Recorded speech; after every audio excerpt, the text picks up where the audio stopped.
Hey there, everybody. How about them jams, though?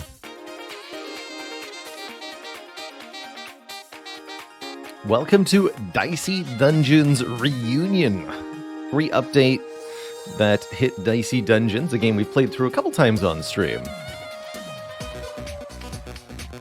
That just released last night, I think. Dicey Dungeons is a very cutesy and wonderfully jammin' dice building roguelite, I guess you can call it, where you play humans turned into dice in a twisted game against Lady Luck. It's a very fun and enjoyable experience if you've never seen it. Really, really good 20 to 30 hours of content. And just yesterday, this free update was given to everybody who owns the game, which includes apparently 6 new episodes to play through. So probably a good 5 to 10 hours of content, potentially, depending on exactly how this feels. How's it going, JHTM? Thanks for 28 months. Hey there, Jellybean. How's it going, Centeneer? Establishment Snecko Watcher, I like that.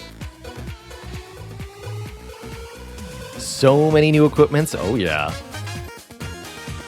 How's replayability on Dicey Dungeons? I would say that Dicey Dungeons, by default, isn't a particularly replayable game. The game uses a fairly simple set of roguelite mechanics and a fairly basic combat system, and then constantly mixes that up through an episode system that's constantly changing the rules of the game. But once you've experienced all the different rule sets that you can play through, you've kind of seen everything the game has to offer at that point. That said, there are mods on Steam that add a pretty good amount of replayability if you really enjoy the base gameplay and want to see it keep getting mixed up. That said, I think Dicey Dungeons, just even if you only play through it one time, is super worth the buck. It's a really good experience. Amazing art that we've seen featured on what was that game? Floppy Nights, we just played through recently on stream. That was a game created by the artist of this game.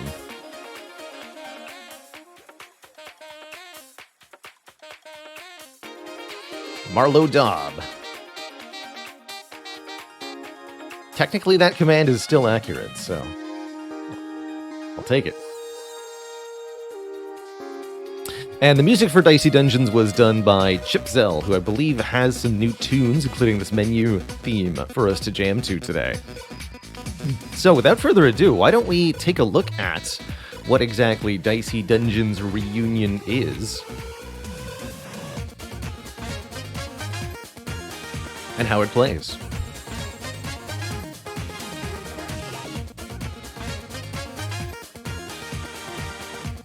So, in Dicey Dungeons, there are 6 different characters to play. Interesting that the order of them has been changed here for the reunion. I guess I'll play through them in the order we're presented here.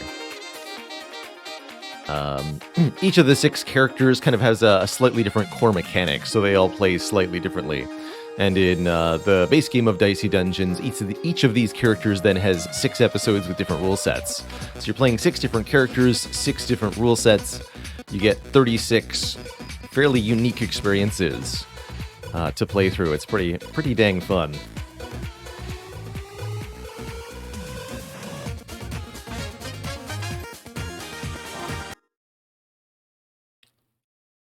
So,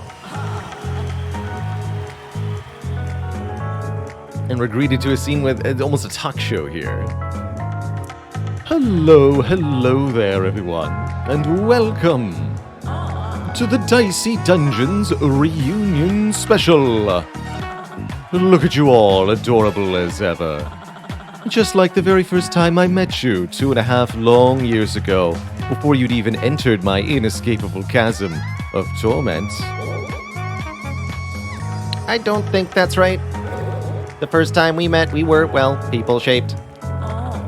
Is that right? I suppose turning you into a dice is just something that happens as your bodies get older. But whatever your shape, it's great to have you back. I'm sure you all agree. Actually, it's a bit frightening to be here again, to be honest. But my agent said I had to do it. But gracious, haven't you come a long way? You have an agent now. It's me. I'm his agent. I branched out. Well, and what have the rest of you been up to in these last few years? Last time we talked, you were all so excited to escape from the dungeons. So it has been So has it been international travel, non-stop partying? I imagine at least one of you has started a band. I feel like maybe you don't follow the news much. It's hard to get the papers delivered when you live in a magically cursed, ever-shifting dungeon of fate. Jester, darling, is there something I should know? I'd like to remind you that, by the terms of the contract negotiated for my return, you are not permitted to question me directly. Please direct all inquiries to my agent. That's also me. Gracious.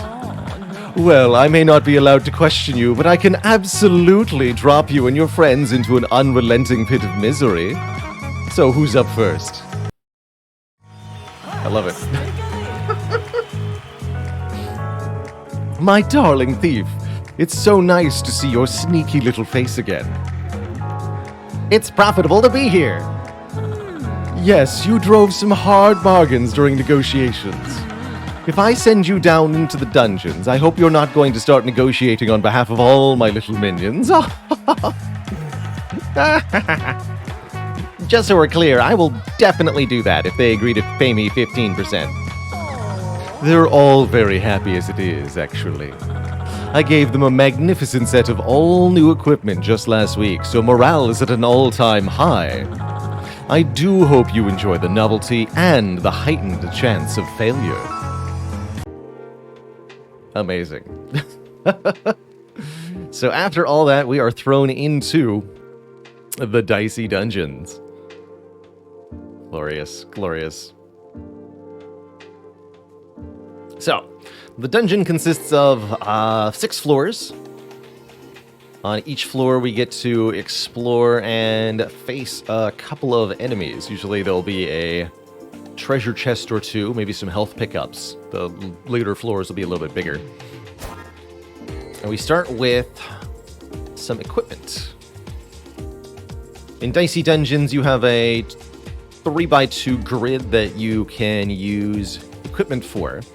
And in combat, what we'll do is roll dice every turn, and those dice are then used in equipment. So we've started with a wakizashi. Does damage equal to the dice value placed in it. A lockpick, which lets us split a dice in 2. Okay, that should be pretty good damage, actually. Let's fight ourselves a Robobot.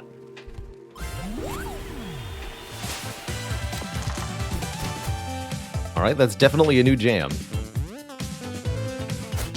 So, each turn in Dicey Dungeons, you roll a number of dice equal to your dice stat, which increases as we level up. Keep this card.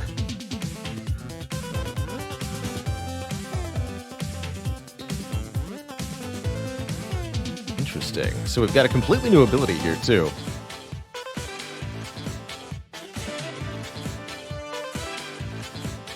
Yeah, I think that's a very accurate summary, Midbros. Midbros says, I love how this game seems to be designed around maximizing fun and not balance or taking itself too seriously. It certainly doesn't do that. I forget, can you split a 1 into 2 ones? Yes! Good. So, usually your goal on each turn of Dicey Dungeons is to maximize your damage output by figuring out how best to allocate the dice you've got each turn to your equipment. Flatten for 4 with a wakizashi. Get him. think I want to try to keep that equipment. Doesn't seem that amazing. So they can hit us 2 times per turn. Got it. We have every character has a limit break that charges up as they take damage. For the Thief on this episode, that's apparently Berserk. Double attack damage for the rest of the turn. That's not the Thief's normal ability, so it's kind of interesting to see. Ooh, interesting. Still fine though, yeah?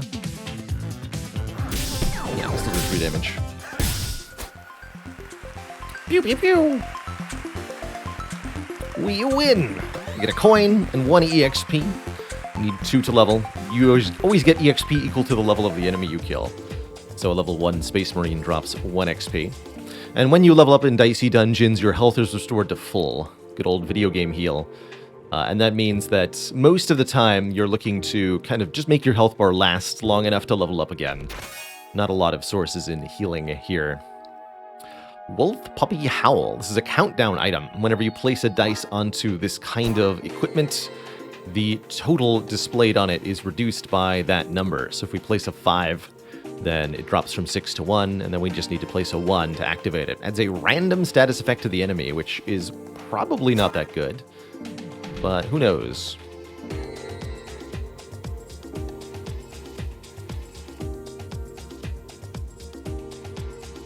How's it going, hey righty? Dicey Dungeons is a game that I've had a lot of fun with.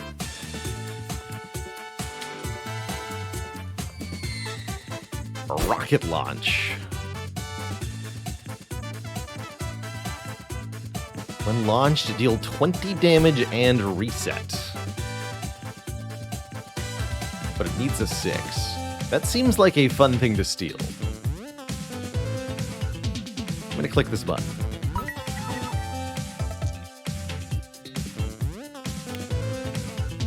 Oh, I see. Okay, so it's a countdown. 6, 5, 4, 3, 2, 1. That makes sense. Okay, not as good as I thought. I get it, though.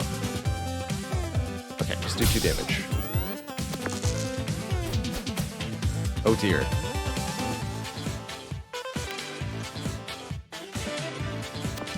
Oh, that's horrifying.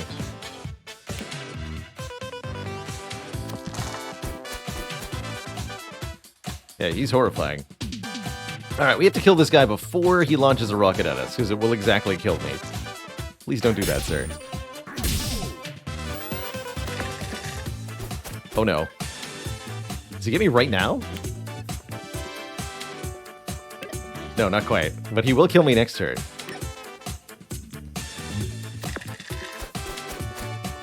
And I didn't roll well enough. Oh, he's gonna kill me. We're super dead. We are very extremely dead.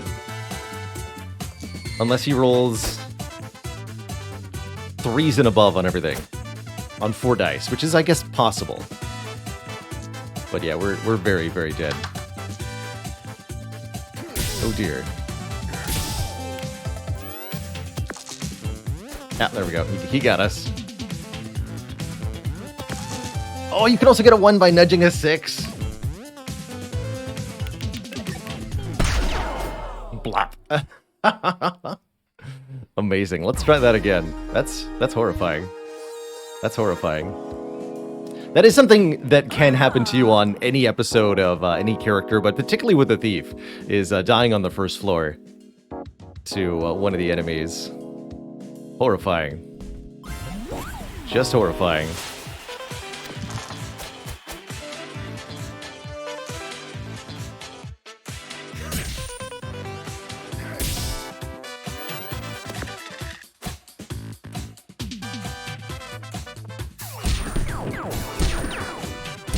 Oh, you can use that per even dice you have, too. Interesting. Let's go for the kill.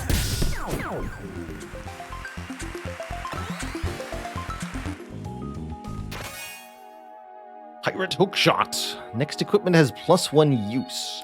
And return the dice. Interesting. You can use that to reset the cooldown on the lockpick? Interesting. Not sure what the use is for that. Alright, let's try this guy again. I would steal bump from this guy.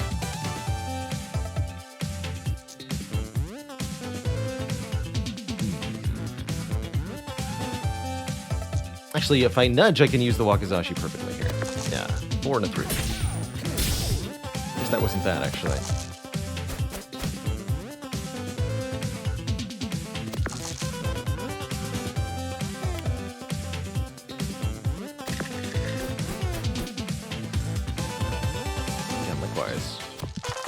Pretty good. All right, with better rolls, he just dies very quickly like that. Good stuff. We get an extra dice, which is going to give us a lot more resilience in combat. 3 dice per turn, but our max damage per turn is still kind of capped by our equipment.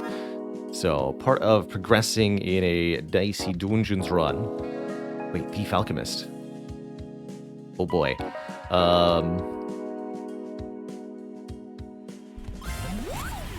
Part of progressing in a Dicey Dungeons run is finding better equipment.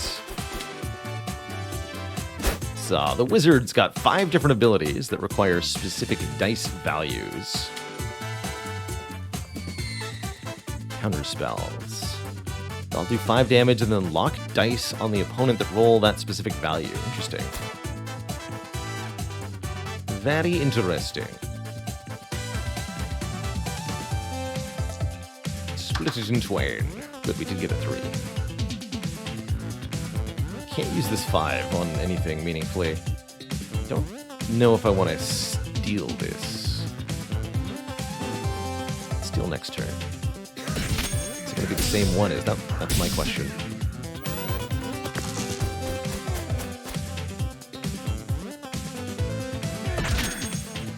Ouch.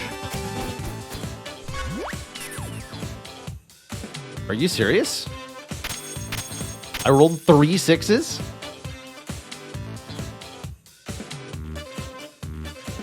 Okay.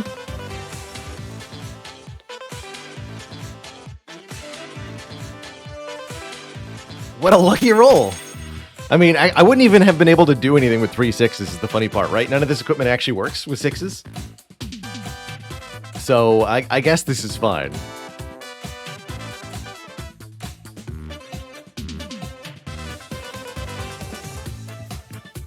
Figure out if I want specifically the... Yeah, let's take this one. Keep that one. The Mark of the Baylor. So he's always going to do 5 damage per turn, huh? Kind of spooky. It's quite spooky, actually. So I could do 10 instead of 5? I guess I might as well.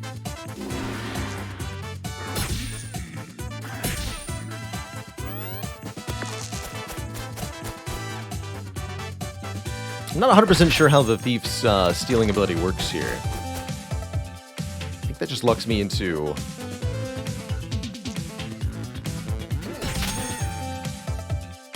Oh, so close. Wait, we'll die in the next fight.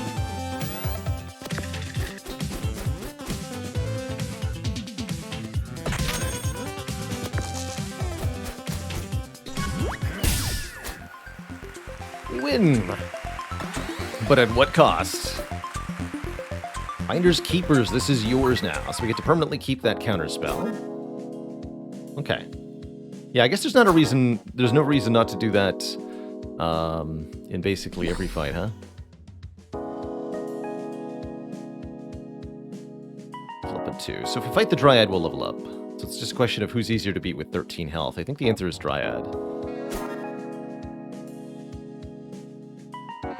Let's see. Dryad normally inflicts poison.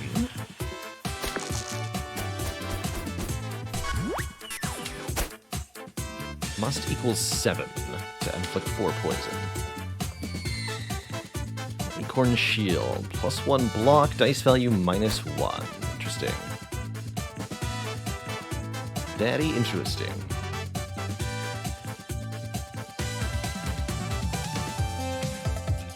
How's it going? Please welcome. Not sure why. Please welcome the welcome. Watched the whole DD playthrough series on YouTube about a year ago. Well, perfect timing. Let's see. What happen? Oh, it's minimum 2. That's right, okay. I think we might as well use the Berserk this turn to do 10 with the Wakizashi. Wish we could double it with the counter spell, but we'll get to reuse the Berserk later in the fight. Potentially.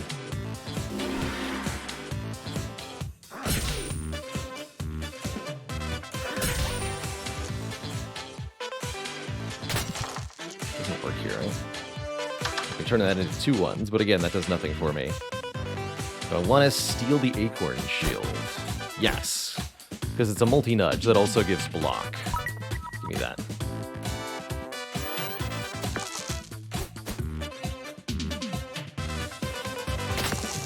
Can't make 7 with that. Good. Alright, that should mean we win this. Oh, and perfectly. We can Acorn Shield to make the counterspell work. Beautiful.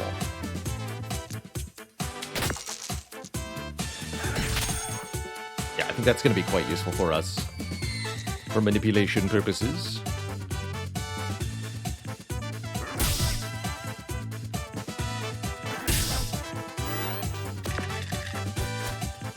And again, can't equal 7, so we definitely lucked out here. Good.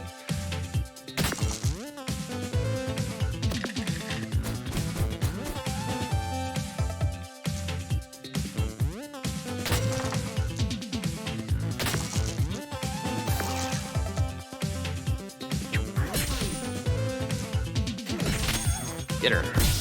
All right, perfect fight. Good. Get more max HP, keep the Acorn Shield, and we get to choose one of these 2 rewards. Berlin Key. Set a random dice value equal to the value you use on the Berlin Key. So we put a 6 into the Berlin Key, we get the 6 back, and one other dice becomes a 6. Or the Crowbar. Reduces the countdown on all equipment. Crowbar is very, very fun with a countdown build, allowing you to do some silly stuff, for sure.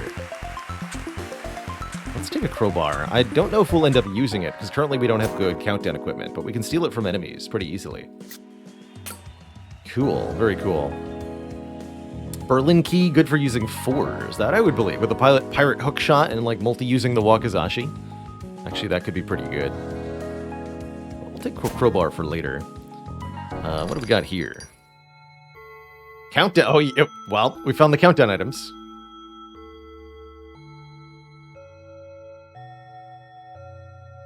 Paper's Sword. Does damage and then the countdown value increases. That's kind of interesting. And the Blast Chiller. Countdown 8, 4 damage and 1 freeze. Freeze reduces an enemy's highest dice roll down to a 1. So freezing enemies can really, really lower their damage output. Can only afford one of these 3 at the moment. We'll think about that. But first I'm going to fight the Alchemist with the current loadout. And we're going to see if things change dramatically for us. What are your potions? Transform for 1 turn.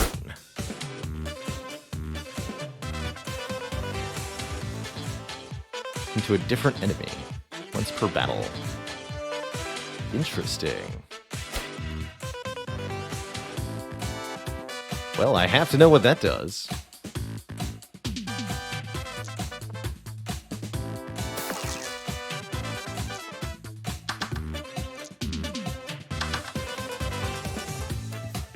Definitely have to know what that does.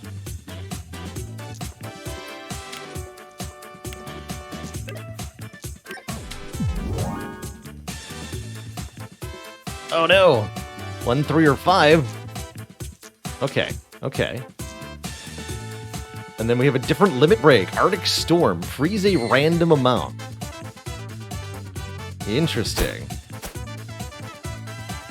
Wait, what? What's my shield doing up there? Hello? Can I get it to... Come on? Come on? No? Okay, that doesn't work.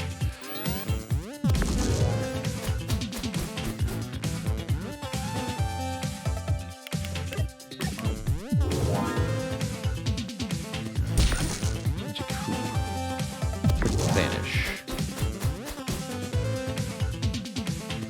I love it.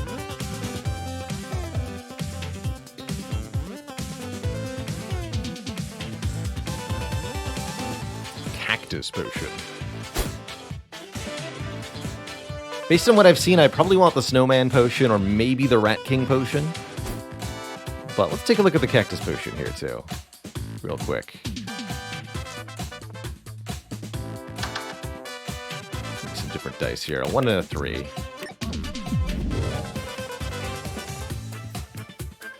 Even do damage, odd gain thorns. Okay.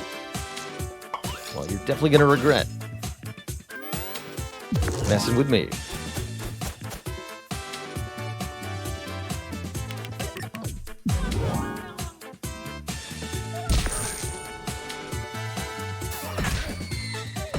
Ow. However, the thorns actually did a really good job for us there. There's the snowman potion. Steal that.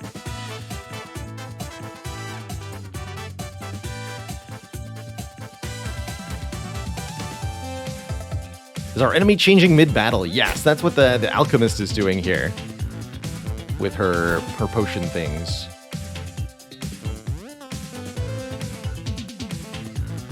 Not all enemies do that, of course. Just this crazy one.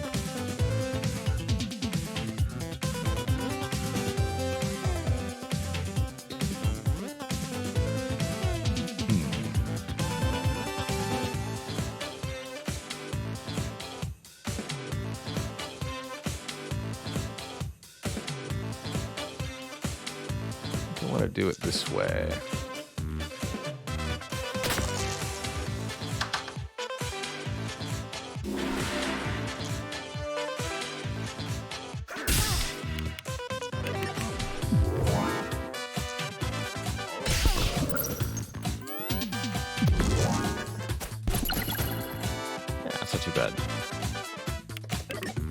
Be a cactus. Do it.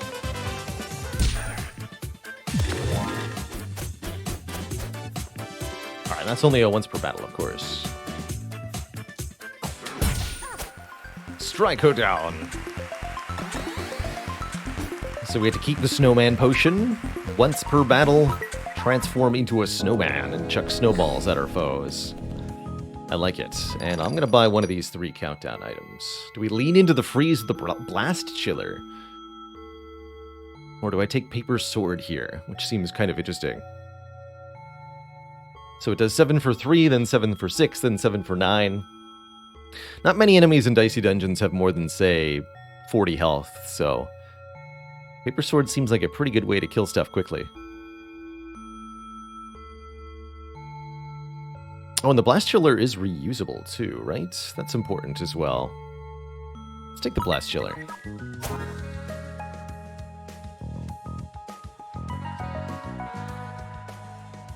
Okay, so we're going to lose the Wakizashi. We're going to go crowbar, blast chiller. Don't need the acorn shield necessarily. Although it's nice with the pirate hookshot, I guess. Crowbar is only once per turn, I think, right?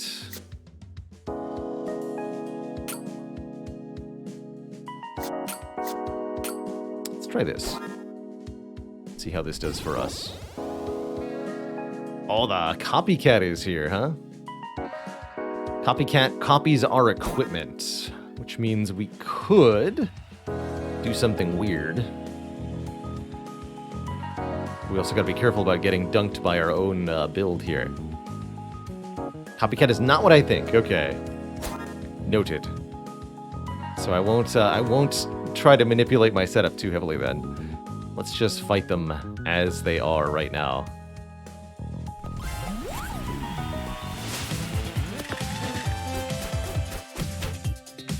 Imitate a random contestant on this turn. I'm going to steal that too.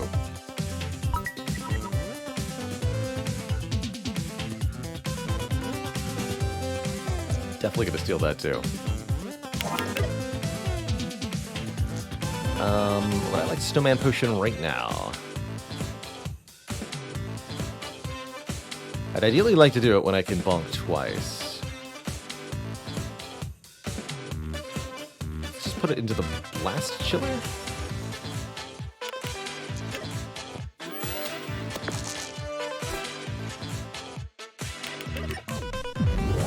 robot.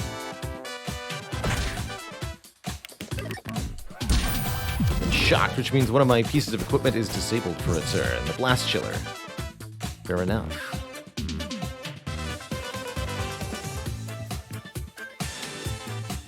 I want to use the snowman potion right now.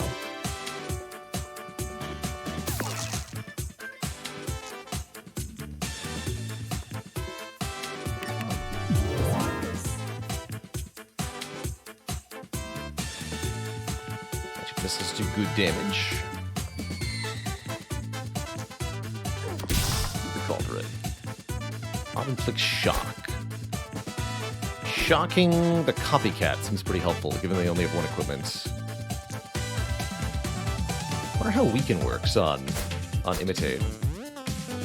Actually.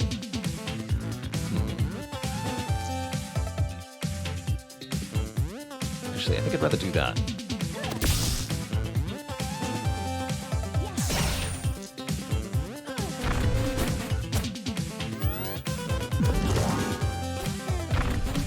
Imitate the warrior. That's funny. You have to be the warrior. Which actually is pretty scary. Alright, noted. We're gonna get murdered here.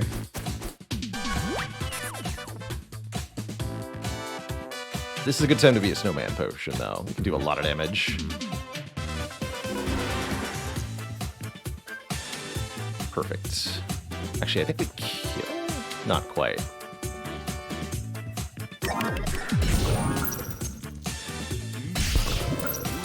Bang!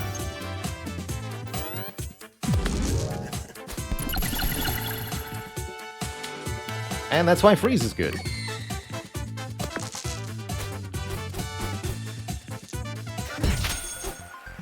Success. Banish the copycat, although that was a little sketchy looking. And we get to keep the imitate, letting us imitate a random contestant if we want to. I'm not sure that we do want to, now that we have a bit of a better idea of how it works. But, yeah. Good stuff. Sticky hands will have a countdown too, and the ability to steal money. That's also fun.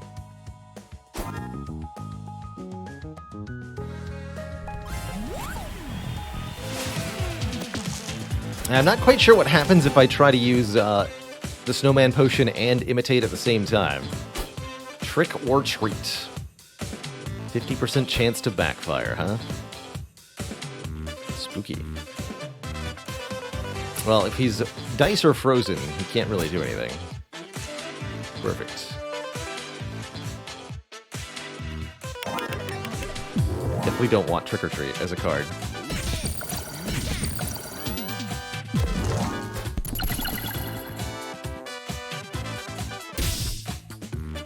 So yeah, 50% chance to hit him for the damage. Makes sense.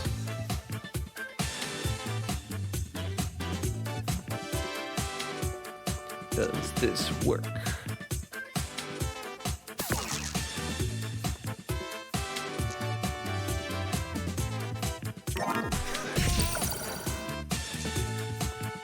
I can use the crowbar, but there's no point because we only have one countdown item right now. Well, that makes sense.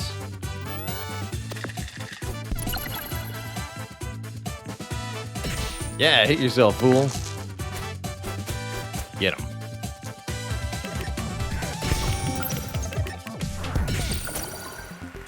Blasted. We level up, gaining another extra dice.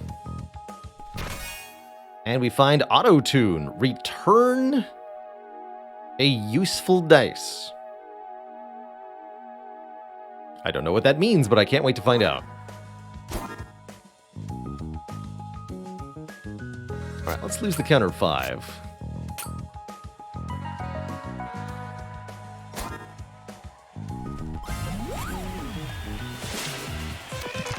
Dice that you can use. Alright, he's got 2 of these. These are not that good.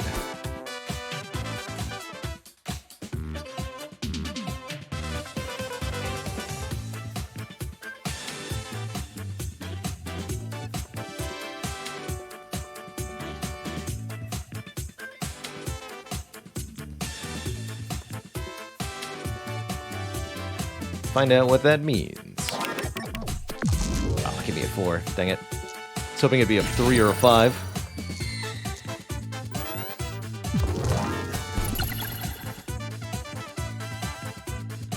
Enjoy your thorns. 4 damage for every attack I make this turn. That's pretty nasty, actually.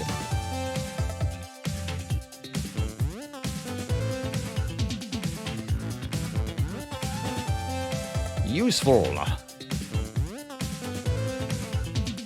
take a little bit, I guess.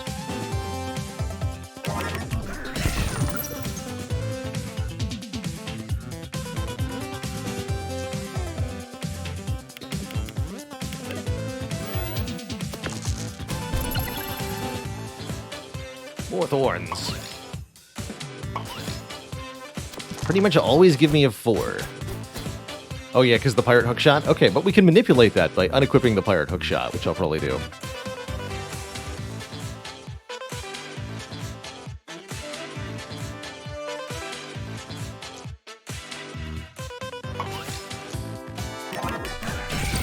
Yeah.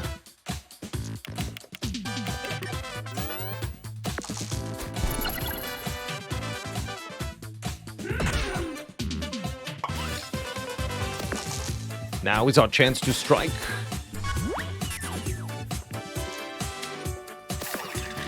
What now, though?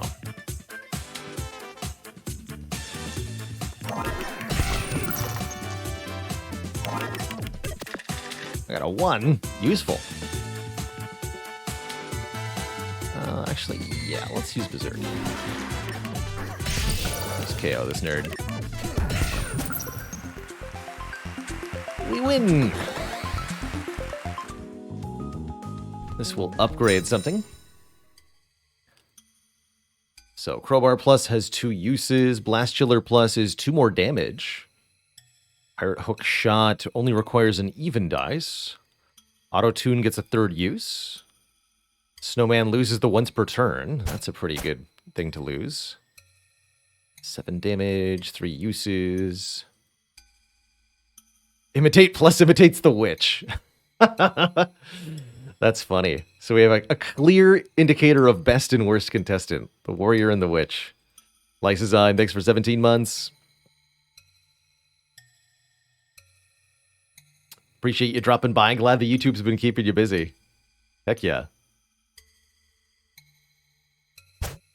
Alright, so I think I'm upgrading either the Blast Chiller or no. Let's do the Snowman Potion Plus. Give that a go. I'm gonna lose the hook shot here.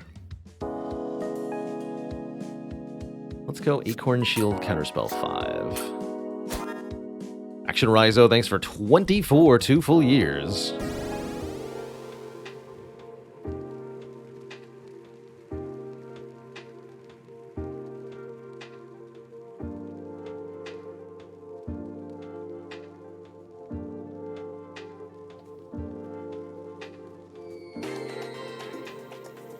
The Haunted Jar, spooky poison guy. Should be pretty vulnerable to frost, though. I'm a little worried we're not going to be able to level up in time to avoid dying, but we'll see. What do you do, sir? Toxic.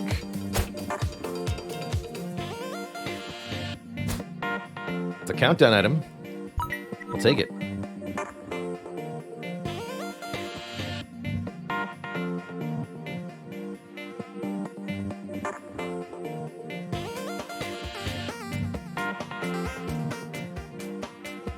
What indeed is toxic? Guess we're gonna find out.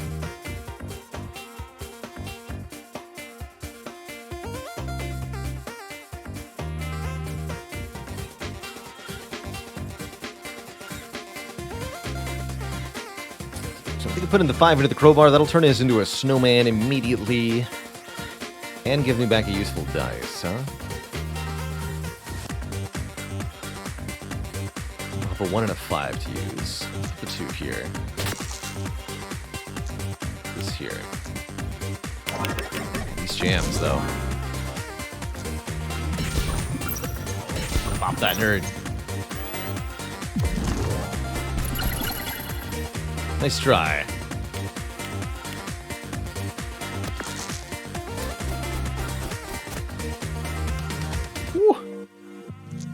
that's the roll I like to see.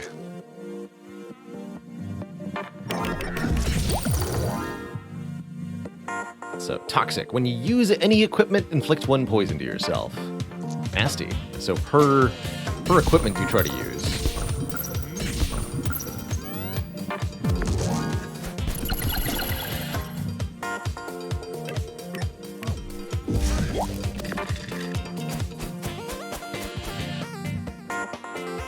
Boop. No longer despair, and yet return.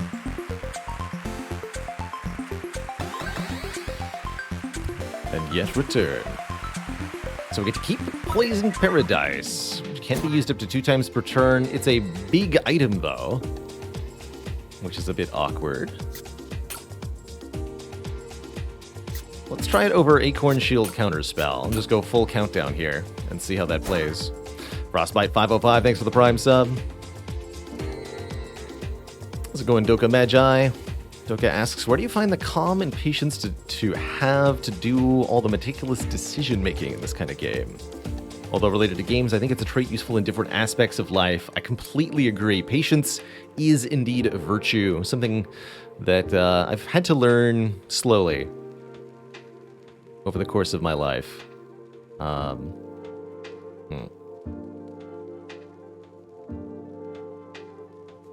I just in general find that I get better outcomes in a wide variety of situations if I'm willing to set aside my immediate need or urges and take a bit of a prolonged look at the situation.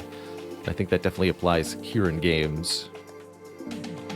If you're able to sit back for a moment and really take stock, it could have a huge payoff for you.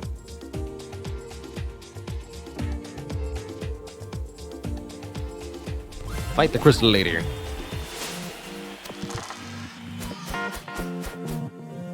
So what do we got here? Create a random crystal weapon. Okay.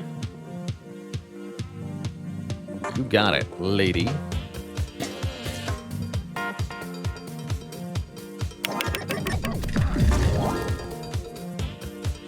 I think the crystal weapon is lost. There it is. Can I... Oh, I can! Yeah, get it. Get it. Totally can. That seems a little glitchy. CC Priest, thanks for 2 months of support.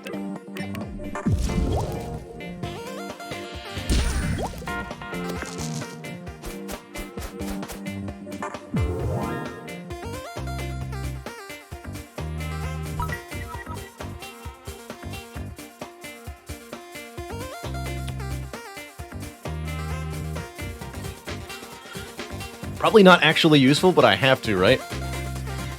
I have to. How could I not?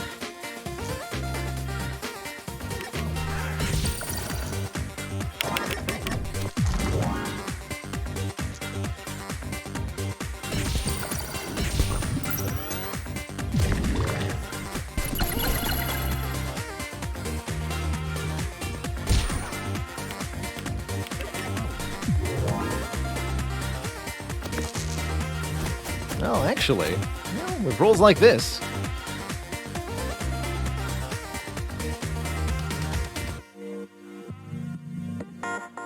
who needs enemies?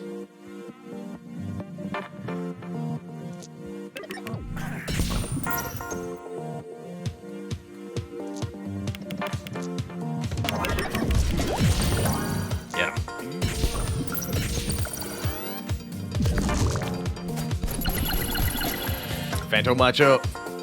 Phantomecho, excuse me, thank you so much for the Prime sub. Welcome.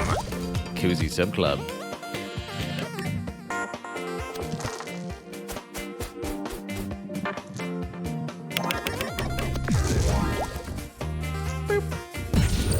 Snowman Potion is so good. Last Crystal.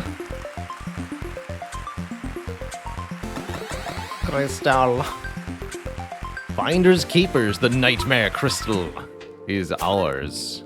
That's also a 2-slot item. Let's swap that out for the Poison Paradise. Let's do it. Let's do it.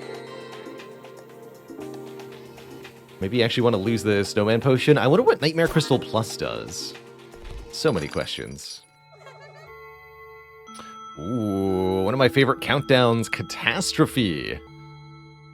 Verse 7, inflict shock, burn, and freeze. 3 status effects for the price of 1. Really debilitates the enemies. Only problem with Catastrophe is that the same dice can't be both on fire and frozen. So the burn kind of counteracts the freeze. Auto-tune's very useful if we want to use the Nightmare Crystal, though. So I'm going to say no deal. Is there something I can get that like needs 6 specifically? We could use the needs 5 thing instead of the Snowman Potion. Let's try it.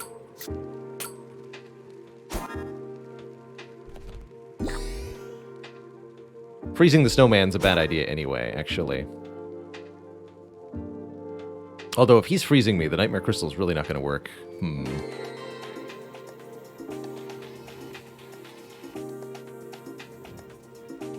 Okay, hold on. No, we gotta not use this setup for the snowman fight. I think we want this. Snowman's a spooky dude.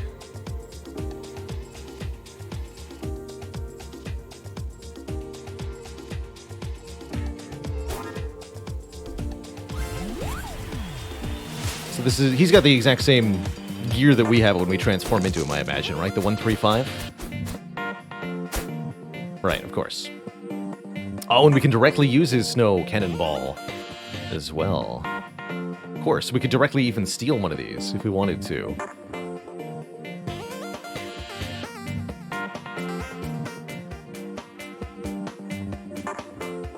Actually do this for the moment.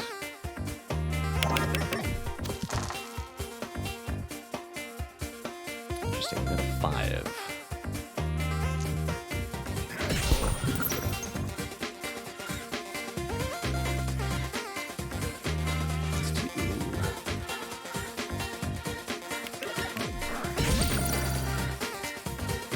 Transform and bop him? Let's do that. Freeze. Means he'll only hit us for 5 and freeze 1. That's not too bad. But it turns that 6 into a 1, of course. Which is no bueno.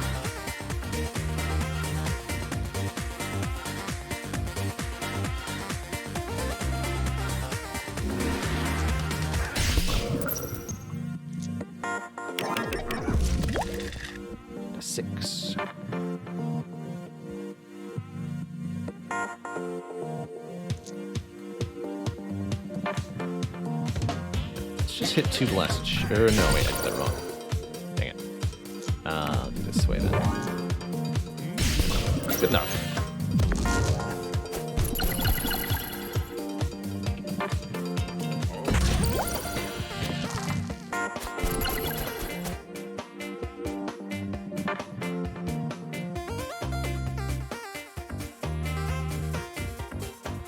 Guess we'll keep this one, but I'm not sure I'm going to use it. I actually can't do any damage here. Unless auto-tune can bail me out. Yes, thank you.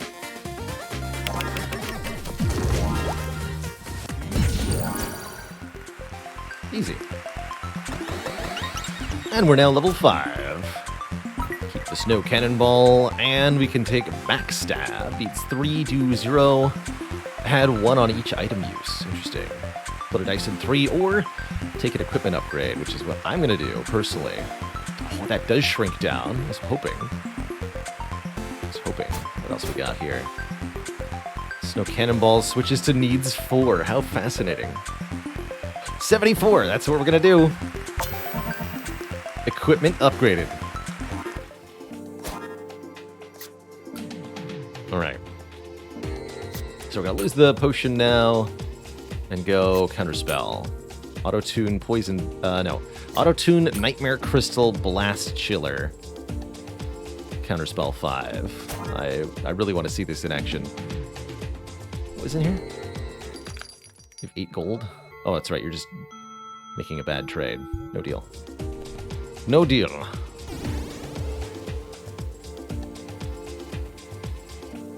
All right, Kraken, what's crack-a-lackin'? My beast.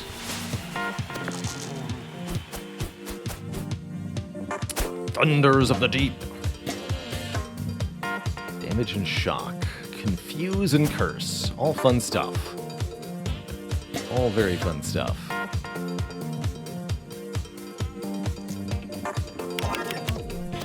Yes, that made a 5. Good. Will this make another 5? Yes.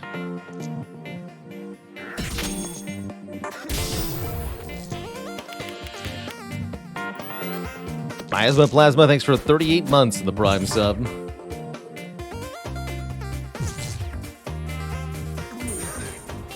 It is mixed up and obscured.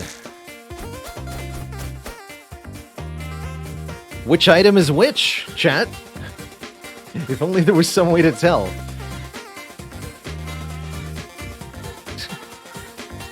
Rickett80, thanks for 44 months in that Prime sub.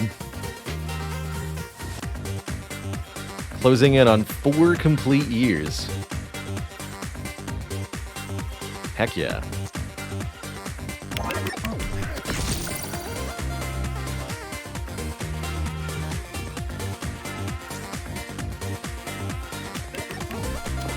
Definitely do want to improve the crowbar as our next upgrade.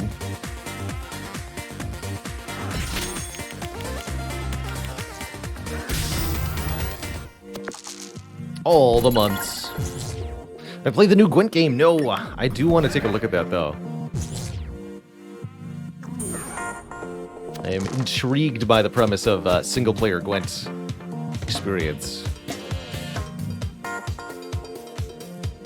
So I do wonder if it might be really good. So we're cursed. There's a 50% chance that our equipment will fail if we try to use it. Let's start with this. Okay, good. Curse applied. Even got a new 6. I like it.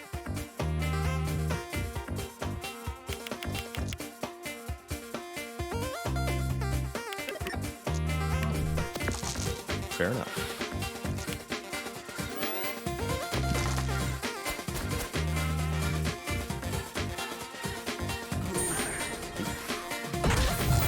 Oh, we got all of them active that turn. Nice roll.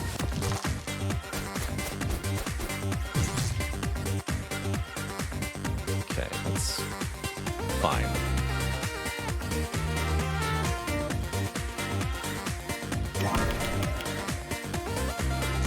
Fair enough.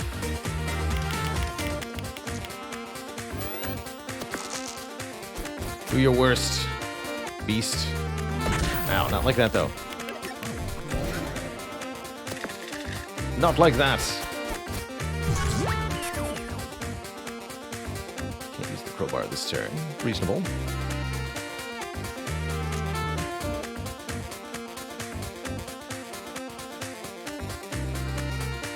We're so close.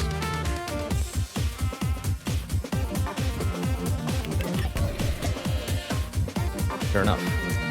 Don't know what I was expecting. They add any new enemies with the update? I don't think so, but all of the existing enemies got new equipment, so they're pretty functionally new.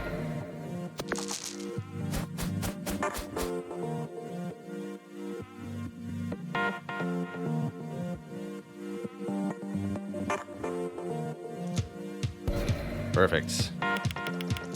Get destroyed, sir. The nightmare. The nightmare. Beautiful. All right, that took a little while to actually make happen, which is a little bit concerning. Probably need to, at least until the crowbar gets upgraded, not try to do that. But I am going to use Nightmare Crystal on the boss, for sure.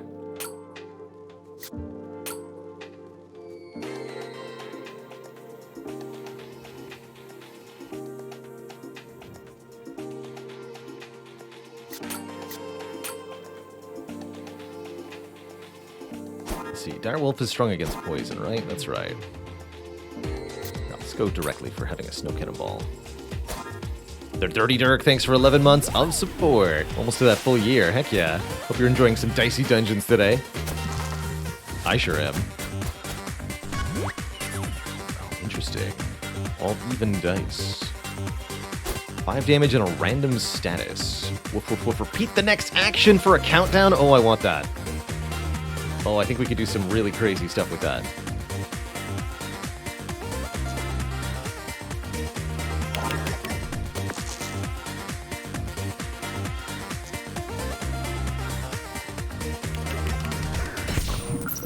Maybe one or two Berserk. Next turn we'll do it.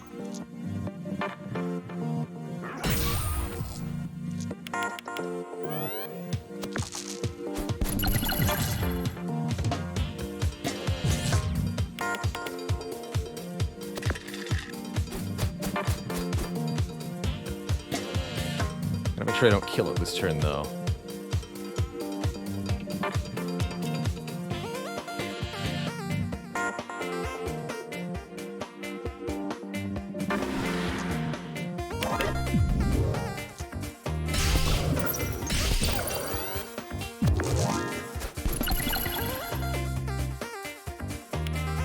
Freeze is so good. There it is. Give me that.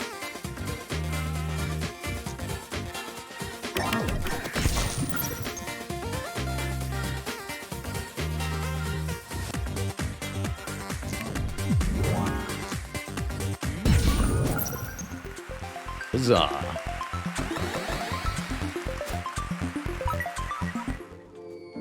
Alright, I'm going to use the same build on the Cowboy. Once we get to the upgrade on the Crowbar, I'll change things out again.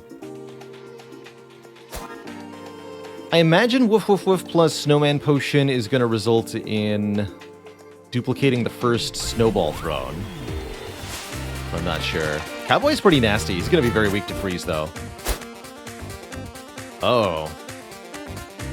No, he's just going to be lucky. Reroll the dice, huh? Yikes. Yeah, I probably should have swapped in Woof for Cannonball there. I think I agree with that.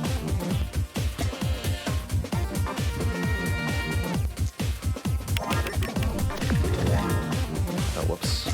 Right. Fix that. So yeah, he can just hit me a lot each turn.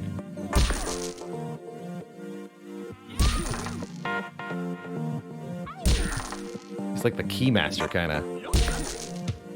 Oof. So up to 12 damage per turn with decent rolls, like this one. Ow.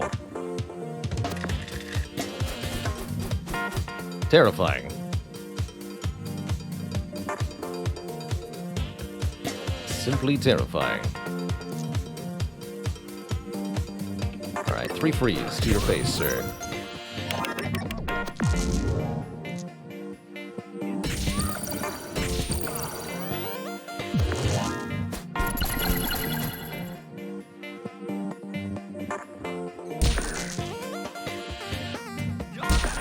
Good, okay, there we stopped him that time.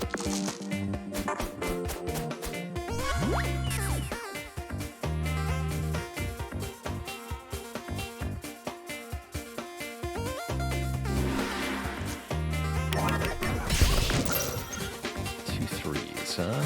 Do this. This. Put that guy on ice.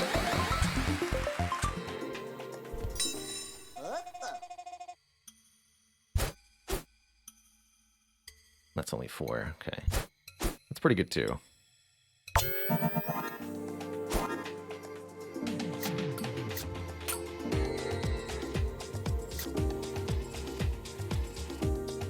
So we'd have to do it like this? That really seems very all in.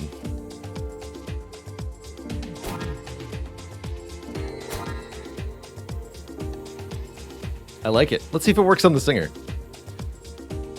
Crowbar, Auto 2, Nightmare Crystal, Woof Woof Woof. Is the combo we do here. I think it's gonna help. And then we'll level up if we beat the singer. With full health, I think this is a reasonable thing to do. We should be able to complete this. I'm hoping. Yeah, we could also use their own ability on them, right? Oh. Oh, she's got her own auto-tune. We can get double auto-tune. Yes, that's what we want. Double auto-tune will make it much easier to charge the crystal.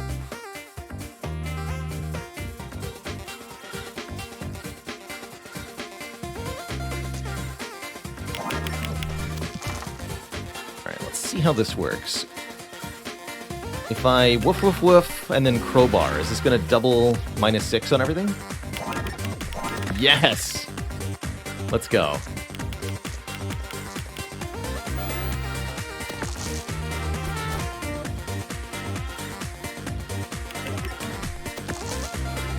Oh, I see.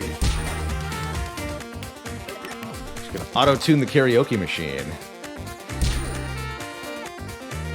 I like it.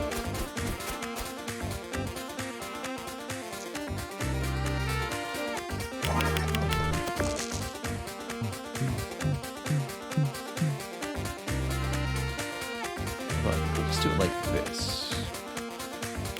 Let's try this. Oh, that double beat auto-tune. Interesting.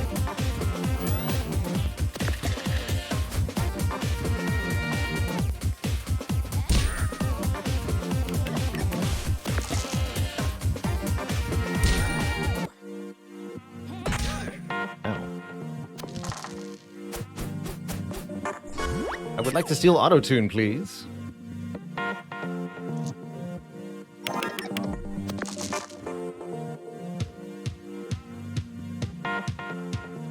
Alright, I'll give you one more turn.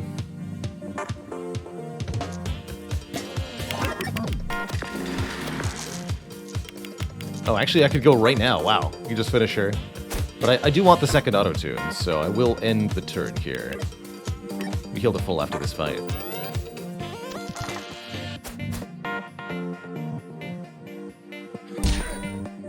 Yeah, it seems like it does require a random note. Yeah, I think it's random.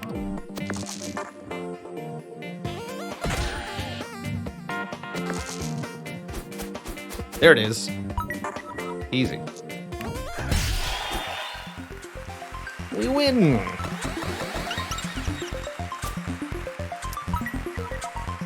And an extra dice.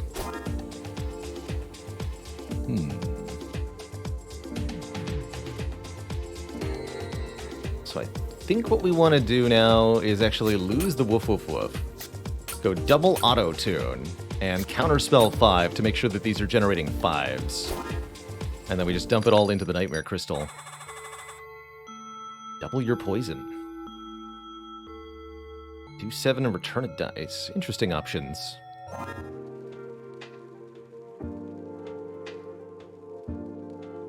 Okay, we don't need any of that. Let's go to the boss floor. I'm feeling confident. It's Audrey, our boss.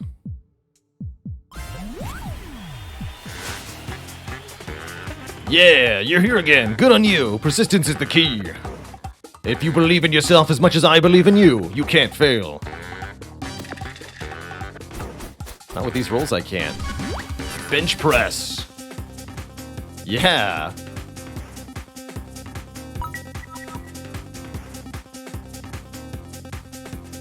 Give me some 5s.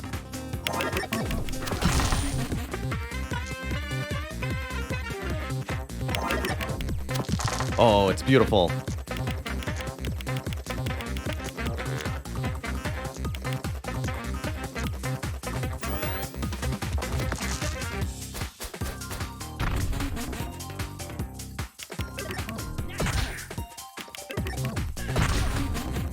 My face.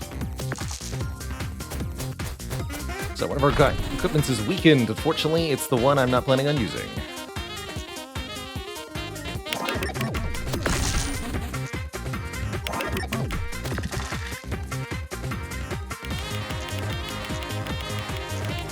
Prepare for your worst nightmare, Audrey.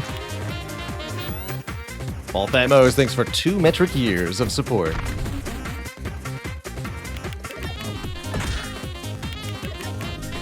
Nightmare Crystal minus? I think it's 998 damage, by the way. If the Nightmare Crystal were to get weakened. It's really funny. Alright, we got a Berserk, obviously. Double damage. Go! 1998. Good year. GG. You made it through. Eventually. Although I suppose you've managed to deprive me of yet more of my hard-earned loot in the process. Come on, you're so rich already. What do you need the money for? Actually, I'm glad you asked. I was thinking it might be nice to buy the moon and paint it with a giant picture of my face. You know, to gaze down forever upon the pitiful earth and so on. I guess I do have to respect that as an aim. He sure does. Alright, so that's the Thieves Reunion episode. There's a similar episode for each of the 6 characters. Wonder how many we'll be able to get through during today's stream.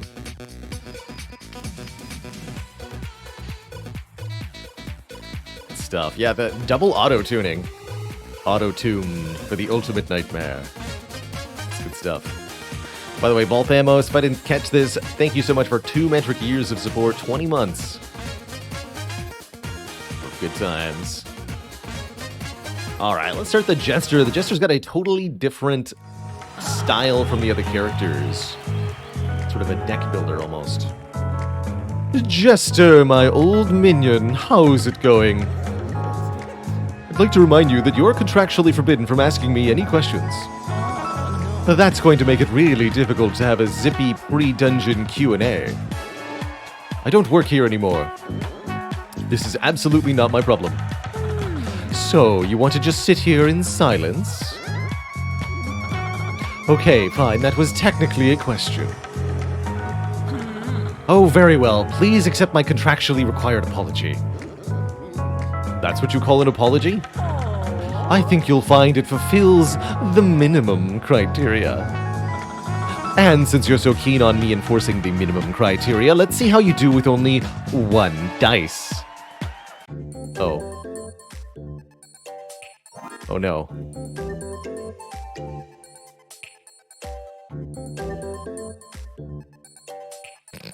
Oh no. What is wrong with our deck? What fresh hell is this? So, Jester has a deck of cards rather than a set of equipment that you get to cycle through. 2 damage or don't. Zlonk! Yes! That's better than a bip and a boop. Skipping a rope. Draw a card. What? I'm so confused. Let's find out how this plays. I don't even know. Draw 3? Draw 2 per turn? What? This is not how he worked last time.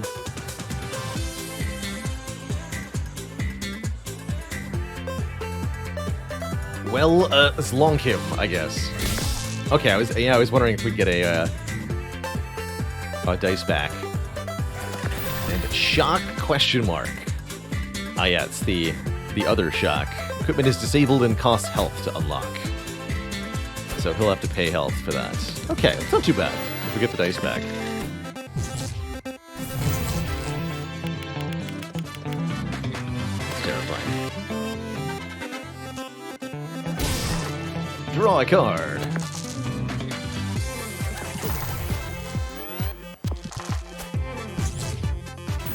Previously, how the Jester worked was that you were limited on your dice, not in your cards.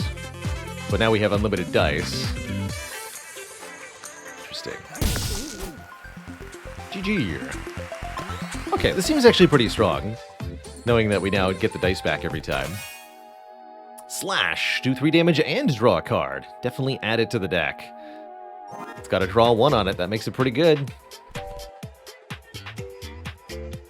Curious to see what our upgrade options are.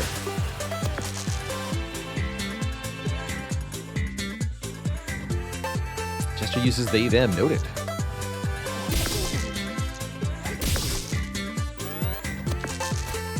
Good old flash of steel.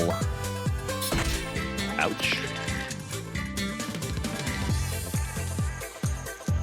1 damage and draw a card. You got it, buddy. It's lonked. Did you see my new sword? Did you see it? Did you? Look at it. Look, just look. At last. A sword befitting his stature. Good for him. Wait, what? Did I have to click on the card? Hello? That was weird. Oh, 1 card draw per turn. Is that what that said? I thought I was about to immediately receive a card. Cost 1 mana. What? What do you mean, mana? Oh, dear. Plus 2 damage. Still don't on an odd. Max 4. Gain a mana. This does 2 lightning. Interesting. Interesting. Very interesting. Return a 6, but I... In addition to the... So many questions. Just so many questions. Alright, let's upgrade one of these Jarring Jolts. More damage is always good. Plus 2 is acceptable. How's it going, Alchemist? Give me a good fight today. Oh yeah, so we're now drawing 3 per turn. Got it. Well, that seems pretty good. So each shock question mark is 1 randomly disabled enemy equipment, and they have to pay health if they want to re-enable them. Depending on the enemy logic, this may or may not be effective. For example, here it was completely ineffective. Ow! That's more than half my health in 1 turn from the enemy. That's terrifying.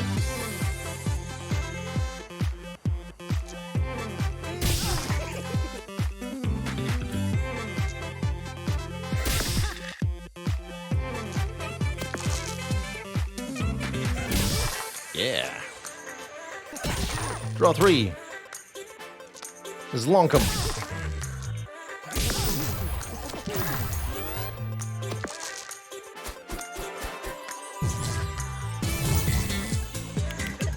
Interesting. Unshocked the snowman potion and then used a different one.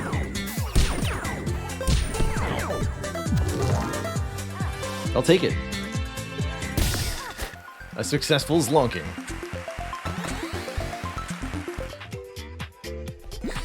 Hopefully the Radiohead will be more manageable. Or no, we'll do the Dryad. We saw that the Dryad's not too bad. Big agree that all the new music is slammin', jammin', overall amazing. I'm quite pleased.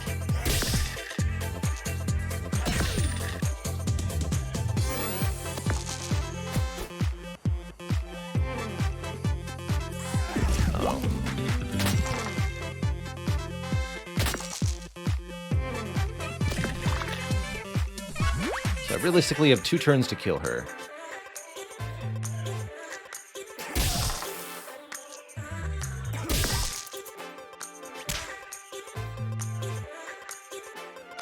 That's not good.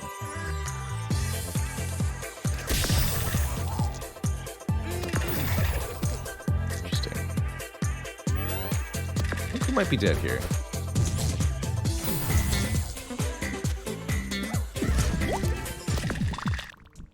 Alright, we have to win or we die.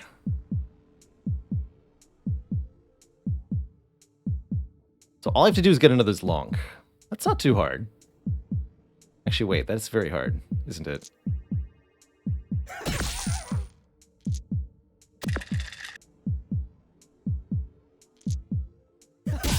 No! Rest in pieces, Jester.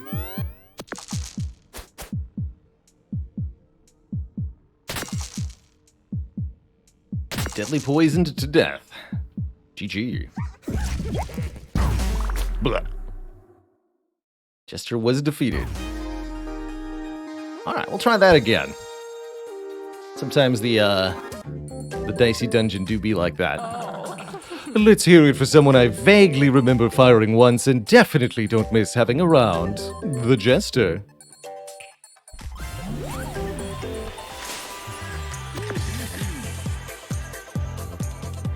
Zlonkum.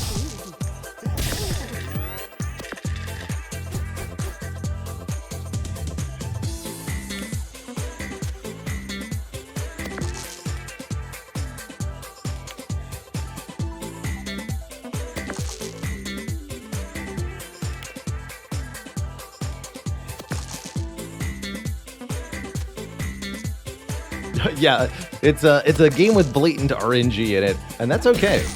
That's part of the fun with Dicey Dungeons. There are ways to mitigate the randomness of your rolls and have a build that's immune to roll variance, but that's definitely not always the case. Sometimes you just roll a 1 when you need a 6, or vice versa. Uh-oh. Ah! Or your enemy rolls perfectly and launches a rocket at you in 2 turns.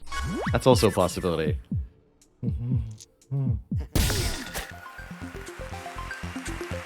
Ow. So now I have to fight the slime with 4 health? I might die again immediately. Let's see. I'll take our upgrade first, at least.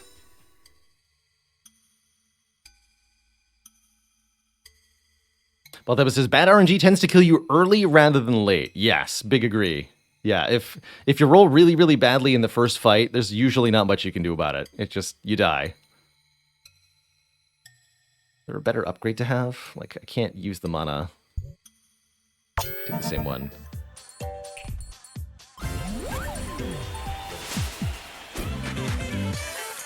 Got to draw 3 at least, so if we can use that to win, we're good. He can definitely kill me on 1 turn. Alright, well, good luck to us.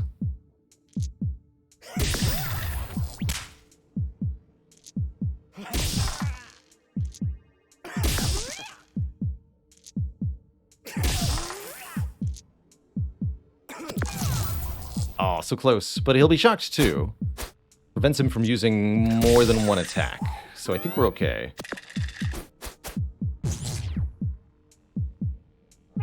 Oh wait, but it inflicts 1 poison. No! Alright, well. Classic example. Bad RNG kills you early rather than late. There you go. Number 3, let's go. Oh, no. That dang Space Marine, huh?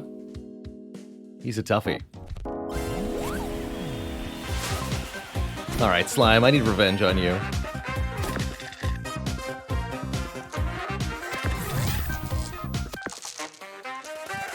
Lonk.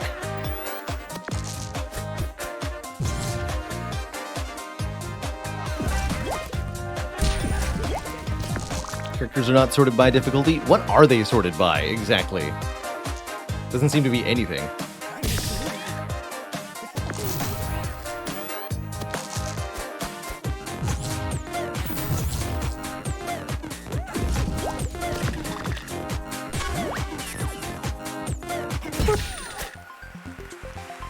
By style. Tactical Boop. Do 2 damage on a 6, draw a card. That mostly seems worse than the other one, but sure. Take it.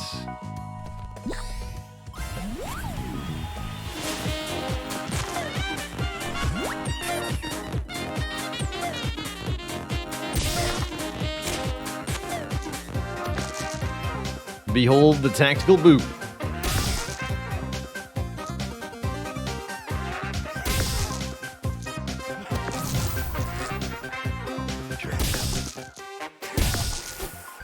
Now who's dying on turn 1, huh?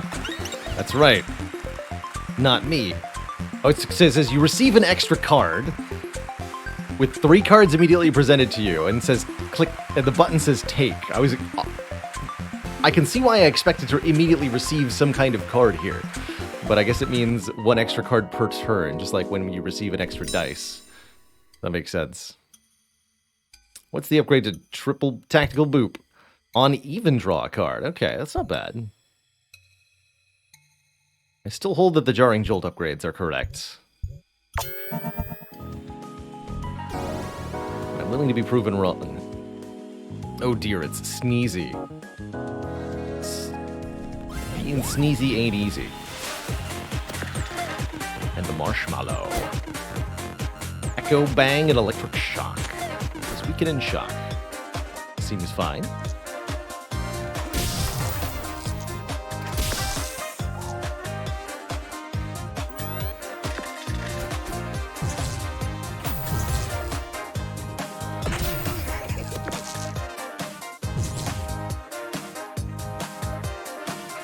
Yeah, I'll unshock this because it lets me use the draw tool immediately.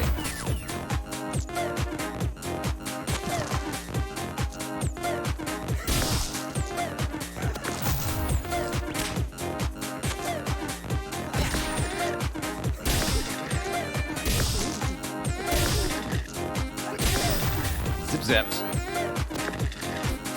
Now you can't do anything, fool. Bonk.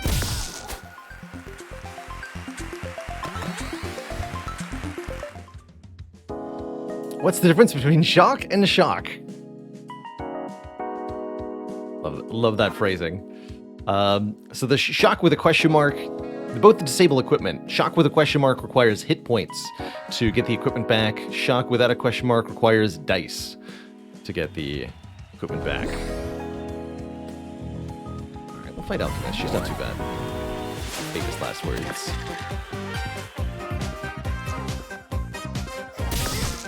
Tactical boop. Again, an enemy that's not particularly weak to being shocked, though.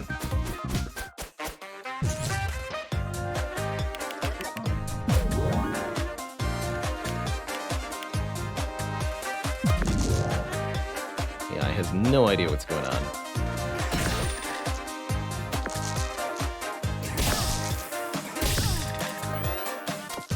Gary's lonked. Oh, that's terrifying.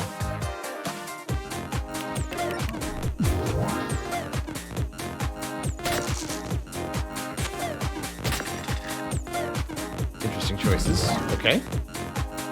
I'll take it.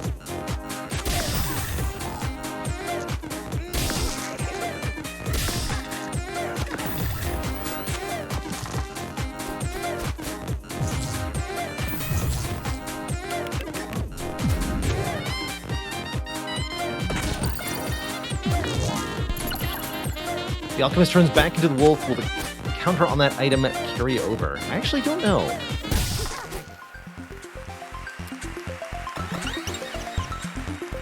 Oh, that's right. The Alchemist can't turn into the same thing twice. So we can upgrade a card or destroy a card. Let's destroy a card. Definitely tempted to destroy Skipping Rope. It's not that bad. Probably lose the other Jarring Jolt. Definitely don't need 2 of those. Pancake Flipper. Flip a dice upside down. And draw a card. It's got some use to it. So, for 6-sided dice, opposite sides always add up to 7. 1 and 6 are on opposite sides, 2 and 5, 3 and 4 are on opposite sides. So when you flip a dice upside down, you convert to the number on the opposite side. Let's take it. Jazra's Pendant. Gain 2 equipment? What? Defensive stance. 3 uses of shield. Defensive stance seems pretty good, actually. Given that we have unlimited dice.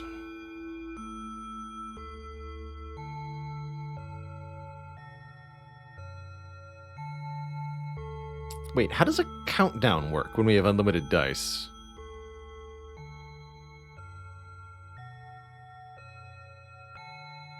Don't I just get a new dice to use? I guess we'll find out.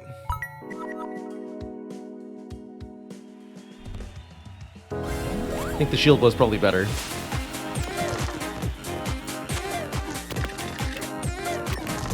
Yep, that's... Yep. Oh, and you get 2 mana instantly also. That's really good news. Cool. Alright, we have a way to gain mana. Now we need a way to use it.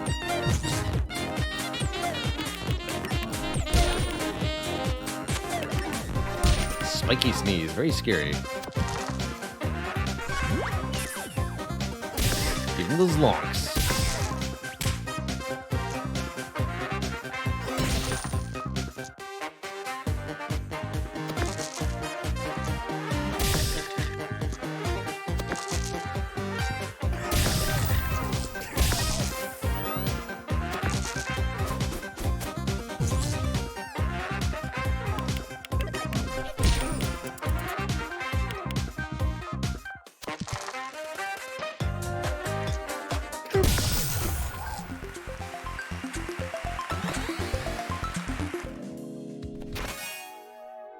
Another tactical boop.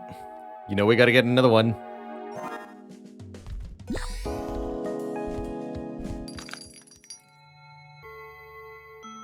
To buy slash, but not defensive stance. We'll just keep the money. Fireman. 2 shops on this floor.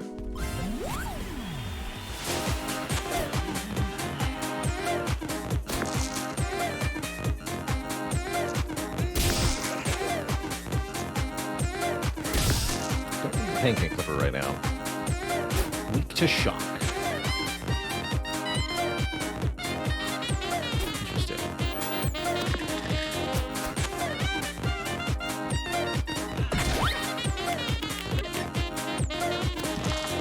Illuminates.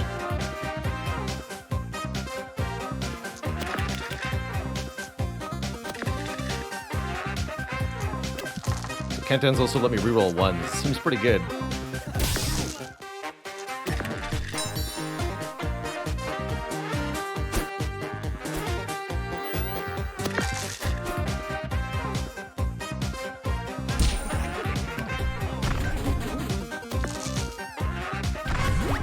Tactical boot minus. Tough way to go, kid.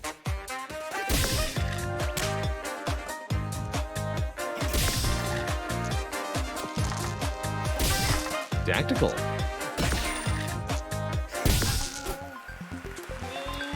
Hey, when you were outside, did you hear about streamings? Someone said they're the new thing. Do you think they'd fit in my tape deck? I think so. I think so.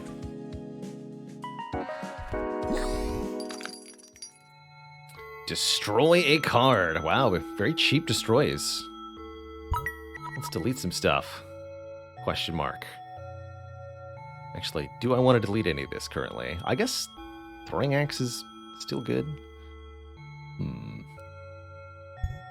Be back for that. What do you got, Fireman?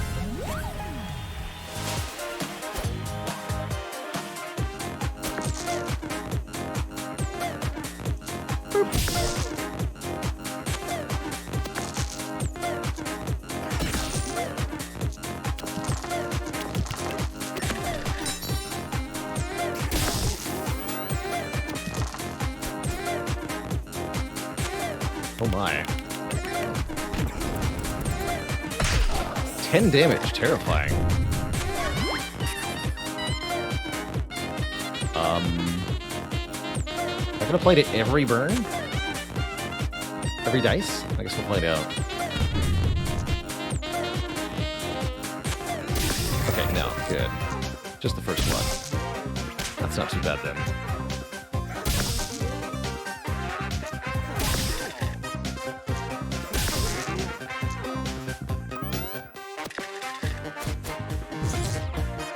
This is fine.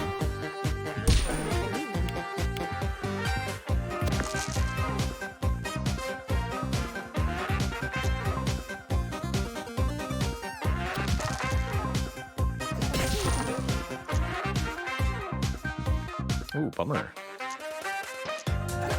Clean up the draws I needed there. Could get crispy.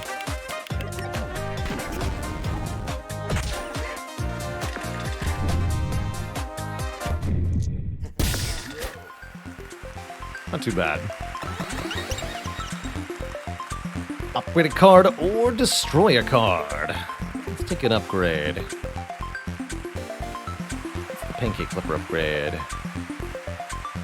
Works on 6s. Interesting. But why? Yeah, mana. I'd like ways to spend mana. Which this lonks do. Cost 1, return a 6. Which is really good, actually, because we have good use for 6s. So I'll do that.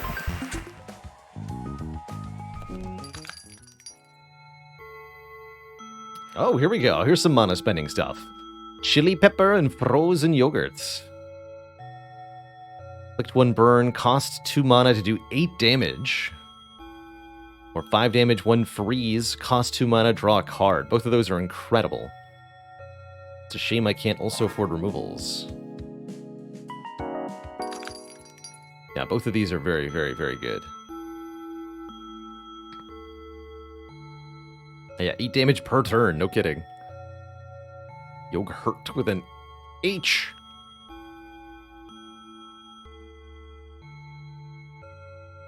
But I do like the freeze and draw, too, quite a lot.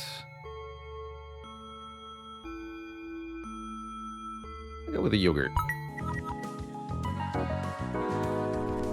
Give me the froyo.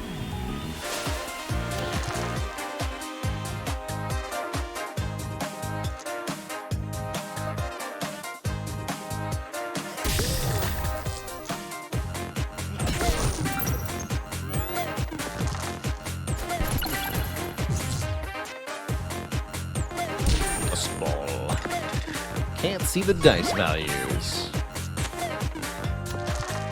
At all. Don't even care. Oh, now I can. Good.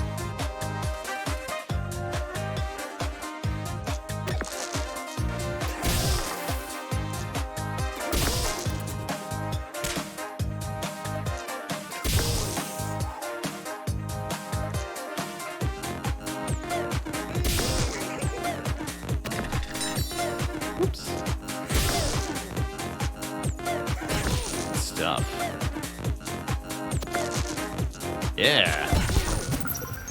KO'd.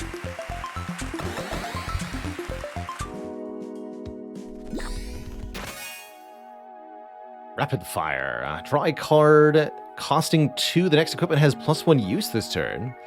Or mana charge. Gain mana.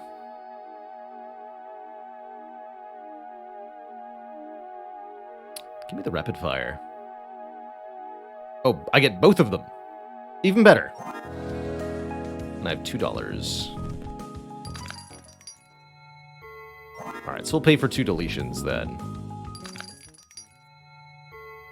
How's it going, Admiral Mord? I haven't not decided what I'm going to do in the second half of stream today. Might be Dicey Dungeons all day, might be XCOM, might be Spire. Destroy this lonk.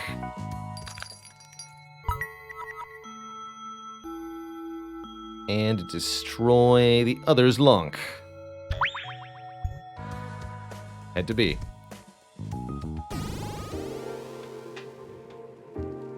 The Wicker Man. What's up, Wicker Man? The Wicker Man is weak to fire. Is that so?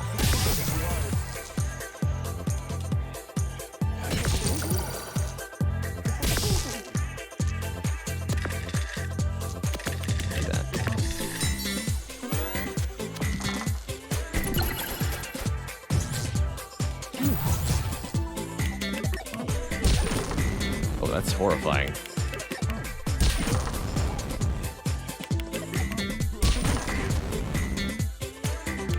Like Rat King, but for fire. Thanks, I hate it.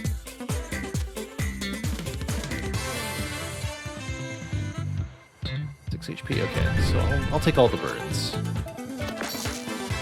there's not even more burns.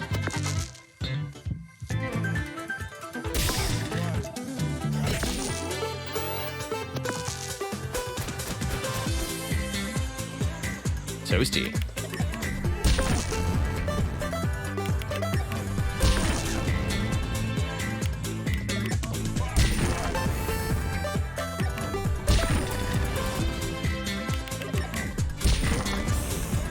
Yep, that's horrifying. Ouch.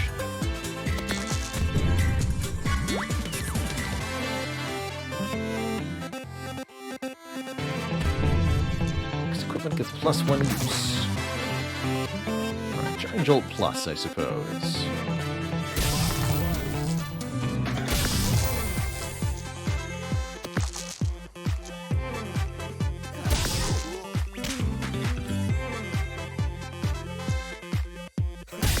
Slonking time.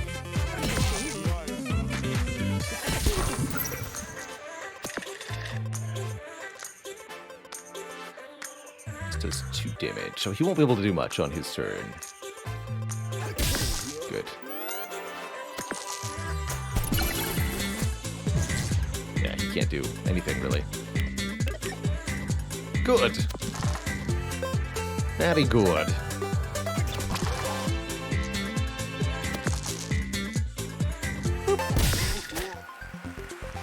We win!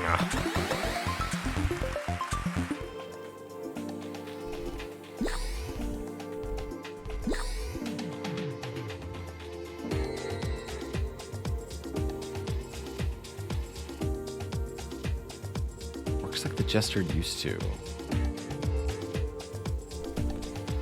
Oh, so if I don't have the slots in hand, then the overdraw goes into my hand as soon as... Interesting. That's a really weird countdown item. I'll try it. Actually not sure that was useful, though. Diamond Dust. Damage to frozen enemies is doubled. That seems pretty good.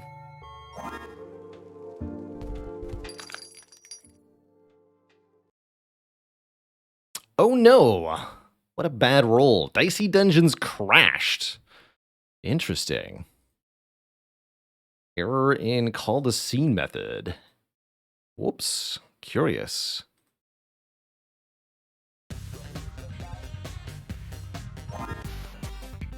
Wait, what?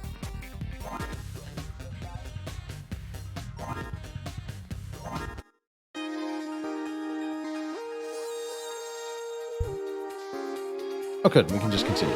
Good. So is that going to crash every time? No. Interesting.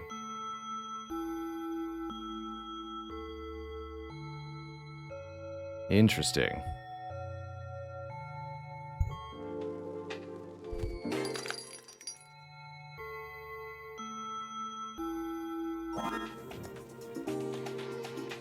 Alright, I'll fight the wolf first.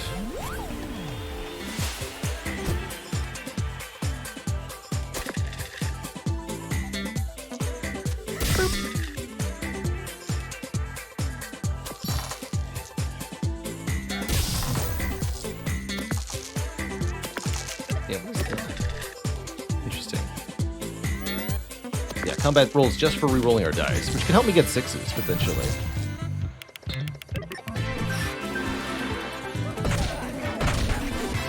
Crunchy. Cursed and weakened. Tough.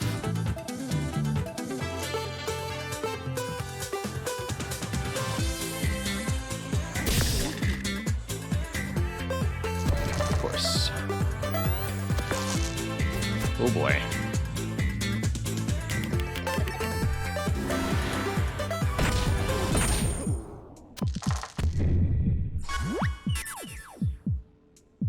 We're kind of doomed here. Let's see, if we use the draw 3 prematurely, how does this work? Okay, yeah, it does do that. Okay. Interesting.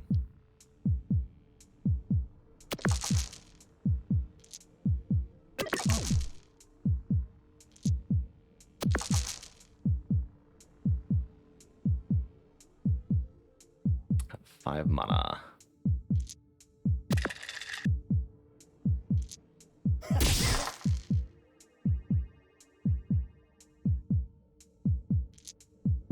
Nine mana.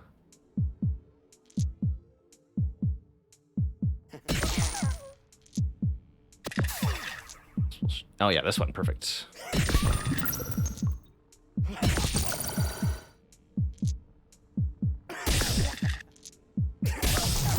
Okay, maybe that keeps us alive. We'll see.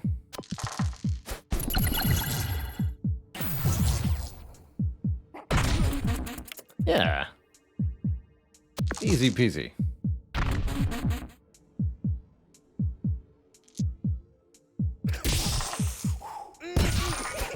GG. Whew. Fortunately, we still have 1 hit point. But there's the third boop added to the deck. We've got 3. The boop, boop, boop. But is there a heal anywhere, please? Please let there be a heal. There's not a heal here anywhere, right? No. Alright, well, I'm going to fight the handyman, but I don't know if it's going to go well.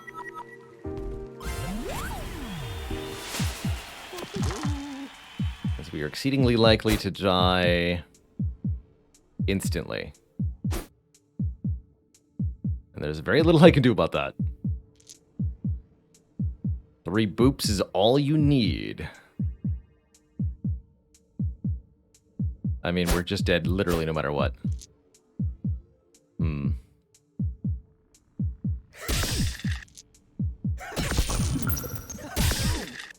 Oh?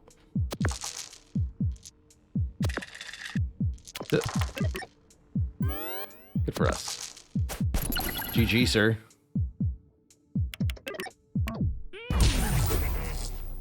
Down we go. The Jester was defeated. GG. Alright, we'll try out one of the other characters' reunion episode and come back to the Jester later. See if we can't find some success there. Before I do that, I am going to take my first break of the day, refill the legs, stretch the water.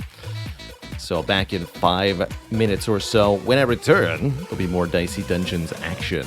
Don't go nowhere, folks. I'll be right back. Enjoy the jams while I'm gone.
Alrighty, folks, we're back. We're back.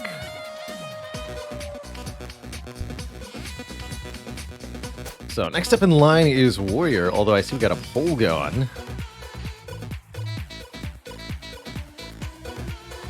So I may choose to respect that.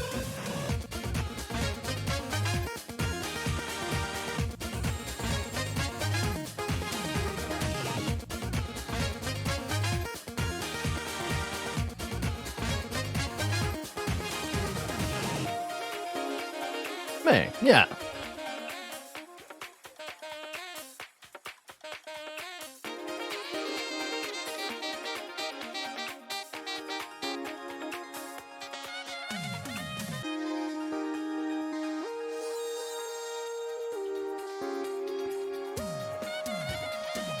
Interesting.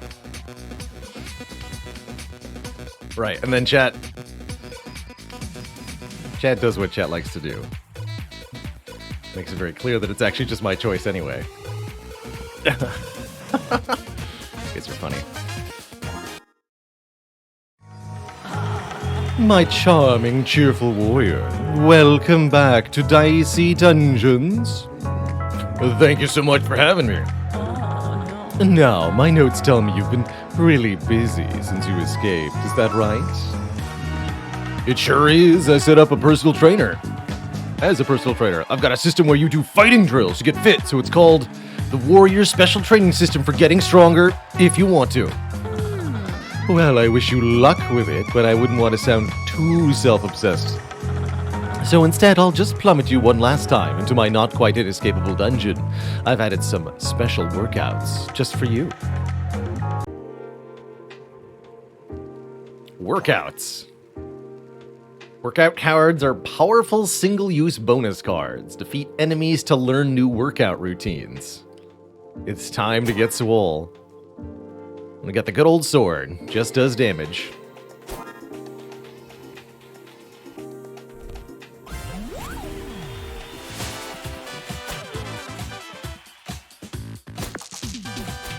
Shield plus 3, that's my limit break? That's a crap limit break. Wait, what? What? Play? Hello?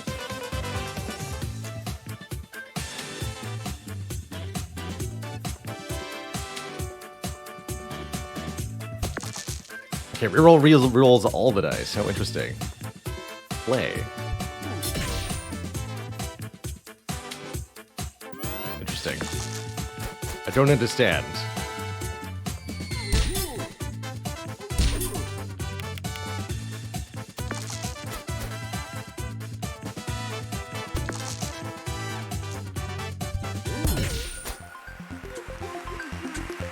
Hey, my mom says that people use their hands and I'm not supposed to eat them, but could you maybe give me a nibble your elbow before you go? Okay. A new workout plan. Endurance training. Permanently increase max health by +4.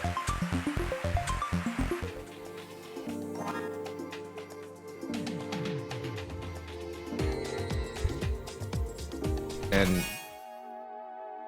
workout cards. Your workout deck. Dumbbells. Require 2 ones. Do 7 damage destroyed when used.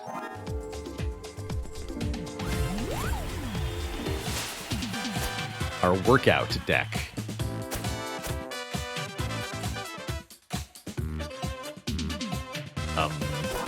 What's the permanent bonus?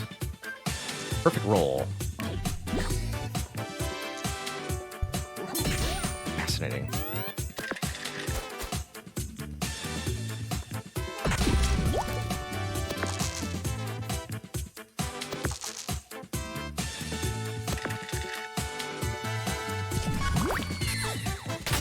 Look up. I get to choose one each turn? That's particularly interesting.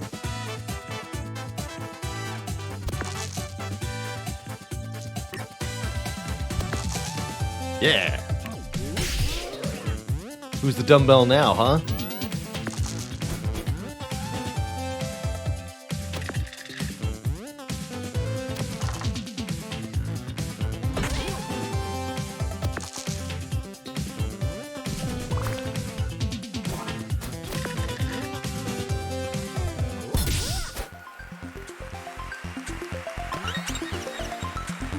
You are now level 2, but your maximum health doesn't increase. ... Permanently gain a dice. Oh, I see. Something I also didn't get normally, but I will get one by playing it. Scissor Kick. Do damage, split the value in 2. Cool. So that's actually a piece of equipment? Yes. Good. Try re-rolling dice when I've got one in an item. Can do.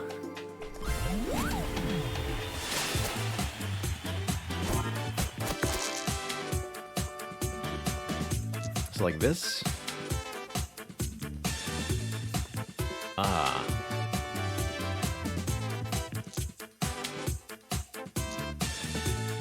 I understand. I want the training, yeah. Oh, and that got immediately used too. Beautiful.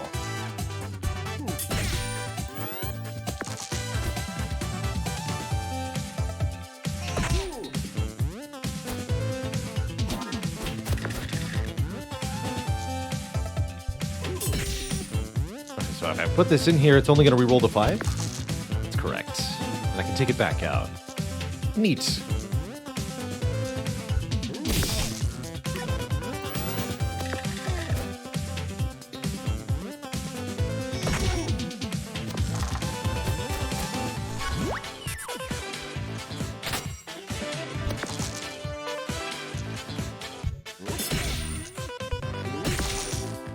Could kill him now, but I'd rather keep the dumbbell card for now.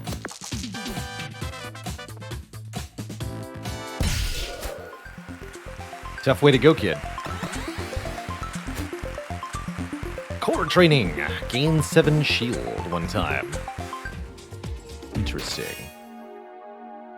Defensive stance. 3 uses of 1 shield. That's a lot worse when I don't get to get my stuff back like the Jester did.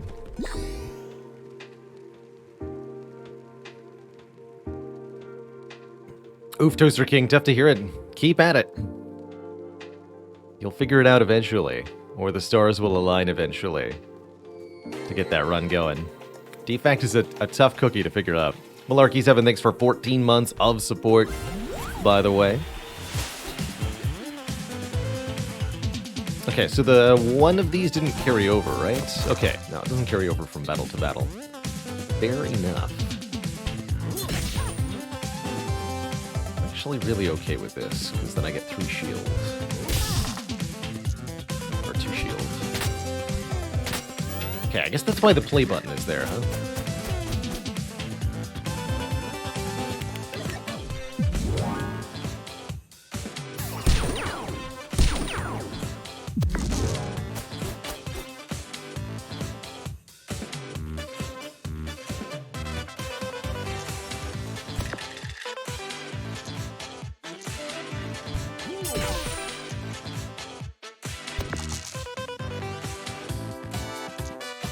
That'll give it a 2, that's fine.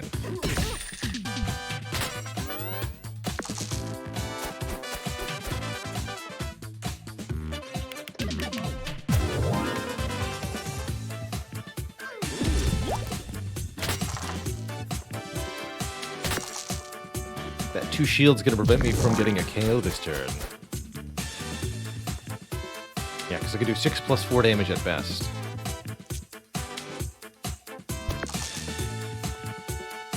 Actually not true. Because I've got a dumbbell. Okay.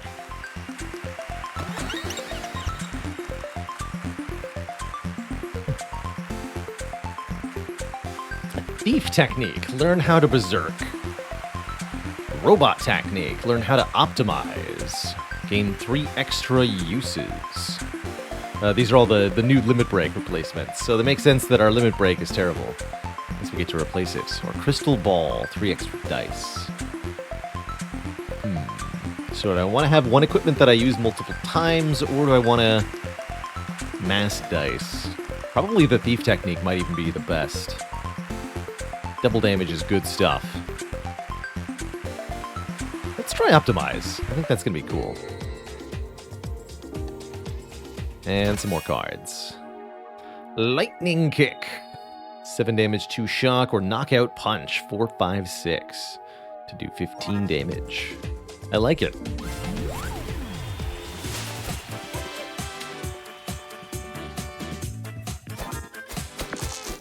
Don't know if we'll actually use that, but...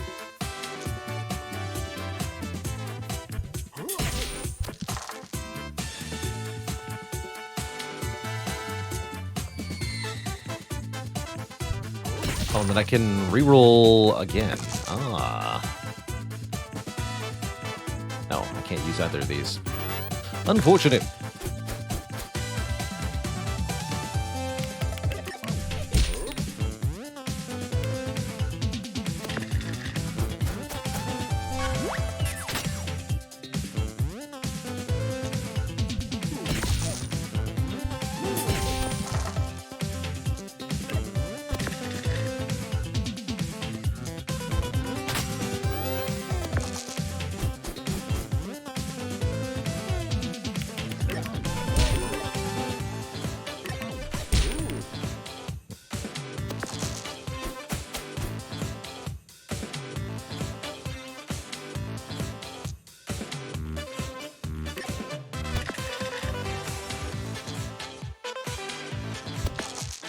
Yeah.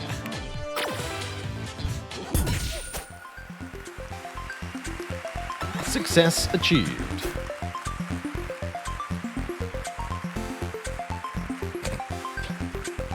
What do you mean a victory point? What? All right, so 4 max health or a point. I want points. Points seem good. Give me points. I guess I get them both, actually. That's right. We get them both. So we'll get a victory point and 4 max health. Take an extra turn. Interesting. I like breathing exercises. Bicep curl. Dice value +1 with 2 uses. Yes. Yes. That's a good card. Good equip.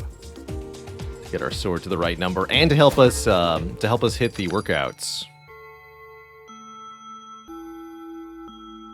I don't think I can use breathing exercises on a workout, can I? I can't like double gain max health or anything weird. Double victory point. Don't think that's how that works.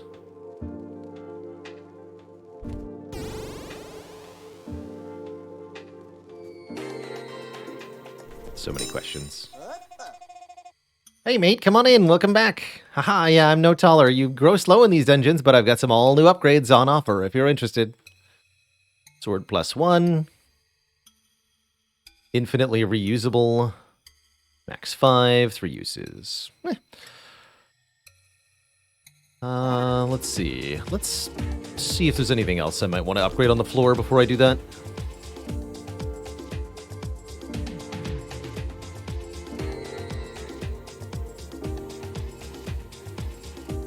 Okay, we'll fight the copycat then.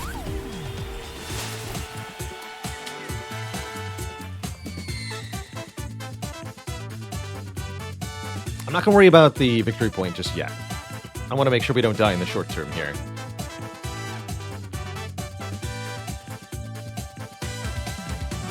Actually going to do core training first.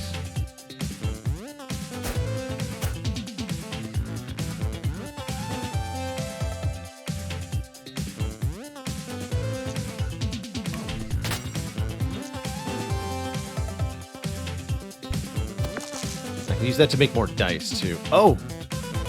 Oh, you curl up and then down. Oh, interesting. So +1, -1. Huh. I like it. Very workout appropriate.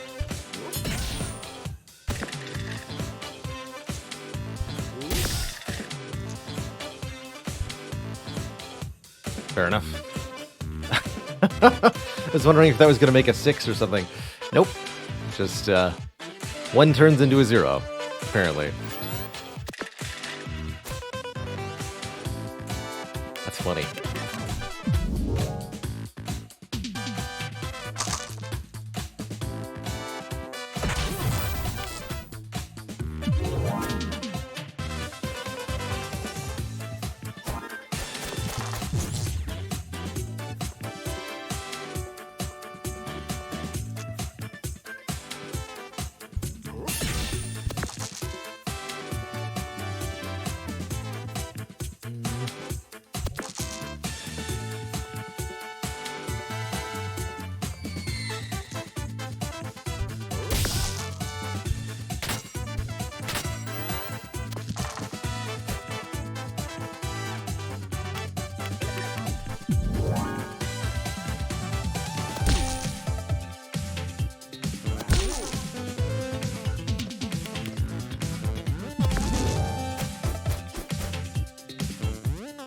Yeah, usually adding +1 to a 6 will give you a 6 and a 1 back.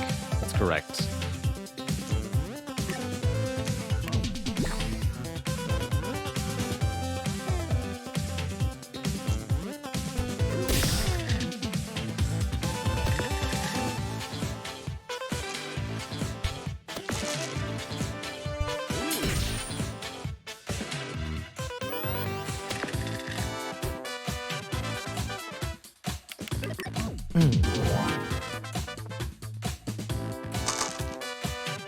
Like that. Kind of.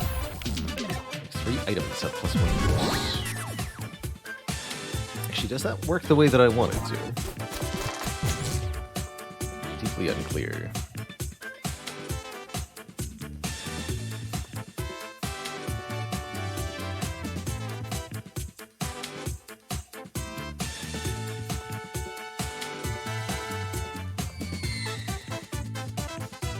And then it stays at -1 if I don't use it for that purpose, looks like. Interesting.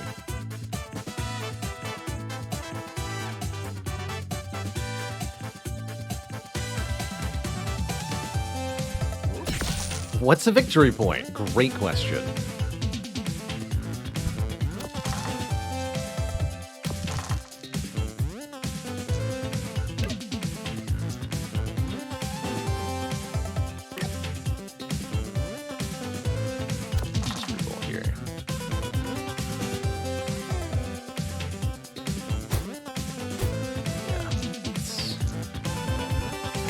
Get that victory point here.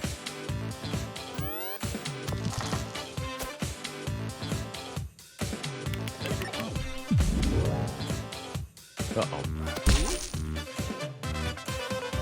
Forgot my choice.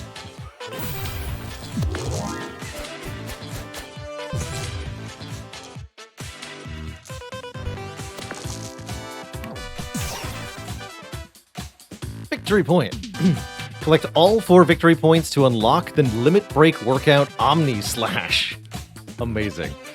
Yeah, we'll do that. We'll do that.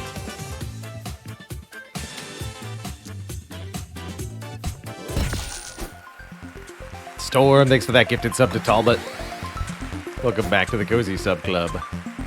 Another 100 victory points. Yes, perfect. Just what I wanted. Fight the fireman? No, fight the pirate. What's here, though?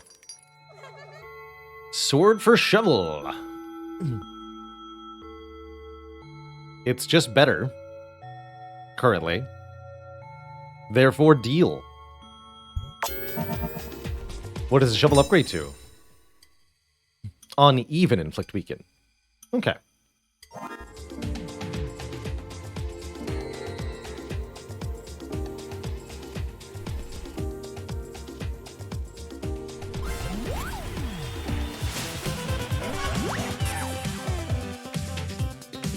Going to use that. Yeah, let's do more core training.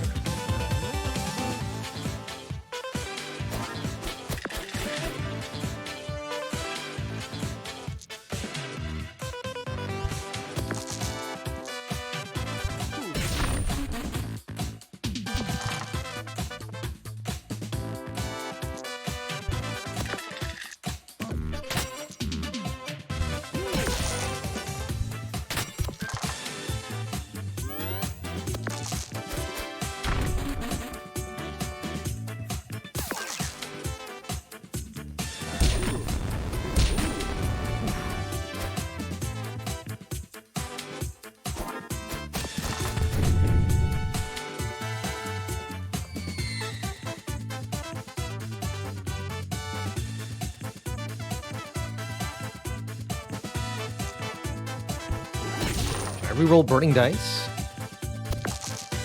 Yes, they stay on fire though.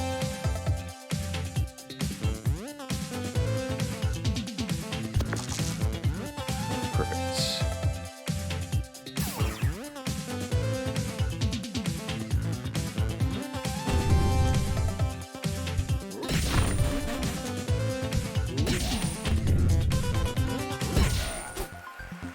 Good optimization. Permanently gain a dice for 5 ones. Oof. That's quite the requirement, sir. Cantrips. Whenever you roll a 1, do 1 damage. Interesting. Tornado Kick. Needs doubles. Do 5 and plus 2 damage with each use. Interesting. Doubles could be hard to come by, but that definitely adds up damage-wise. I like that with the reuse special. Might buy that.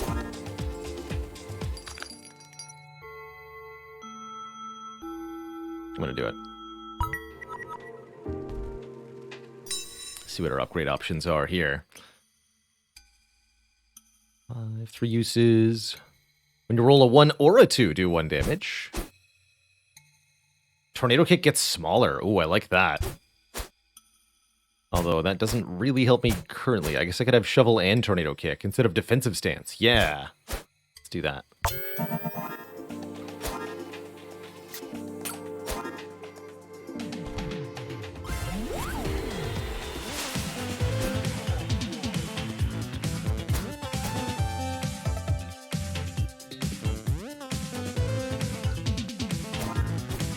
Make that our side quest, but it's going to be pretty tough. He does a lot of damage, which I do not like.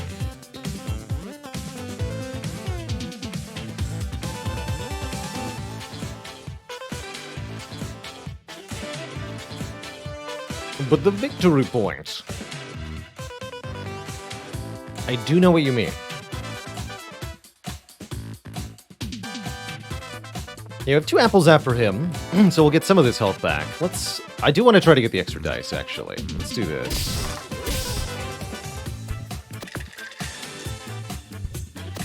Interesting that does work with cantrips.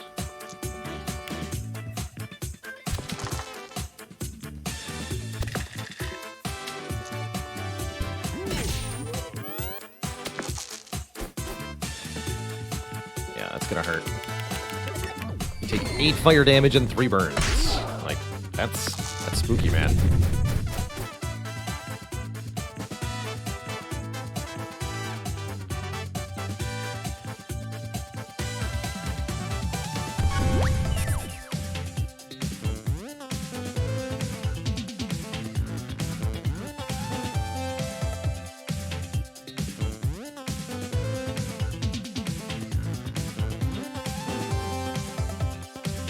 Optimize here, but I'm not sure what it's going to do for us.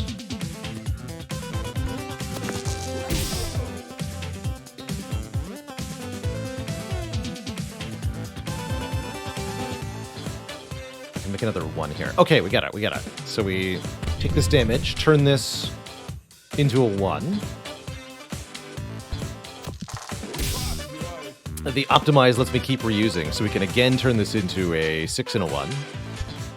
Now we have 3 1s. Gives me new dice immediately, which is a 1. Love it.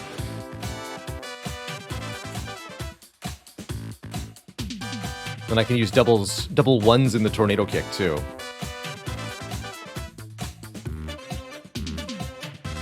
But I need to touch this now.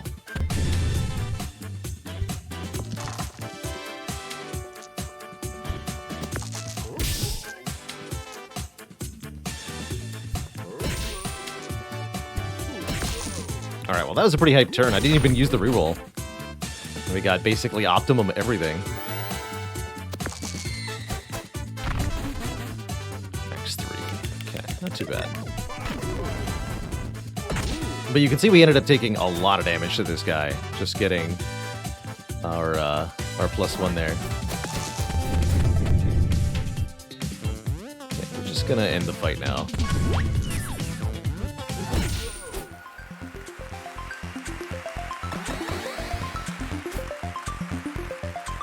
Cover 7 health, I like it. I like it. Oh, the dreaded Loudbird. Cactus will be an easier victory. Get us to the healing. Okay, play the cactus first. This is probably a good time to use our rest day. And our, actually, this is also a good time to get our victory point number 2. I'm sure of that.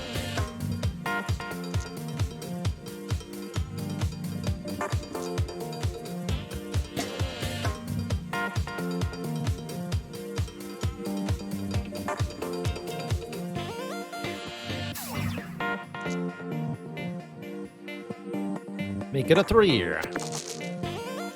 Make another dice.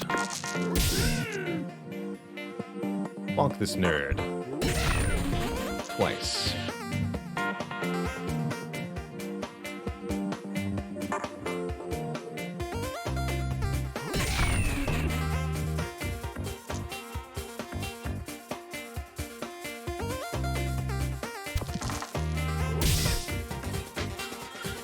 Fair enough.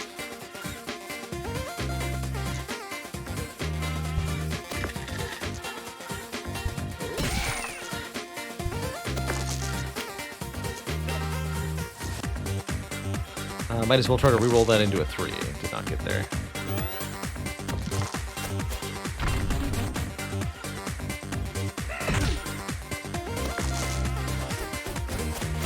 Dice does not stay in there. I didn't think it would. 2 more 3s.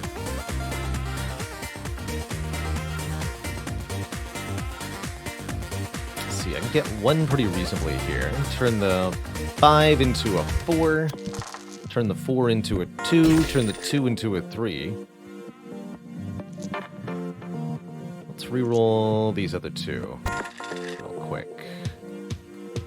4 and a 5.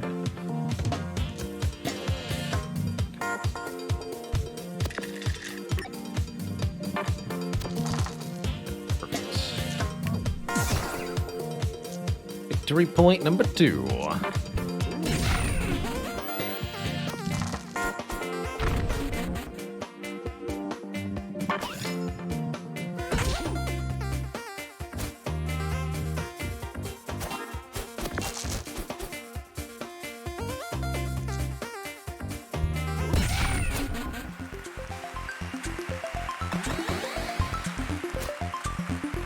Or max health. Huzzah. What do we get here? Athletic sponsorship. Gain a gold. And more endurance training. Perfect. I'll take it. Is there any way to gain block? That would help me get some of these side quests. Inky Juggle. 2 damage, get a new blind dice. Double damage if this uses your final dice. Definitely consider an upgrade here. Don't want defensive stance much. Couldn't I have recovered health in the combat there? Yes, but it's only a 1-time use, so I didn't want to use it immediately there.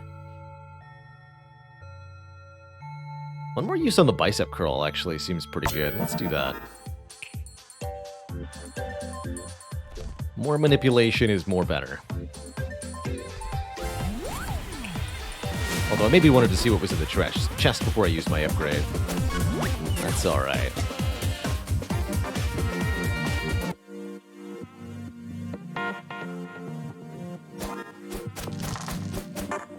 You got...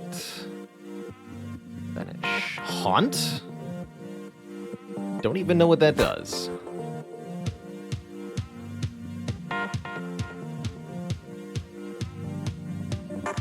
Alright, Optimize seems like it gets a lot of stuff done here, though.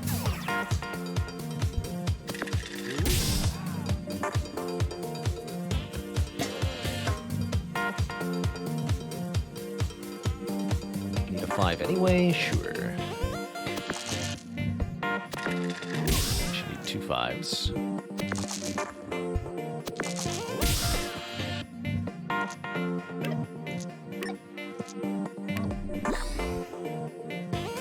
Got 3 1s.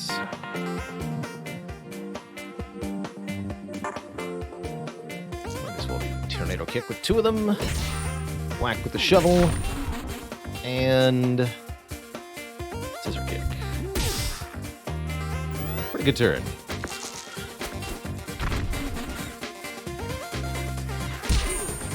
So we have Vanish. Duplicate dice are immediately destroyed. That's going to be pretty bad for us.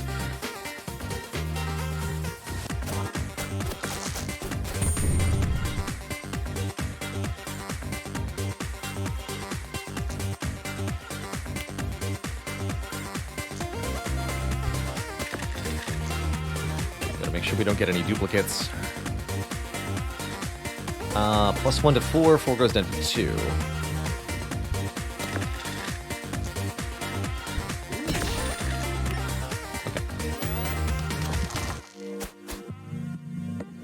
Ouch.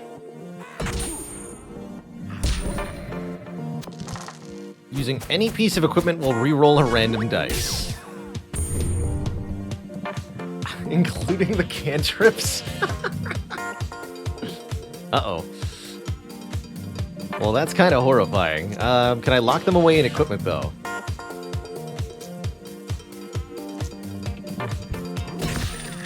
Ha!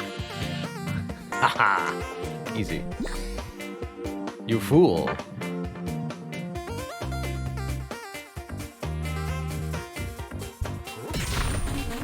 I guess I can't actually do anything with this now. It's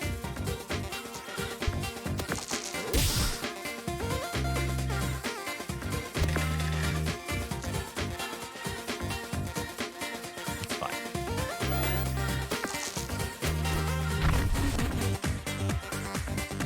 Pixie Flame minus, that was a good roll there. Alright, this is not so bad now. Let's see if we can get this one out of the way also. Yeah, easy.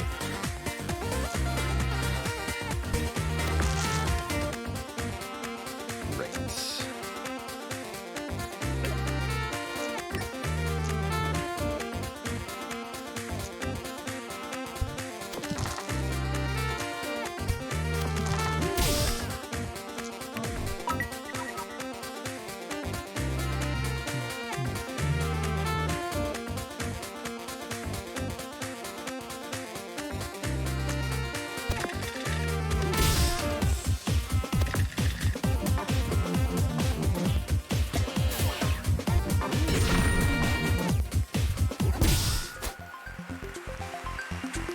Oh, actually, I didn't need to use the reroll to do that, did I?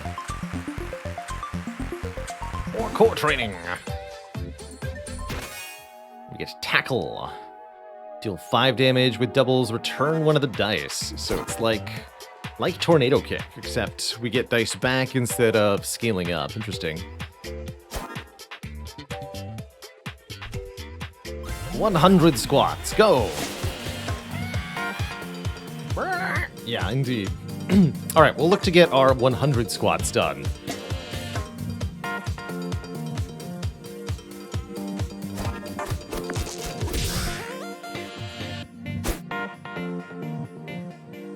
Reset limit break. Caw, caw, caw! Caw, caw! And gain damage reduction. Oh no, it's even more annoying than normal. Dang it. Just what we needed.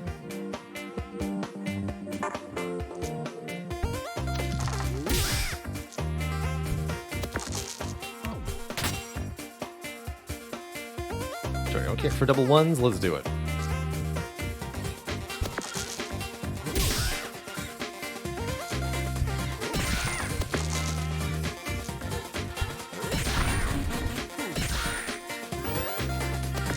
Problems, thanks for the 40-man raid and the 44-month streak, the 4440 raid sub combo.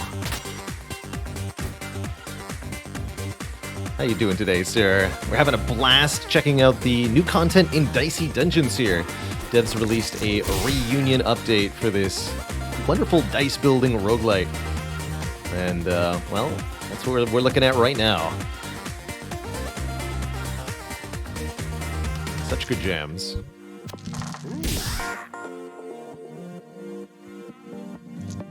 Just caca.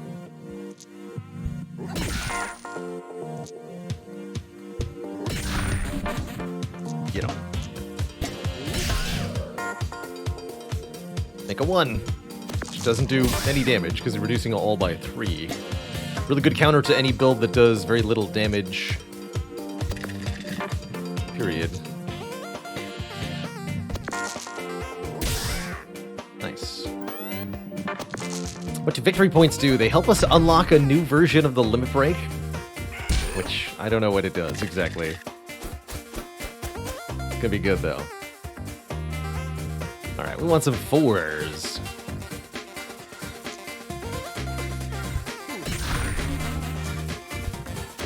Give me the 4s. Yeah.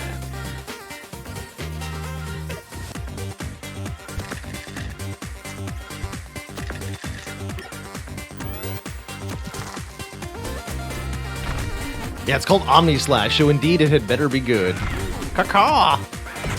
Caw. When you use any equipment, inflict weaken on yourself. Again, including that, apparently.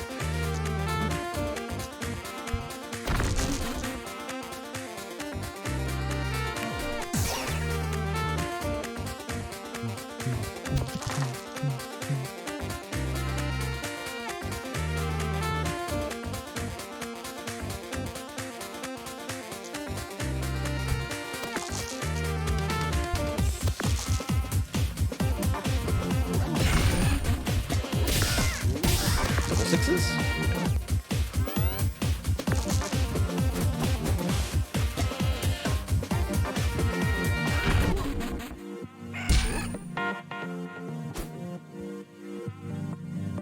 Okay, and the only thing we have left are the actually good one-time use things.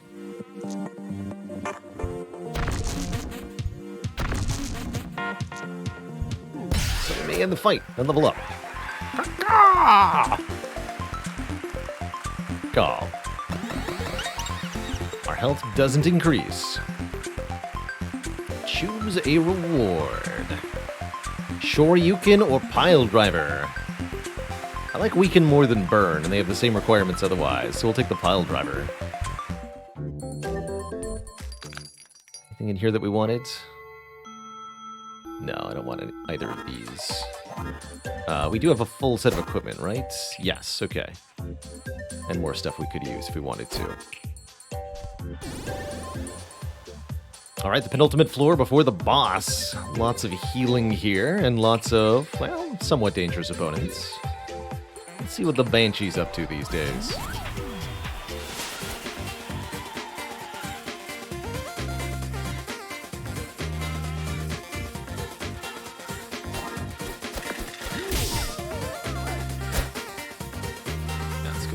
Shock. Unless 5, inflict 1 freeze. So 1 or 3. Next turn, you can only make 5 moves. Interesting. Sad series of rolls. Reroll. That's more like it. Give me a new dice.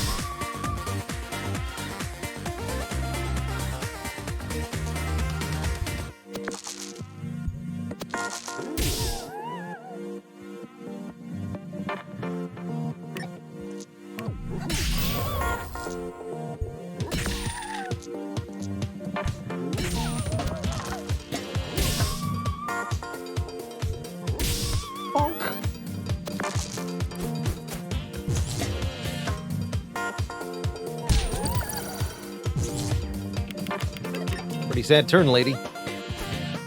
Alright, we'll select Knockout Punch, but I'm not planning on using it.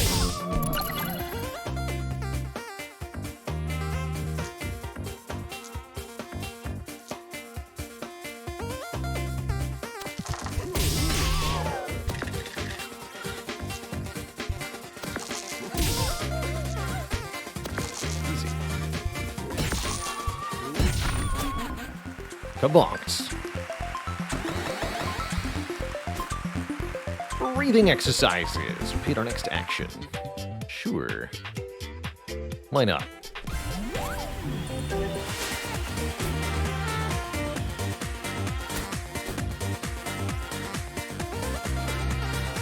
Alright, I'm willing to punch the snowman. He's pretty spooky. Although, Warrior doesn't care that much about freeze since we can just reroll.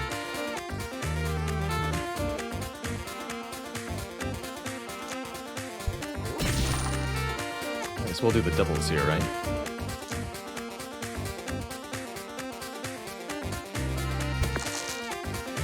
Easy.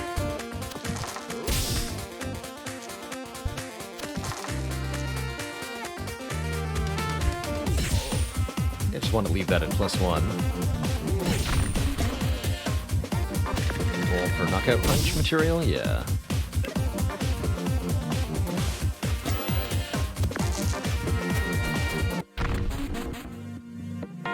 Wow, the weaken hit exactly the one he had the ability to use, so it shut down his turn entirely there. Bummer for him. Tough stuff, man. It's tough. Alright, we can immediately do a knockout punch if we would like to. Not feeling motivated to at the moment.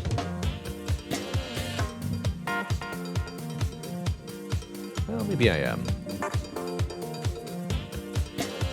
Yeah, actually I am.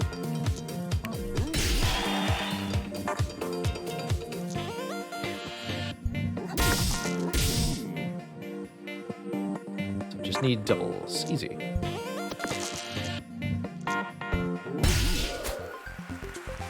Yeah, basically no damage taken. Alright, and final endurance training 1, 2, 3, 4, 5, 6 is required. That won't be too hard for us. To buy an upgrade, yes.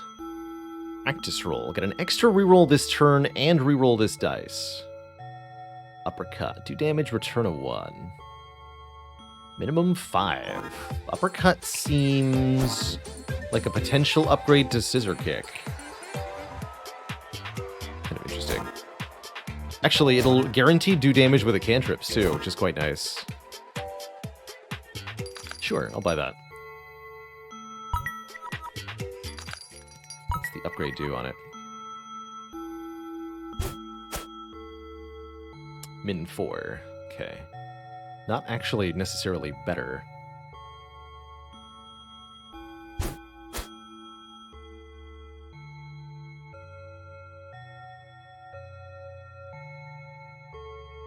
Let's upgrade the cantrips.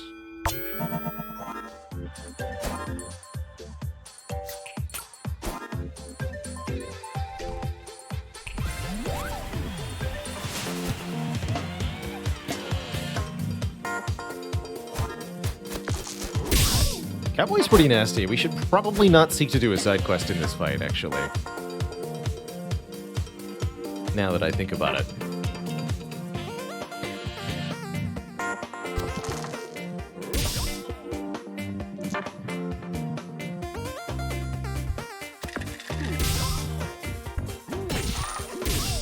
This guy can hit us up to 6 times for 2 damage. Excuse me, but that is clearly a cat. Not, in fact, a cow. Well, don't have a cow, man.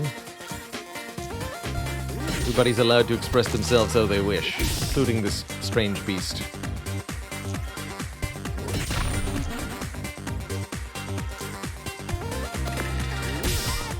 Turn this back into a 2 to do 1 more damage? Sure. Yeah, I actually quite like that. Get him, cantrips. Oh, doesn't get the dice back. Still gonna hit me with all of them? Nope. Just 4. Shovel for tackle and uppercut. Actually, that's reasonable, although we'd lose access to the weaken. Being able to hit more is reasonable.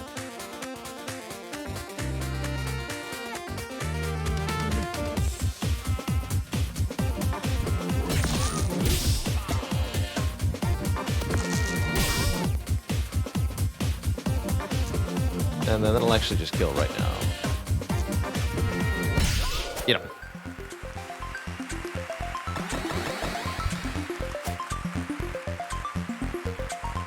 One times 7. What am I, a bird? I can buy another endurance training, sure. I'd like more max health. And I can buy a restore 10 to let me get the max health gains off. This is the final floor, there's no reason not to. We're gonna want to get all of our stuff out of the way. We'll have to get the Omni Slash during the boss fight, I guess.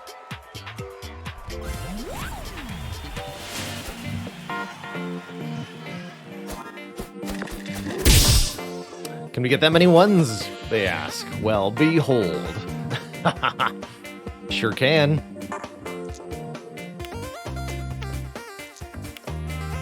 Sure can.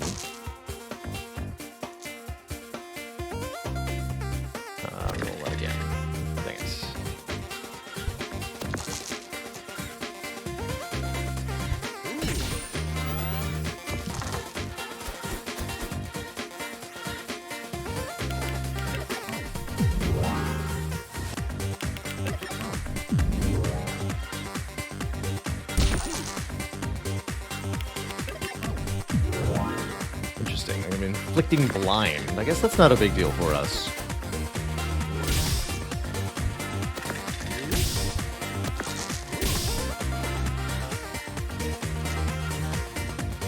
Turn a 1. You got it, buddy.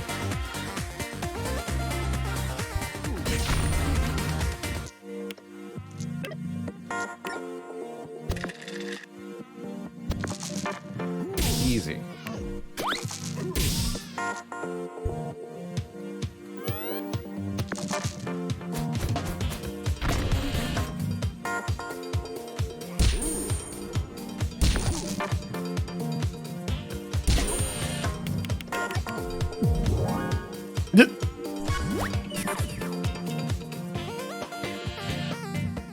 Got 2 endurance trainings to do as well. All right.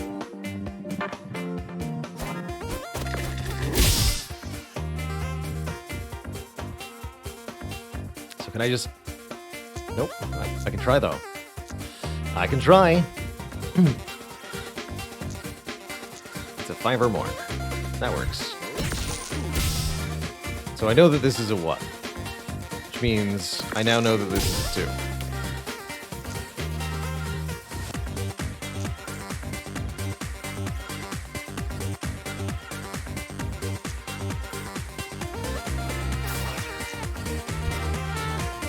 That was a 1, obviously.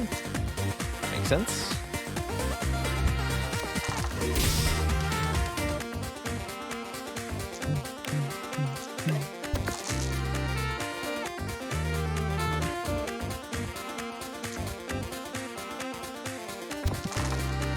Perfect.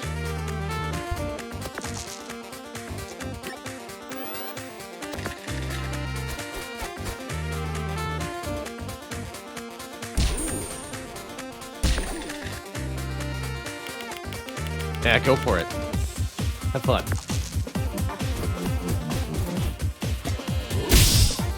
4 damage. Not a 5.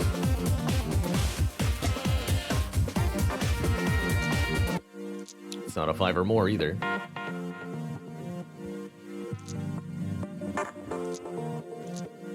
It's a 1! I've deduced it by Tornado Kick, which needs doubles. I can only play it with a 1 in there. Ha!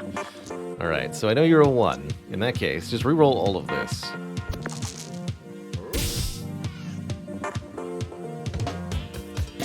Oh yeah, Cantrips also revealed its identity as well. Funny.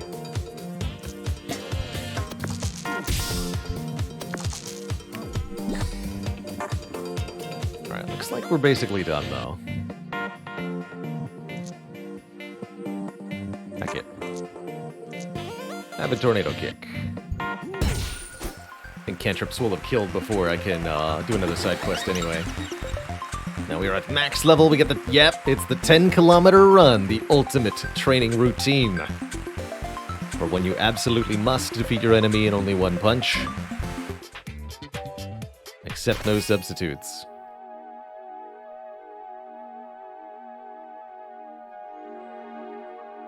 Disable 2 damage dealing cards next turn. Interesting. Alright, I've got only 1 coin, so let's head to the boss. Warrior versus... I don't remember. Chat told me how to pronounce this lady's name once, and I've completely forgotten it.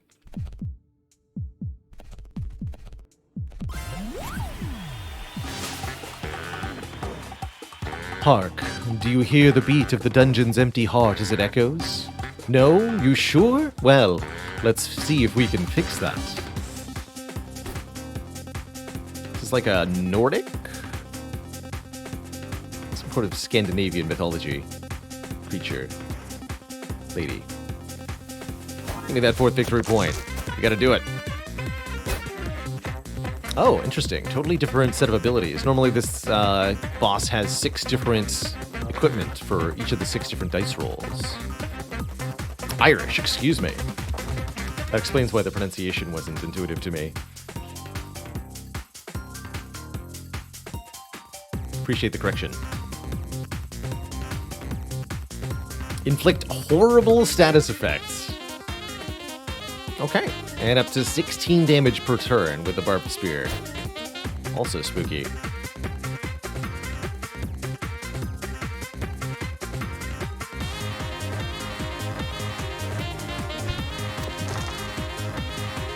Skara. Interesting.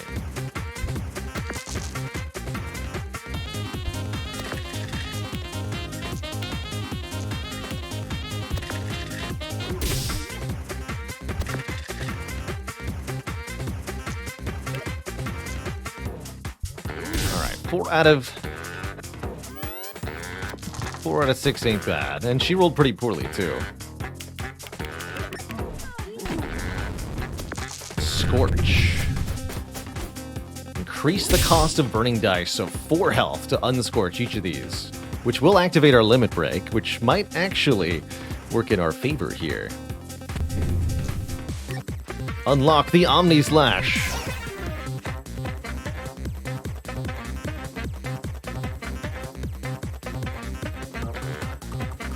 I think.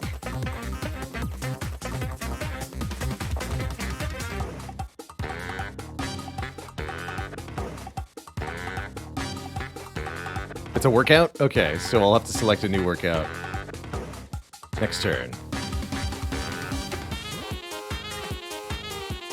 Gotcha.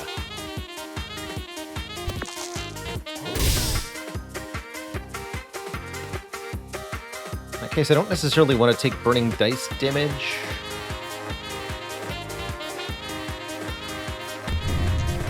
I do want to scale the tornado kick, though.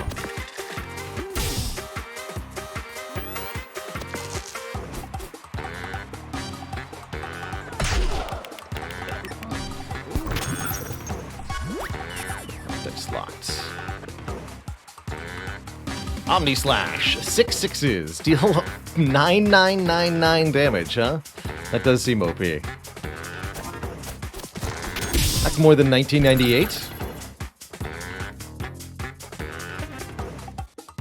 The Big Smack. Means any prior damage is probably irrelevant.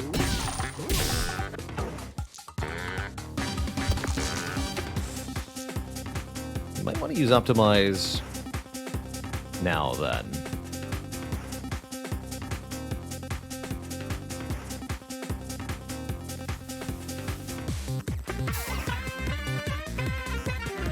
Health, yeah, we'll get that back.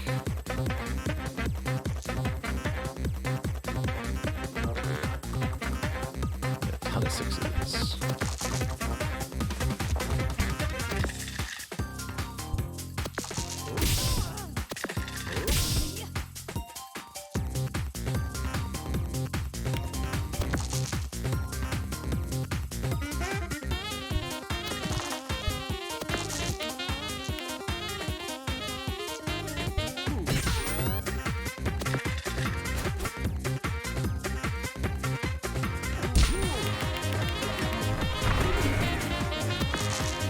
Caw!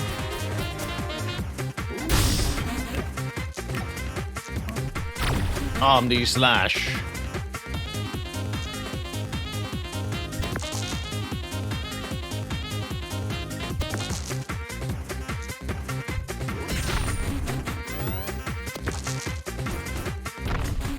We still gotta do it, though, of course. Oh, actually, wait. I need to recover health. Or this won't work. She could do 16 damage in one turn, so I can't end my health. I can't end my turn with 16 hit points. That's not going to end well. But rest day works.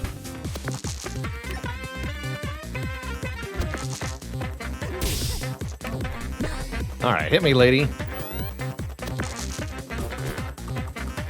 Show you the power of the Omni Slash.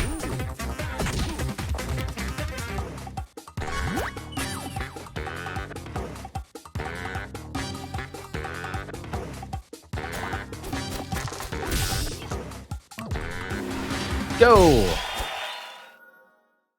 GG. What a triumphant journey. Was it good to be back in the dungeons? Honestly, it was a bit scary. I don't know if you remember, but last time I nearly got trapped for eternity. But my agent said it was really important to take part in the reunion, with the book coming out so soon and everything. Ah, yes, you wrote a book. You specifically wrote a book. A fitness manual, I believe. I mean, it's mostly pictures. But the important thing is it's really heavy, so if you want to get fit, you can just carry it everywhere you go. Well, it's good to see you found your niche in life. Next. It's just a really heavy book. I'm here to promote my book! I'm not totally sure, I haven't read it yet. Amazing.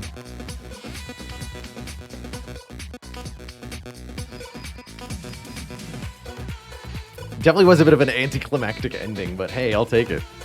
We got the punch. Let's give the witch a go. I'm here because you should never forget where you started out, even if it's a cursed dungeon. I agree.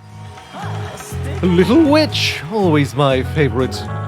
Reviled by viewers, but beloved by me, and isn't that what counts? Actually, nowadays I'm beloved by viewers as well. Remember how my heart's desire was to get 10 million followers? Only vaguely, to be honest. It's been a while. Well, I've just topped 14 million. Would you believe it? I got everything I've ever dreamed of. Fame, acclaim, renown, popularity, fans, praise. Oh, this lady knows what I'm in the game for. All of these things and more. Those are all the same thing, dear. I know, and I've got all of them. Well, I guess you just don't need me anymore then. Which is perfect, because, actually, I never really liked you all that much. Let's see how you get on against my real favorite. Now, there's a girl who knows where her loyalties lie. Madison! What? We're just... Uh-oh. Uh-oh. Us versus a Girl Scout with 3 hit points.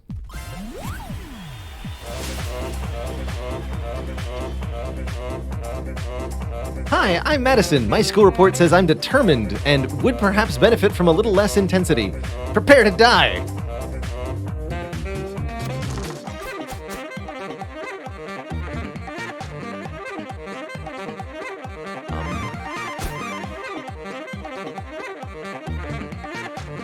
Do 1 damage, generate a new puzzle.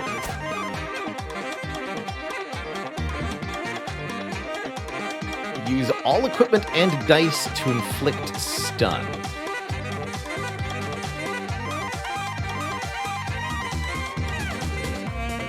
And dice, huh?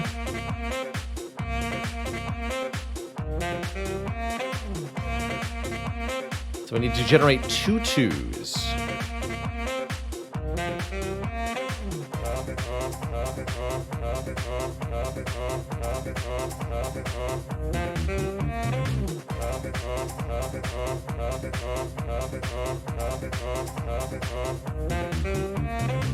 Interesting. So the witch is kind of like a puzzle mode.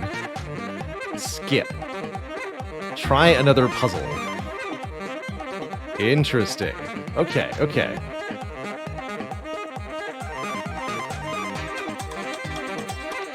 So 2 2s. I got 2 plus 1. So I can bump a 4 to a 5, flip that to a 2.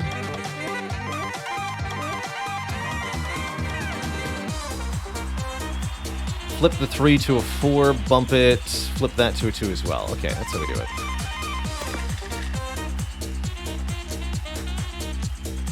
Flip that, 1, 2. Flip to a 4, 4 goes to 5, 5 goes to 2. Get her.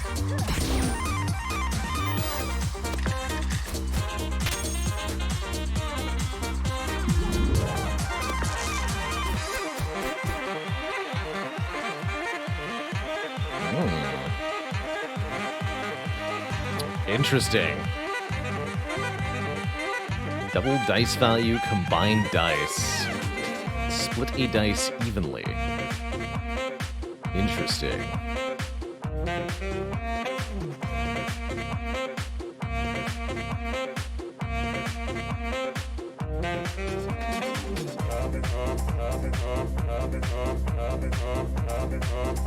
And I need a 3 or 4 uses this turn.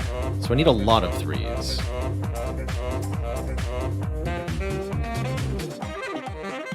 Interesting.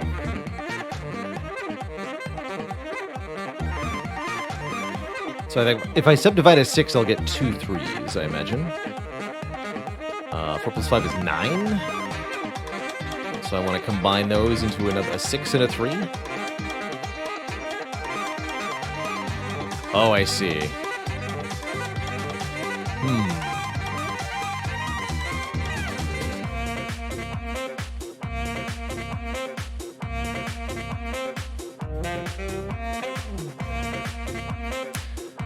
So what do I use the chocolate cookie on? That's the question.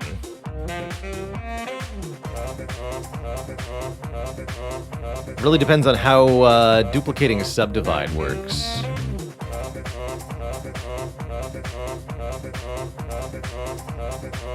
So let's try it this way. Let's see if this works how I think it's going to work.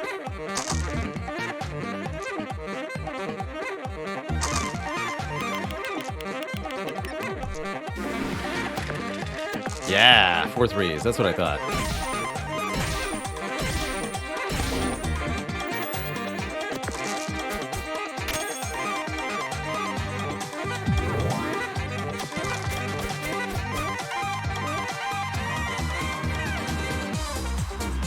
The difference between dice. 4 4s.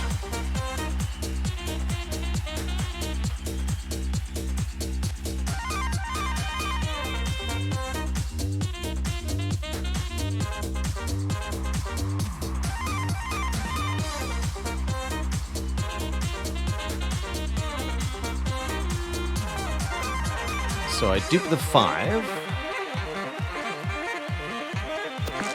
Create a 6. Create a 6 and a 1.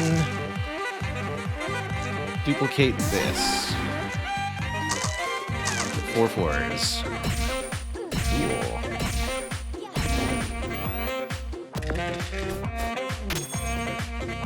The Vanish Constraint.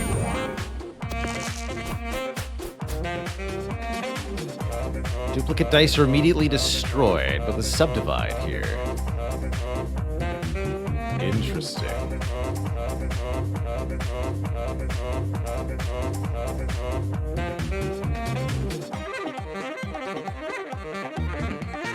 Huh.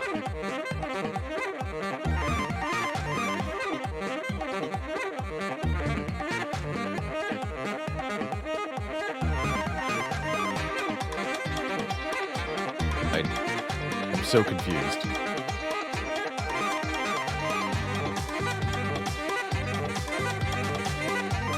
Hide dice and equipment trick.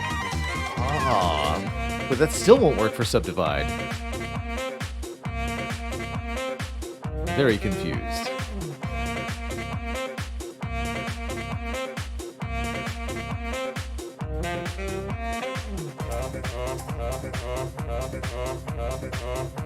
Interesting. Gotta get them hot.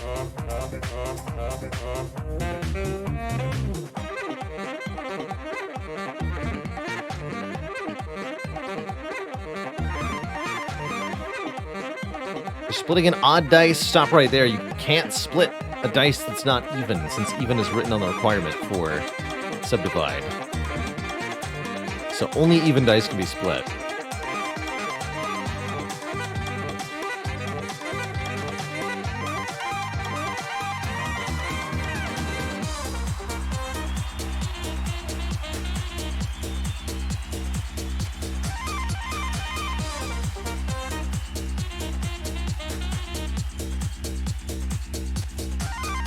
Oh, that's right. Oh, that's right. We're gonna not both dice disappear. I keep forgetting that you only lose one of them. I was thinking that it would subdivide into 2 3s and both 3s would immediately disappear. No, that's not right. If you split a 6, it turns into 2 3s and one of them disappears. Okay, I can work with that. But how on earth? Okay, so I think I flipped this into a 6, turn this into a 5. And get a 1.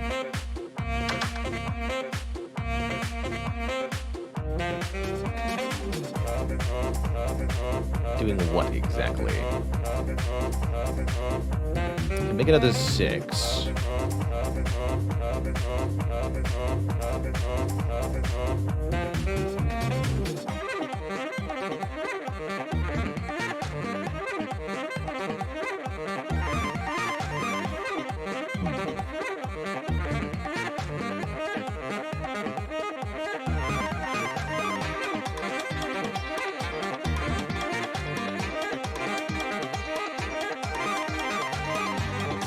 Not sure that was correct. 4 flips to a 3. That's right. So I can do 4, flip, make a 3, put 3 there. And then I'm left with a 2 at the end.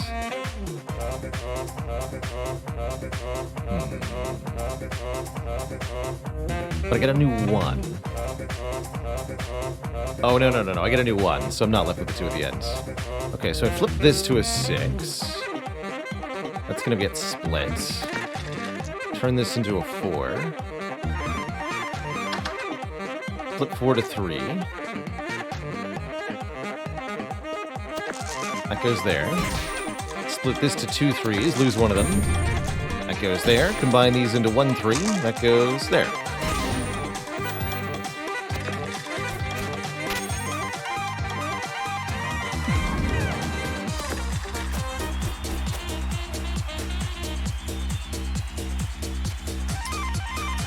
Another 3 hits. Hook shot plus. 3 nudges down. 1 duplicate, 3 flips.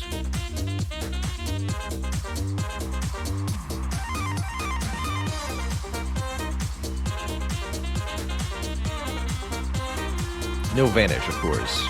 So we need 3 3s. 3 3s, huh? Interesting.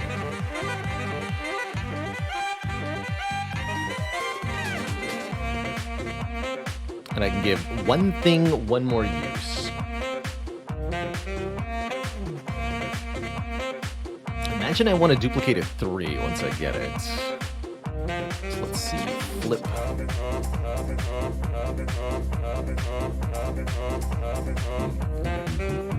3 flips.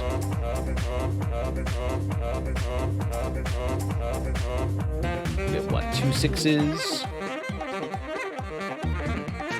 1 goes to -1, -1 goes to 4, flip 4 to 3. The other one gets used in the hook shots. So let me duplicate another 3. Right, so I flip both to 6. Nudge, nudge, flip. Hook shot, duplicate, duplicate. Yeah. There we go.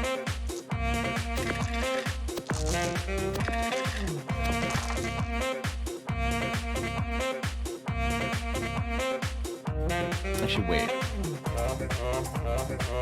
Just 3. I think I missed the 1 nudge use, though.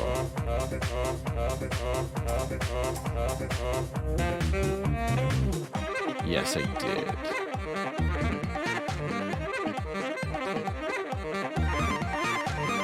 This goes to 3? Hook shot, dupe, right? But I still have a nudge left. Dang it. What did I go wrong there?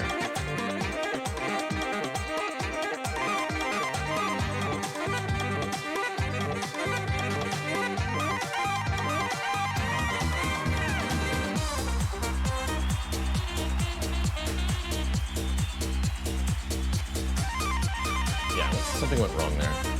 Okay, let's retry. Aquaneck, thanks for 37 months of support.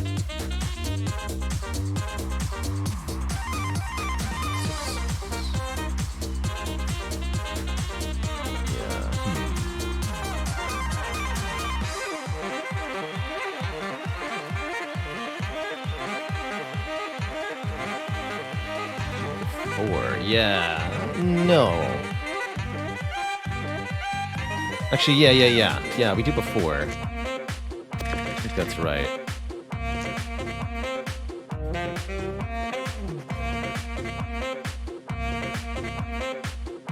I like that idea. Keep the 4.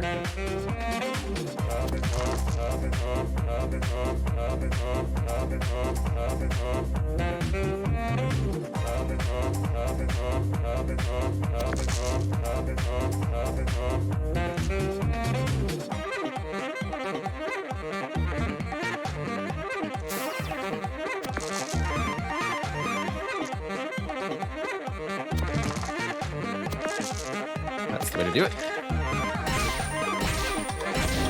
So I actually restarted when I still had a solution, I think. Just couldn't quite figure it out all the way. Password. Oh, what? Oh no.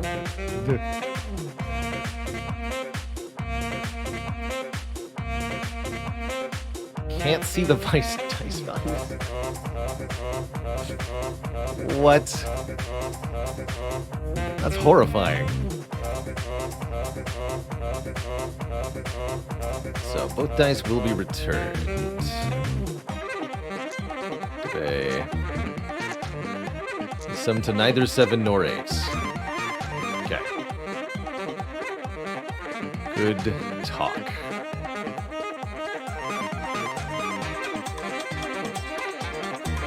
Yeah, we could test for a 1, but if I find a 1, we're gonna be in trouble. You know? Alright, let's bump 1. Yeah, that's what I thought. Great.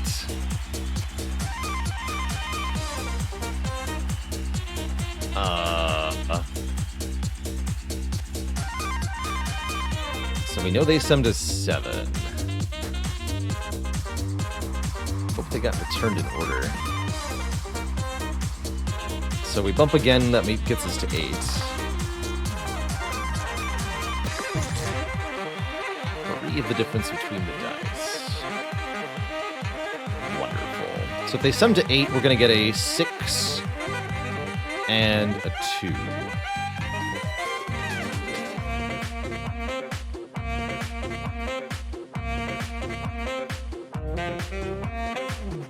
When we combine them.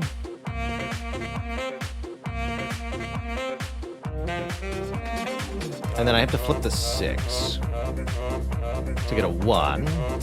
Yeah. This should be the 6. Flip the 6 to a 1. We know this is a 2, so this should give me 3 1s.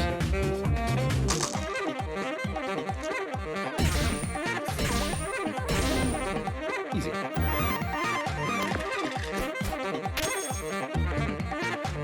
Alright, I don't think we have to solve this puzzle, since Madison's just a 10 here.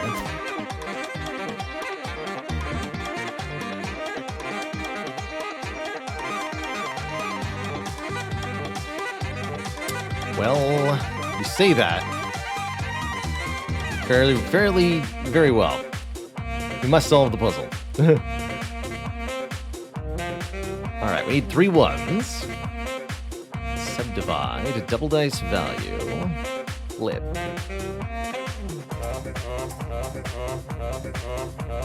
Ungerade dice. Double dice value, then subtract 1.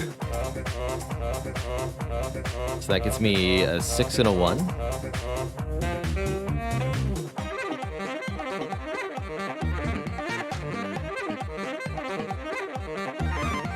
Split that to 2 3s. No.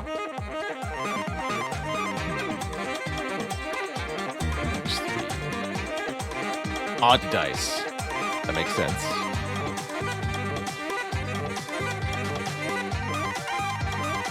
So yeah, getting a 6 and a 1 sounds right.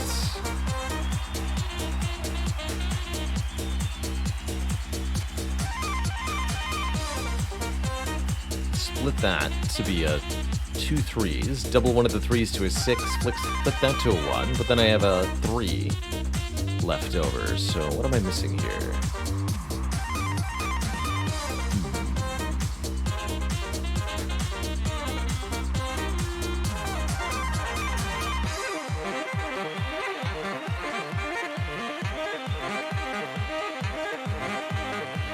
Probably need to split a 2, huh?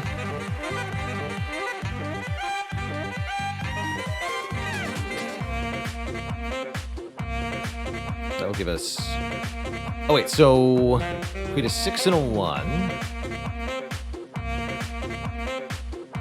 Double the 1 to a 2. Split the 2. Flip the 6. Yeah, there we go.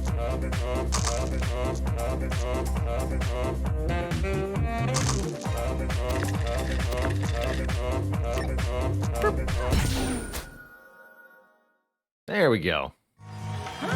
Welcome back. I honestly thought that might take you longer. It was lovely to spend the time with little Maddie again. Now that I'm beloved by millions, I feel like it's my duty to give back to the next generation of ambitious young women. So, just to be clear, you got your heart's desire, you're famous and beloved, and it didn't make you regret what you said you'd wished for? No hollowness, no gazing into an abyss of imposter syndrome, no infinite regret? Nope. It's been an uncomplicated delight peppered with merch deals and brand collaborations. Oh. And I'm so happy I could come back and show you how much you meant as part of my journey. Well, I'm just glad I could help you along in the way in your tiny mortal life. Episode complete. That was fun. I like those. Very good. Robot. I'm here because I think if I try hard, I can come across as more relatable this time. Now, my notes tell me that you're, quote, continuing to strive for improvement every day. How's that working out? Better and better. I learned German, and now I'm consolidating and extending that work by using a German textbook to teach myself Korean. It's very efficient. Oh, no. And you've come back to the dungeons because... I think I came across a bit weird last time. I hadn't really understood how the editing process might work. I thought this might be a chance to seem more normal. I see.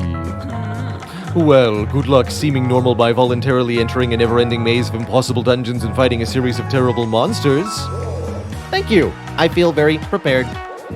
I've rewatched all the old episodes and polished up my tactics. How impressive. So it would be terribly inconvenient if I took your dice away and replaced them all with coins, I imagine. Wait, what? Oh. Heads? It's a coin building game now.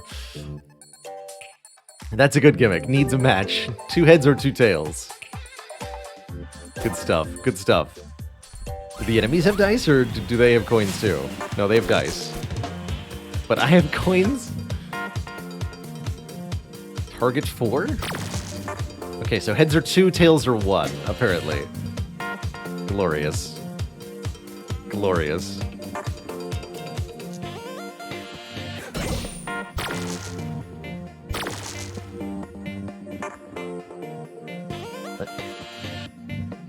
Or is it target 2 of each? 2 of each, apparently. Needs silver? Convert to gold.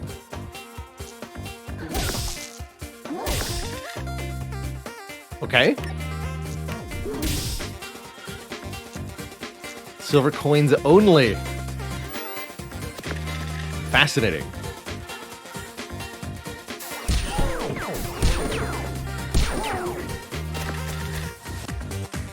Oh, and that coin kept in there too.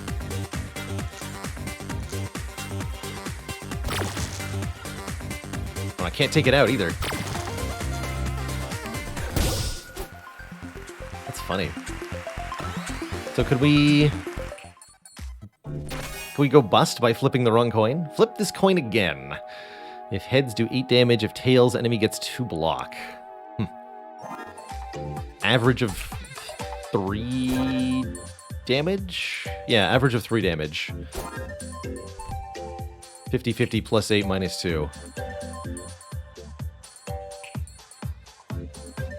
gold coins do. They were the same as regular coins, but I just got to do 1 damage for converting each one.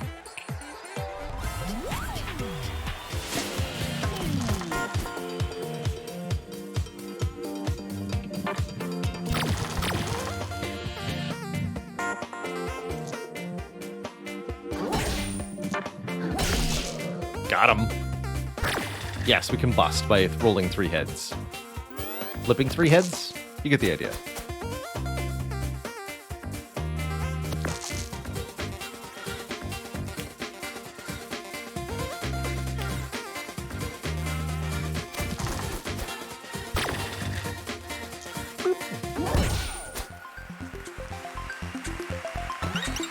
We're now level 2. Max health increased by 4. And we get 1 extra CPU. Does that mean I can flip more coins? Guess we'll find out. Baby Squid is terrifying. Let's get more equipment before I fight Baby Squid. Oh, interesting. 3 heads, 2 tails. How curious. Okay, and that doesn't count.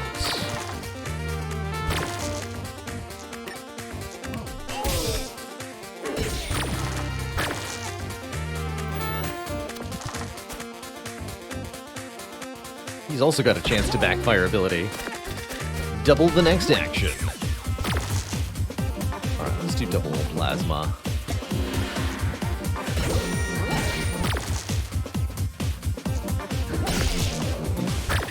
Triple heads. Oh, that's right, I can put one of the coins into the thingy, though. Ow.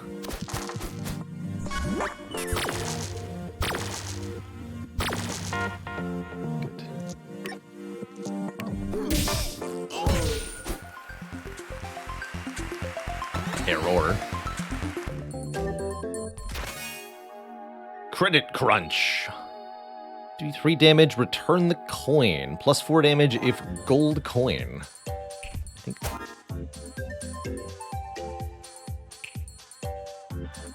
Cool, 3 damage return. That's good. But Baby Squid might totally KO us here in 1 turn. We've only got 12 health, and Baby Squid can easily dunk us. Oh no. Good.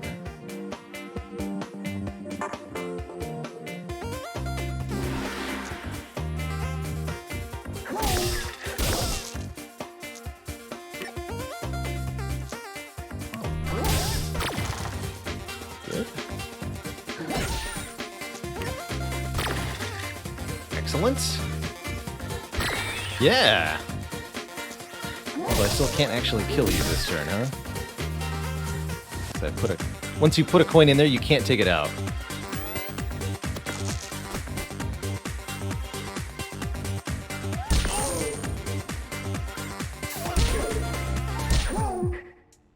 Alright, we didn't die. That's the important part.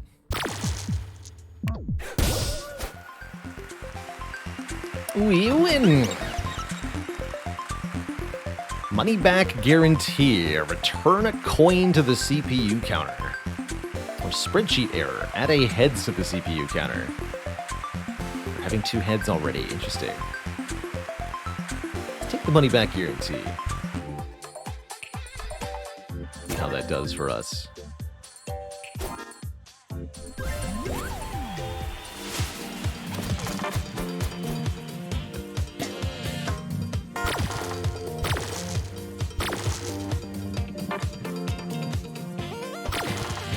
Two of each so far, so we're 50-50 to get a jackpot.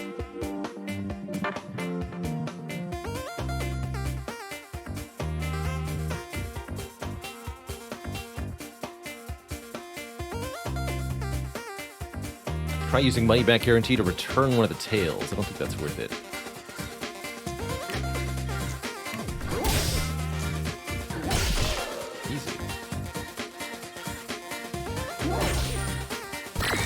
Nice. Turn 1 KO. That's cool.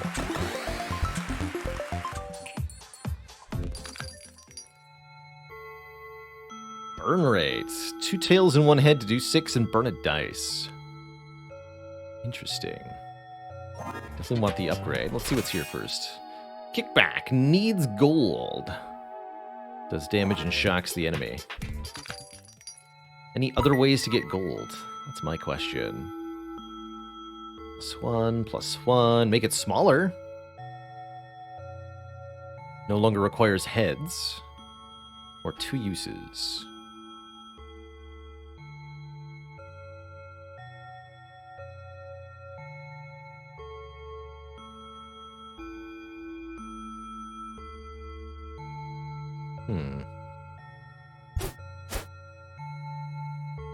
That also gets smaller.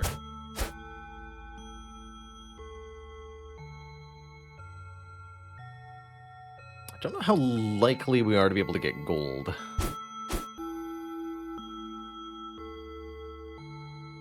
Even with the money back guarantee, jackpot's never more than 50% chance. Exactly. There doesn't seem to be any way to guarantee it, huh? But we can make the payoff huge when it happens.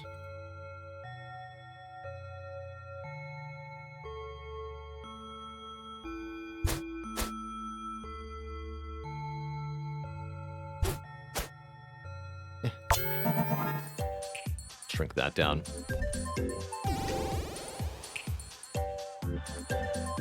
Get another upgrade.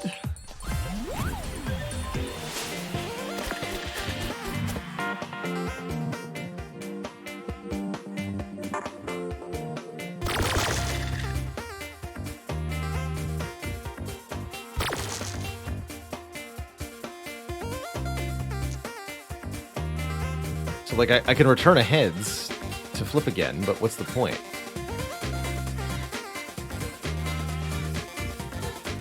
It's gonna be a 50-50 either way.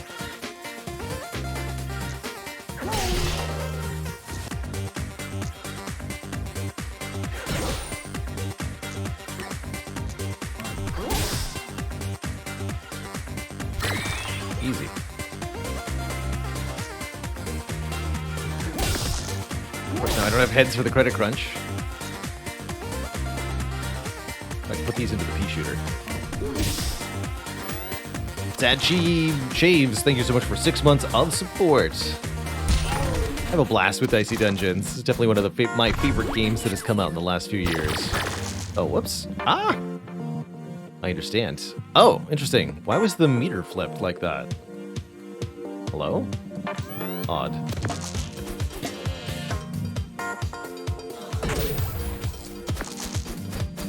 Yeah, what? Flips every turn. I'd never noticed.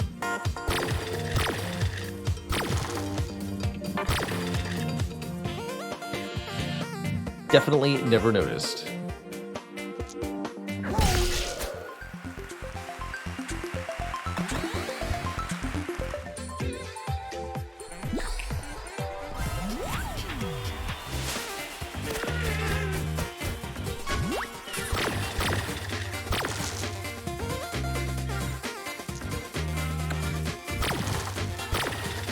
Okay.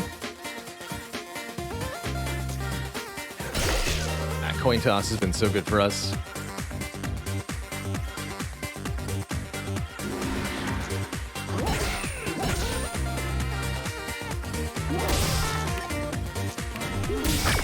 I didn't think so.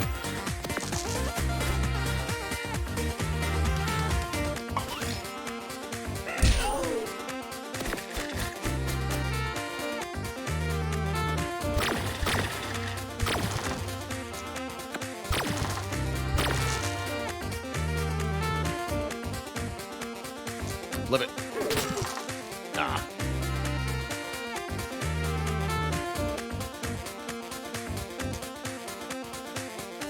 I had a guaranteed kill also, and I just ruined it.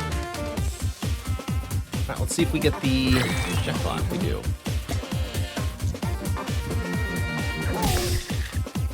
Stuff's up the version though. Thorns for each one? Yeah. Oh well. We'll heal after the fight, right? Yeah. Bullhorns. Reusable on gold. Bear Claws needs triples, deal 8 damage, immune to errors. Let us actually go for the... I'm going to take that. That way we have a thing to do with the jackpot and a thing to do without the jackpot. So we can kind of play for both options on the 50-50. Heads up. Swap from tails to heads. Private health care. Way to recover health. Or Boolean operator. Do 4 damage, flip slot.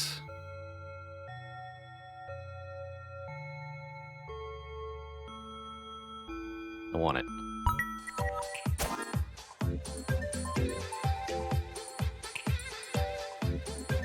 Oh, it's a 2-slot item, though.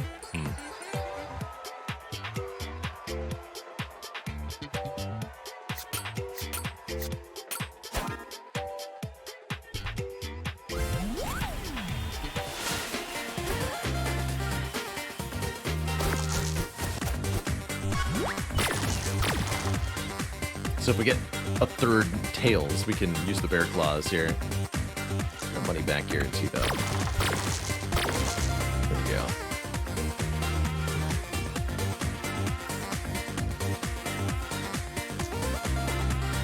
Slot. Yeah, now requires heads.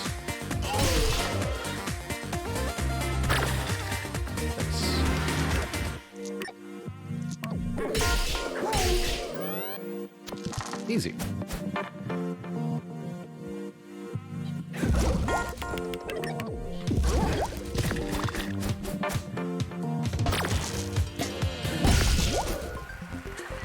No longer despair, and yet return.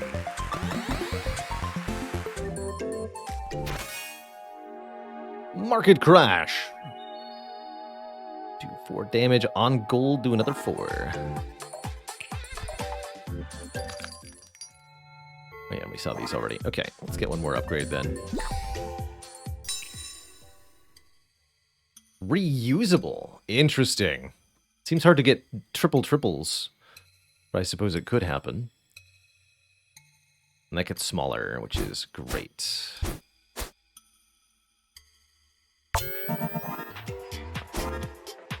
Shrink it down.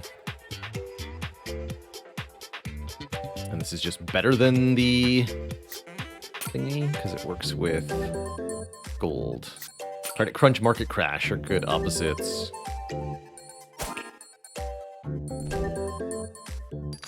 Can load coins into it, though. Oh, that's a good point, actually. I hadn't considered that aspect of it.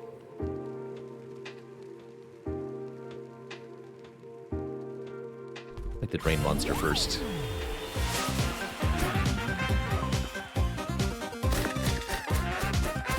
This is one of the enemies got added later on in Dicey Dungeons. Uses of poison and confuse.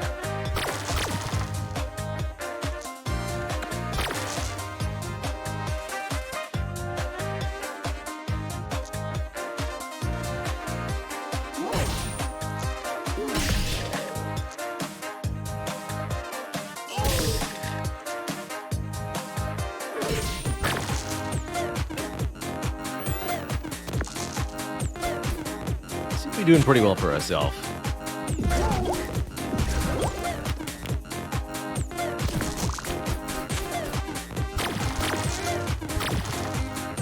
Okay.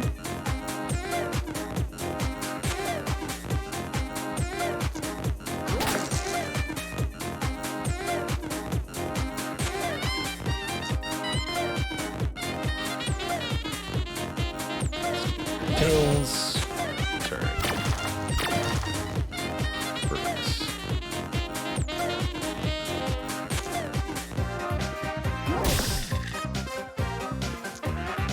Heads are not useful. I can do tails then heads, though. I think so.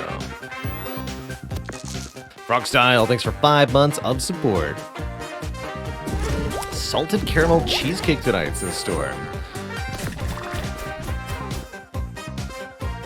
Caramel in the cheesecake and on top, or a plain cheesecake with the caramel on top? Oh, great question. I like them both.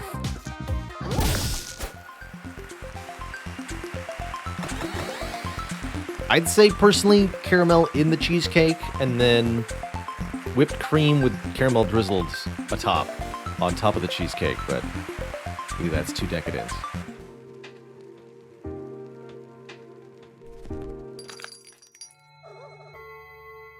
Acquisition. The next two items have +1 use this turn. We could do some good stuff with that.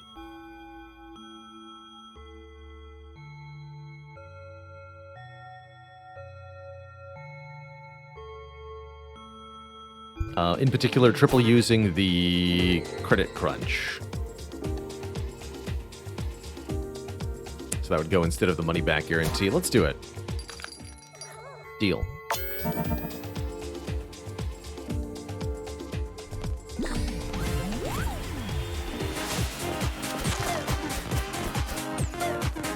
Less decadent than the original plan? Well, I guess it can't be too extreme after all.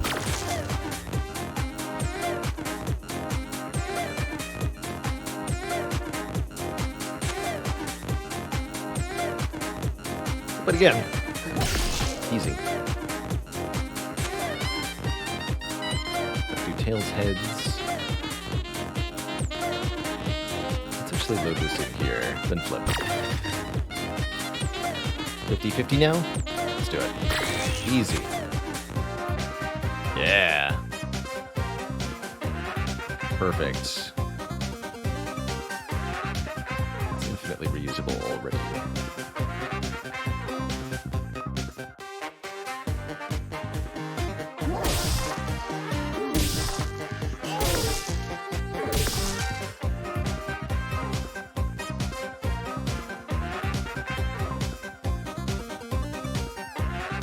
So I can't use credit crunch and acquisition because I would have no heads left.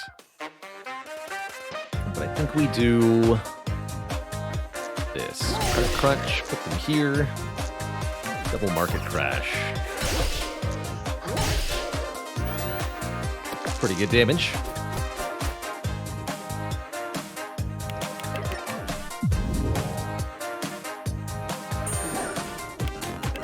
Confused, no big deal for us.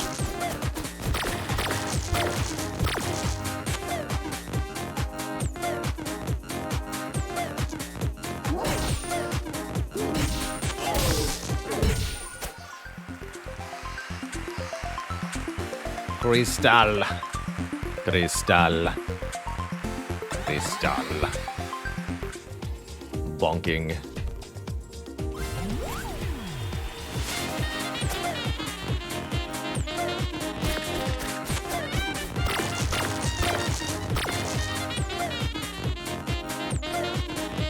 How do we want this to go? Put two heads into acquisition.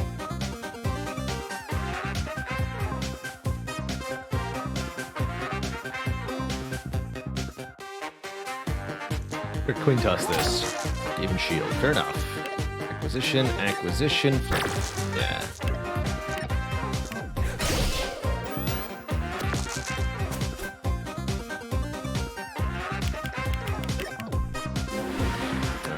Double his next action.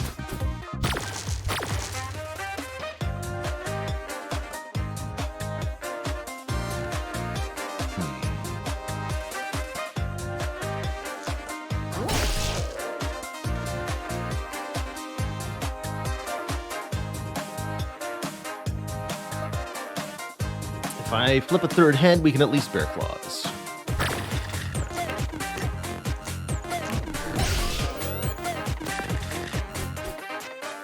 It's gonna hurt.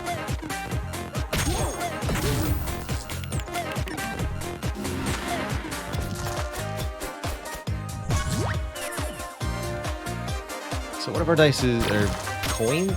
I like the circular lock icon. It's cute.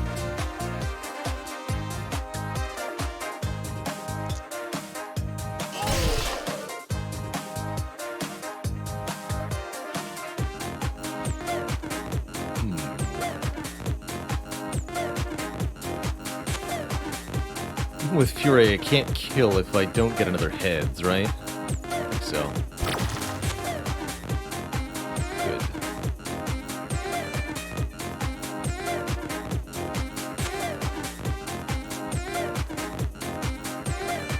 right, tails only. Oh, shoot, actually.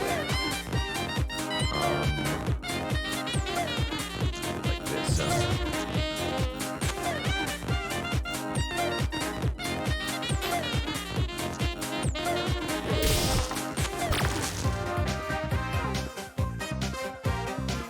Let's see. Bullshit. We heal after this fight anyway, though.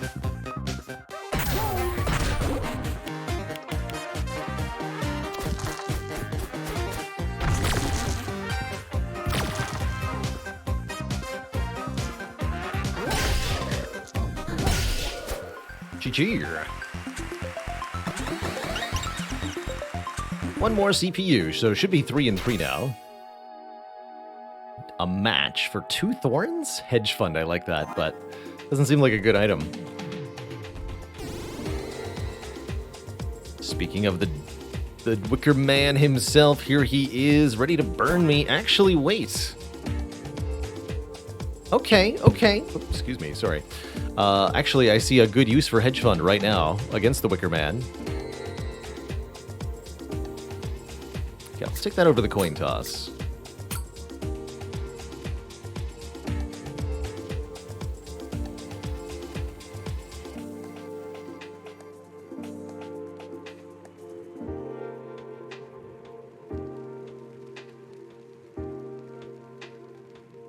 BB Tech, did you hear that the Wicker Man's big on e-readers?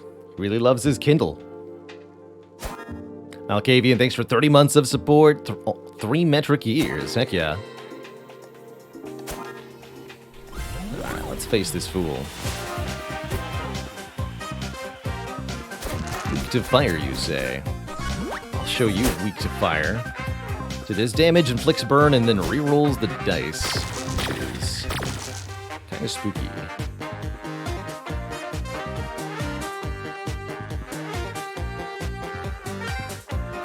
I'm gonna double my thorns.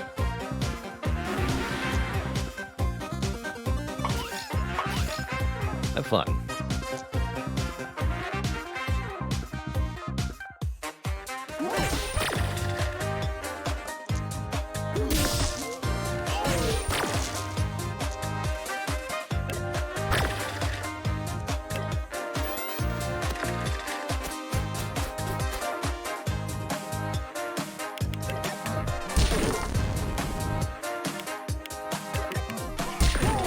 Yeah, of course. Hit yourself, fool. Yes, do it. Foolish man.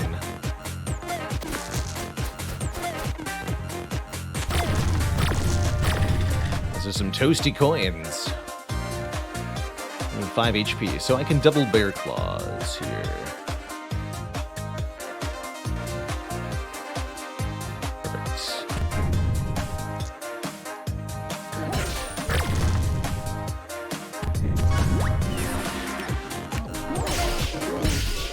No prob.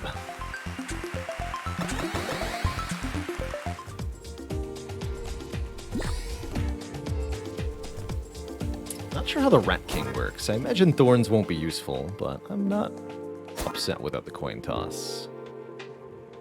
Singer is also a decent opponent for thorns.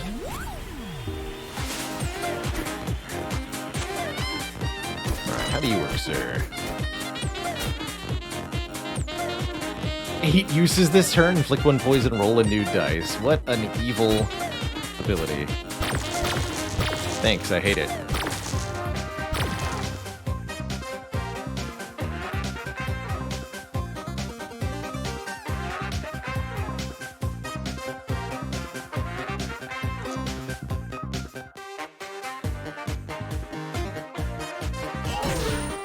Alright, so if I bust, I can use Bear Claws. If I hit, we'll be good.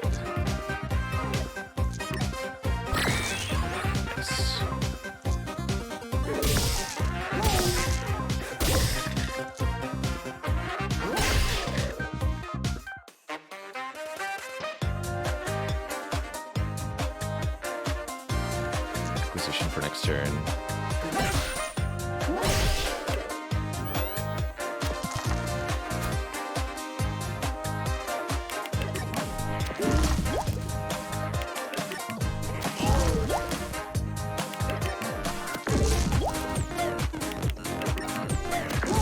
Okay, not too bad.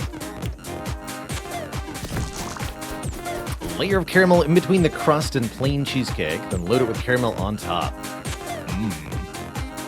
I agree.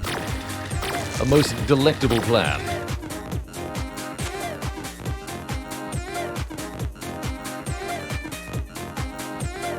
Next 2 items get +1 use. So I think that just means we double credit crunch, right? This? Yeah.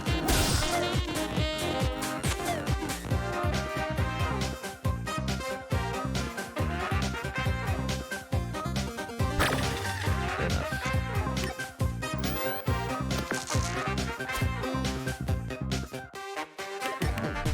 Kill him on my next turn. Should be doable.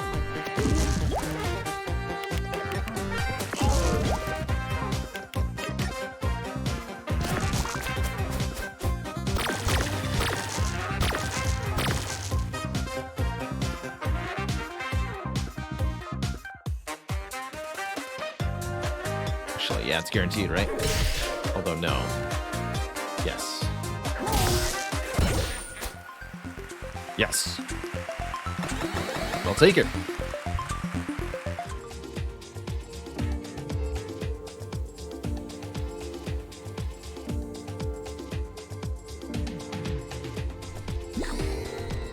I will take it. Alright, I don't think I want hedge fund for the lady. Not sure about... no, Kraken wasn't too bad either, in terms of number of attacks.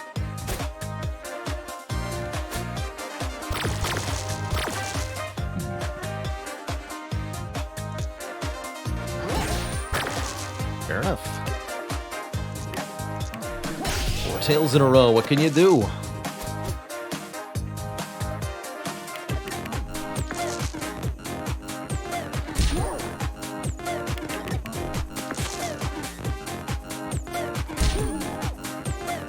Wasn't too bad.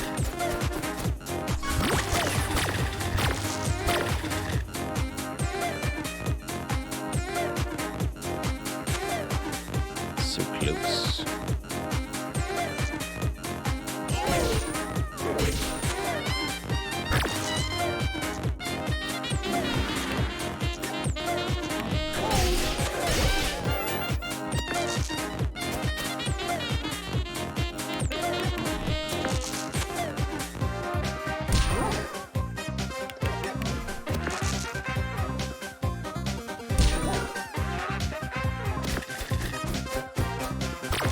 Been lucky she hasn't been rolling too well. This should be an easy kill, too. Not too bad. Alright, what's in the box? Bailout. Auto roll immediately. For 7 tails. That's pretty good, actually. That allows us to guaranteed get gold coins in play and do big damage like that. So I'm going to take the bailout and try it out here. I bet the upgrade needs 6 or something. So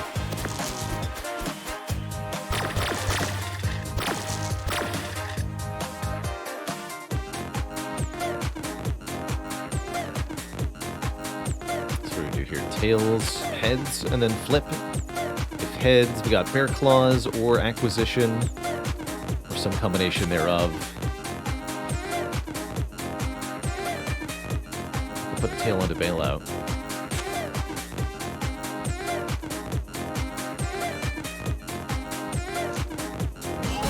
This is the way to do it.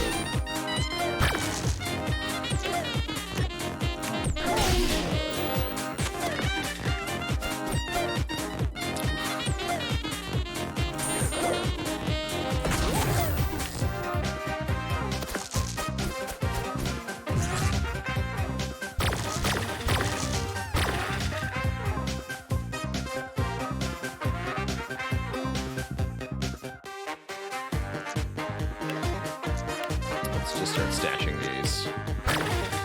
Yeah. Please stop rolling 6s, thank you.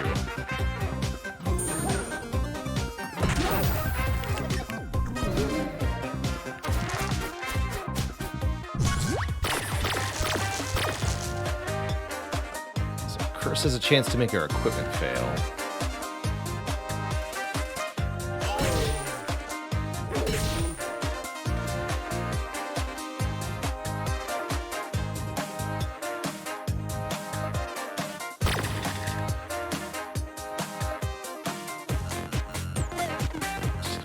Tails thing.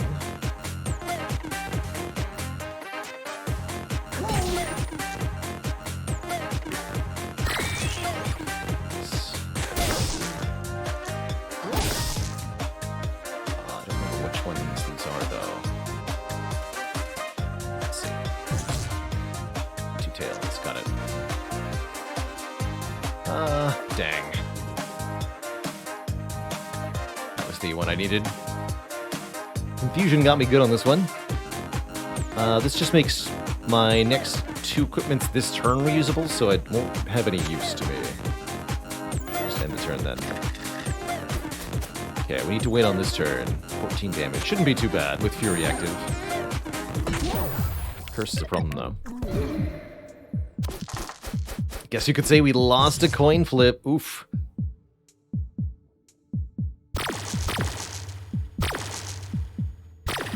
Okay, 2 of each is good.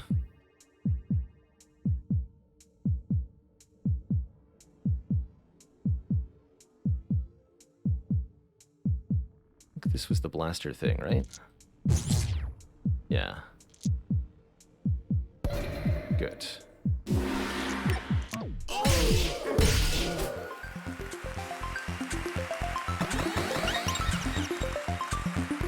Angel Investor. Double all attack damage for the rest of the turn with 6 thingamajigs, or take an upgrade. I'll take an upgrade. That's right, it is 6 for Bailout Plus. I figured it would be. Next 3 items.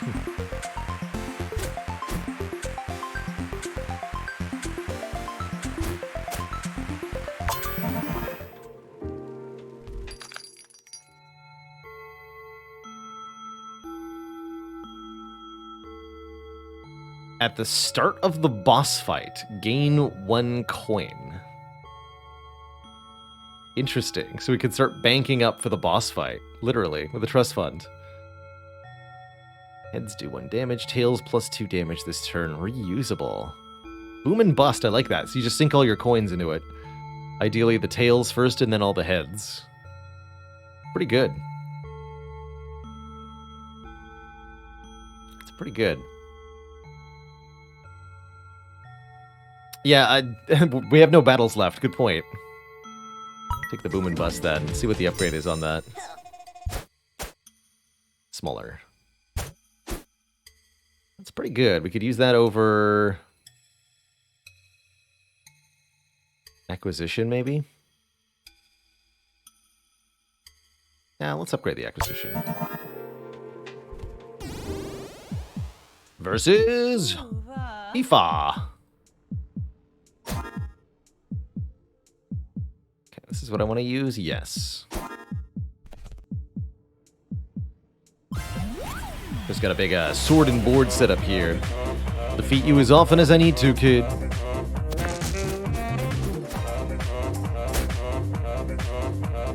Tidal Blade. 4 dice, 4 countdown. So up to 16 damage or block per turn, but not both.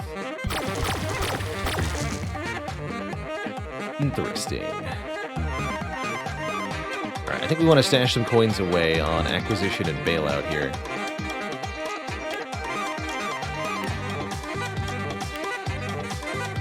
Use those at the same time.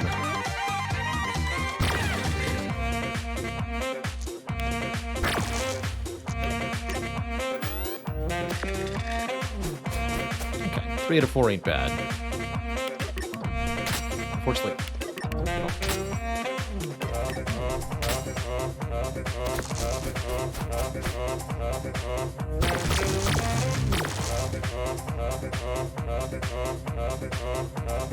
Okay, bear claws.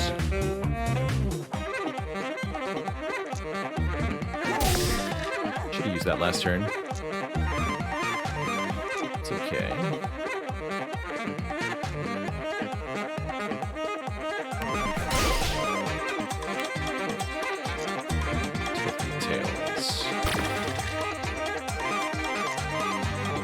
flip the slot. Use these heads. Nice.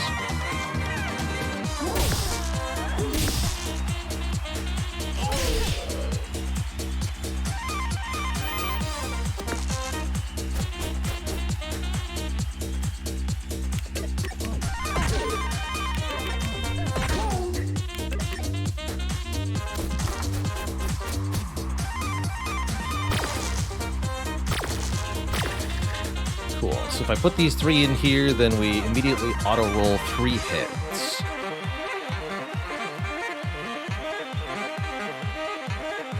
Which is not that good.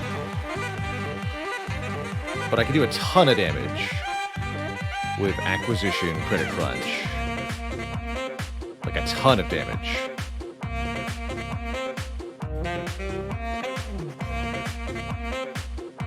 Let's do it. Behold the power.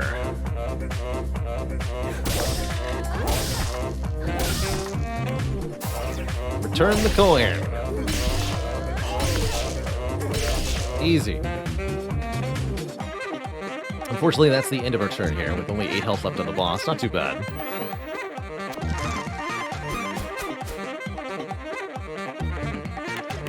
I would enjoy the Awaken fight a lot more if this was the music that played during it. Definitely.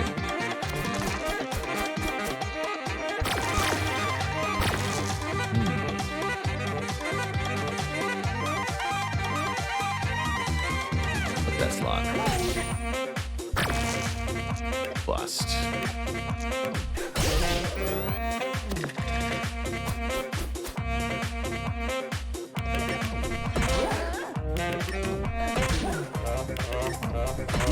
Ouch. Okay, impossible to lose here. Worst case scenario, Bear Claws can still activate. Easy peasy. GG. How was that? Exhilarating. And what about your quest to come across well in the edit? I think I've got a decent chance. I'm being open about my vulnerabilities, and my understanding is that that can be very relatable. Gosh, just imagine wanting to be relatable when instead you could be feared and adored.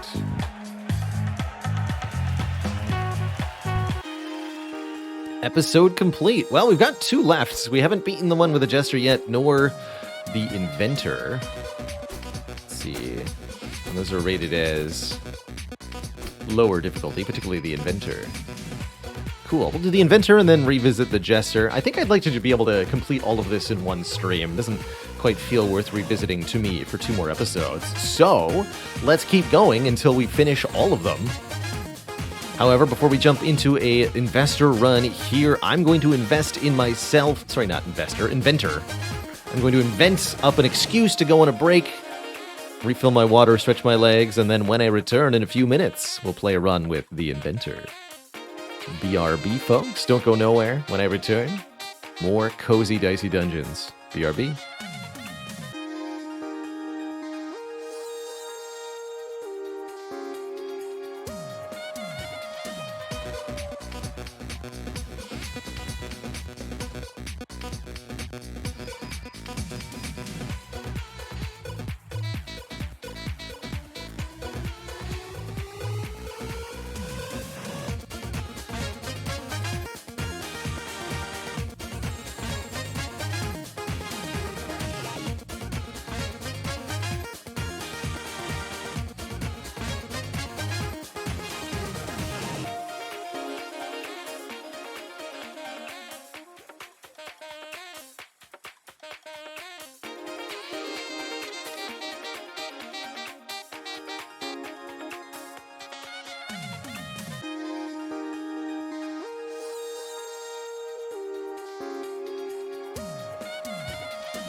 Alrighty, folks, we're back. Thank you for the patience. Let's do some more. I'm here to see my friends. And get one more look at how those stairs work. My ingenious inventor, the last of our returning champions. Excited to be back. Yeah, definitely. I've actually been building a miniature model of the dungeons in my shed, so it's great to get another look at the real thing. Gracious, like a dollhouse? More like a model railway. I've got all the stages and levels moving around and everything. It all makes so much sense now. Sense? The dungeons? My dungeons? They make sense to you? Yeah, do you want to see the blueprints I drafted? I have them here somewhere. I don't think I do, my love. I think I want to see you battle unending chaos, the likes of which you have never witnessed before, to unseat you from your brazen overconfidence. So let's get that started. Love Lady Luck's vibe. Have you ever been a DM for D&D? I have. It was a long, long time ago. I gotta brush up my skills. I think that'd be fun to do. In a world where I've got a bit more me time.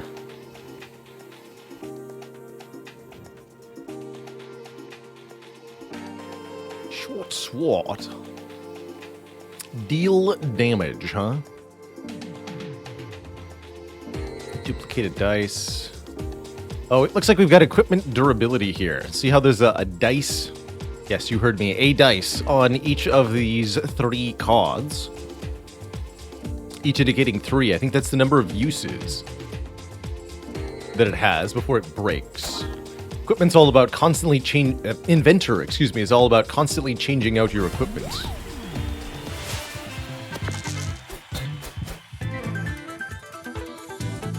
And interestingly, we've got the Warrior's combat roll. So we want to do this with either 3 4s or 2 6s, I think.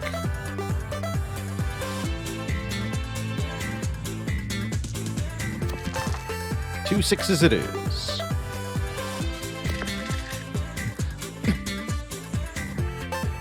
The upside to the Inventor is that her items are... I think it's her. Their items are reusable each turn. So you can use each item as many times as you want. If you've got the dice. But only until those items break, at which point, well...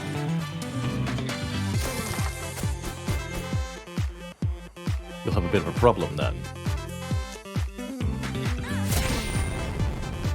Oh, and we got a new equipment when the durability expires. Well, that's what she said, right? Unending chaos. So, I think I get the gimmick here. Our equipment is going to keep changing, and that's going to be fun.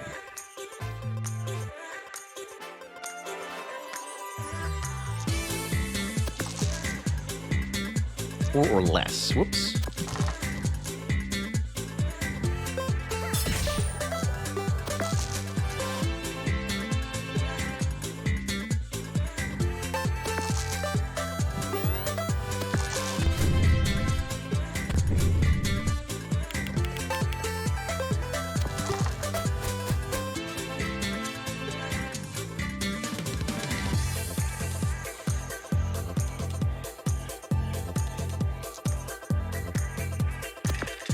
Good enough.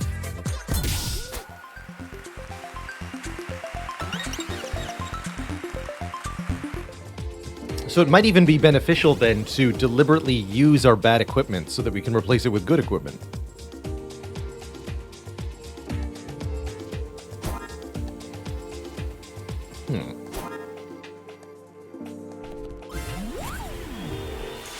But how does adding more new equipment work? Guess we'll find out. Terraphobia.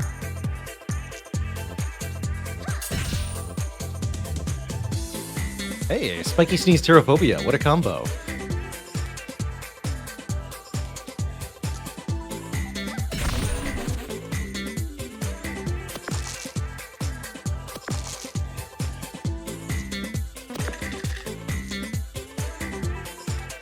Good enough.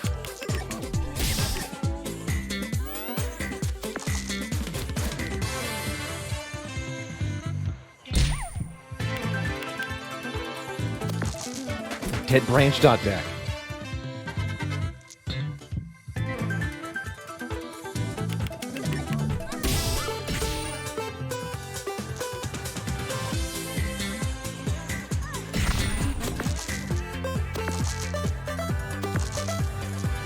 Oops.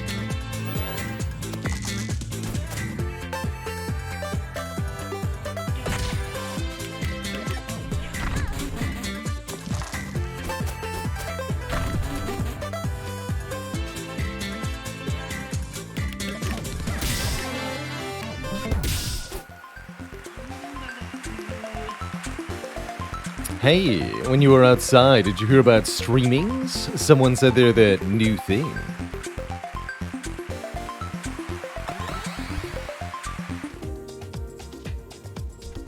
That enemy wants you to follow me on Twitch. You heard him. You have found empty slot. No effect. Well, I guess that answers how that's gonna work. Good for us. Alright, don't mess around with the baby squid.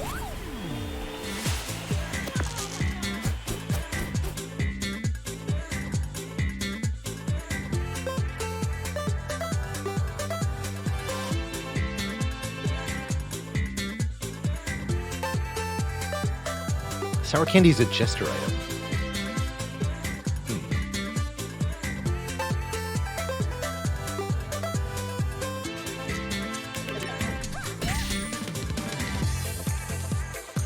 Number 6.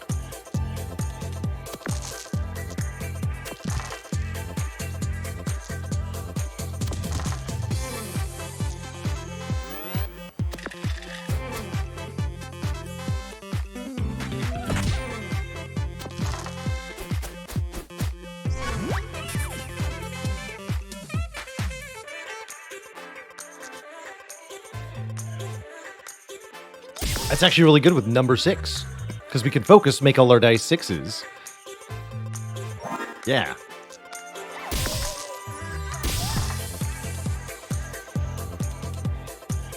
On a 6, lock 1 dice? Rock pick. Cool.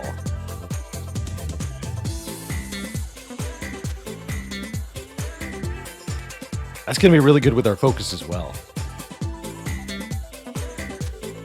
Alright, let's see what empty slot becomes. Divine Megaphone. Wow. That seems powerful.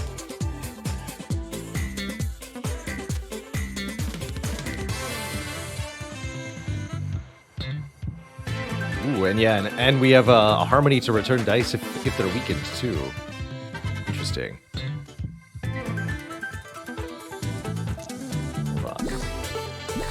I want a 6 to put in here for damage, though.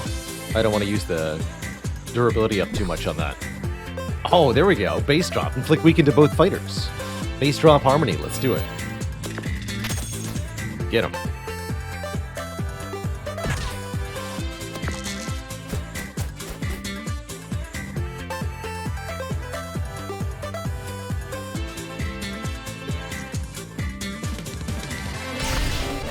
Boom. 4.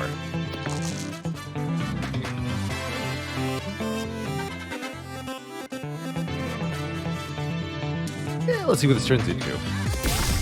Dynamite stick.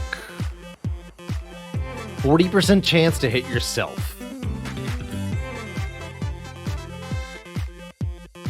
Dynamite stick is a guest item by Matsi from the mod Backstage Reunion. Interesting. Give it a try. Success. Easy every time.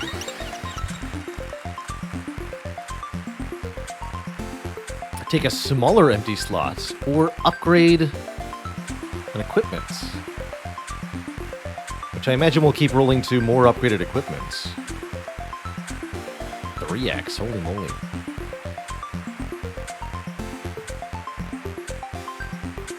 Yeah, I was wondering if we had any size upgrades. We do not. I guess we'll find out if the upgrade carries over, and even if not, 1, it resets the durability, and 2, the Divine Megaphone is really good damage. So worst case scenario, we get to live for a few more floors.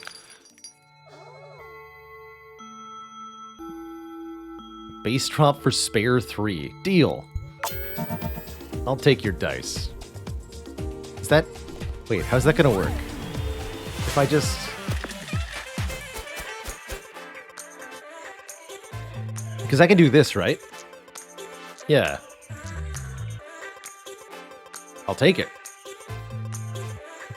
It needs doubles. Well, have I got news for you. Get even more 3s next turn. Because of the way the items are A, reusable, and B, are infinitely generatable, then we can use infinite dice if we get them. So that's pretty exciting. And 18 damage. Terrified that I have to use this 2 more times. It's spooky. Very spooky. So let's go ahead and do this. Give me all the 3s. Actually, give me even more 3s. Oh, that's not how that works. Got it. Well then.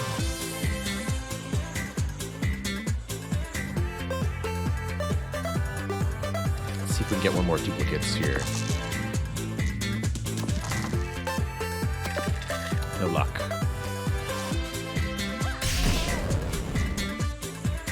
Or less. Never unlucky. And I can lock his other dice? No, not yet. Okay.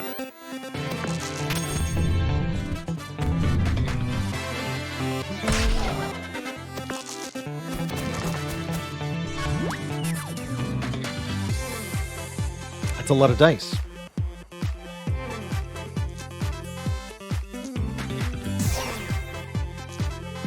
Shred a big dice? Shred a big dice into other smaller dice. Amazing. How many other smaller dice?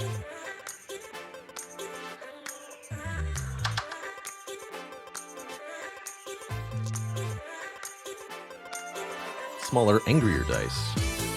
Okay, but I'd like a damage? Is this always going to be a utility?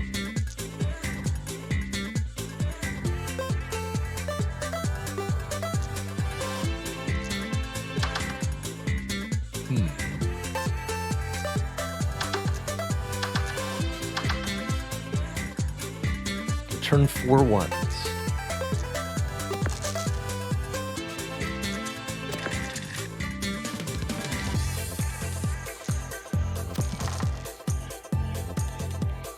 Minimum 4, of course. But I can reroll.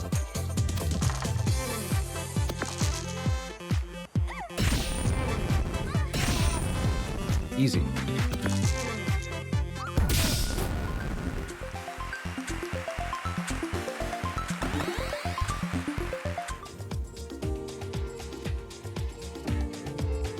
Well, this is fun.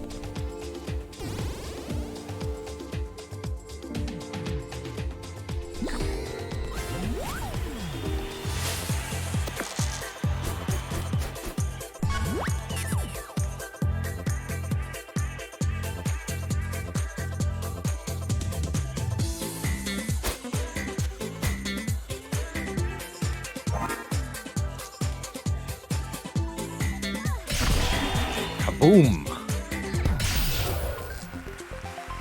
Seems good.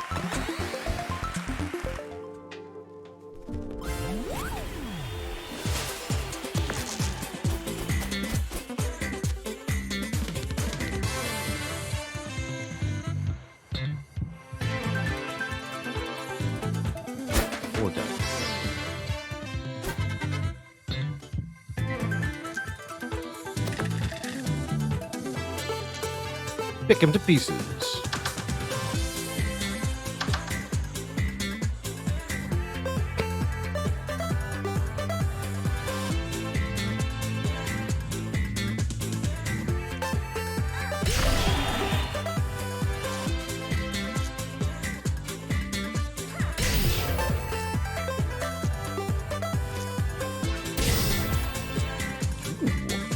There's a combo.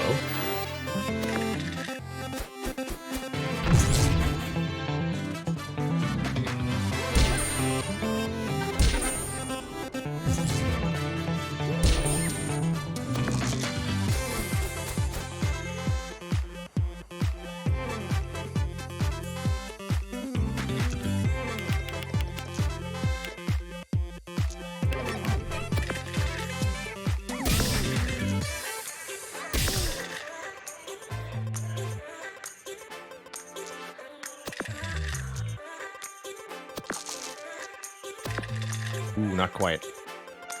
Alright, we'll use the Divine Megaphone. And we'll find out if we get to keep the upgrade or not. Yes! Good. Look, it's hard to fight when you're all clogged up with hair and breadcrumbs. It's such a mess around here, now that everyone can leave their stations and socialize between games.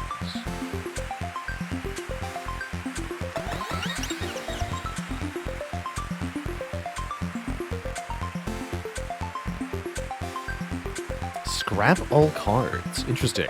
So, re-roll all the equipment, I think.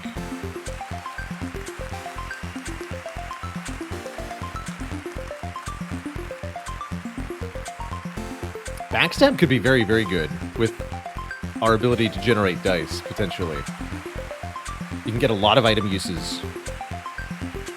Does it scrap itself? We'll find out. I'd like to know.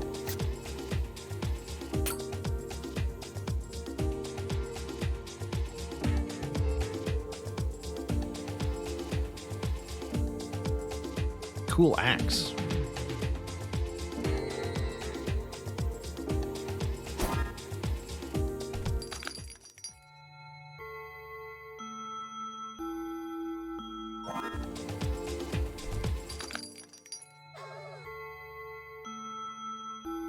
Increase the equipment durability, so we can get a couple more uses out of a particularly good item.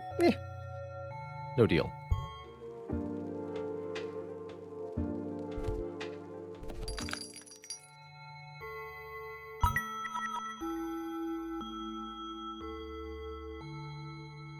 Let's upgrade our green item. I don't know if anything other than the size matters. We'll find out.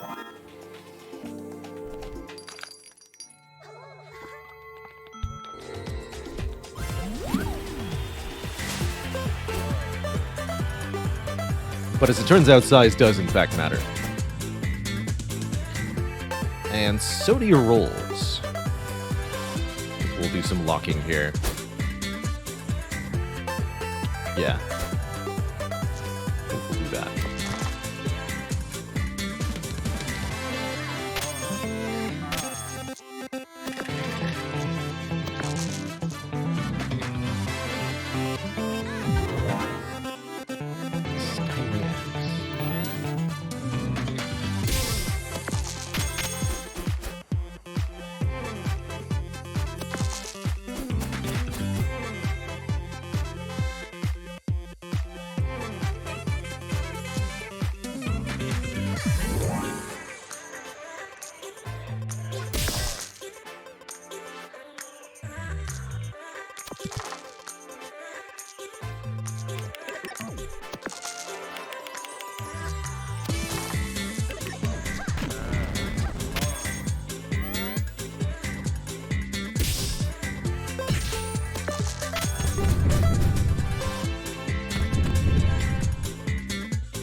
Simply burning him should be enough since he takes some damage over time, too.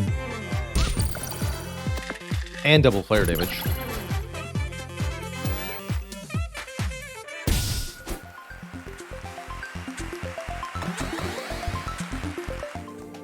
Did.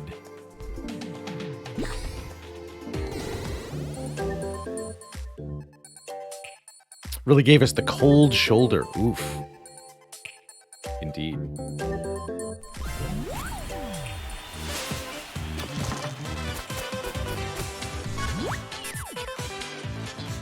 Unfriendly mod. This is where Steinway Axe comes from.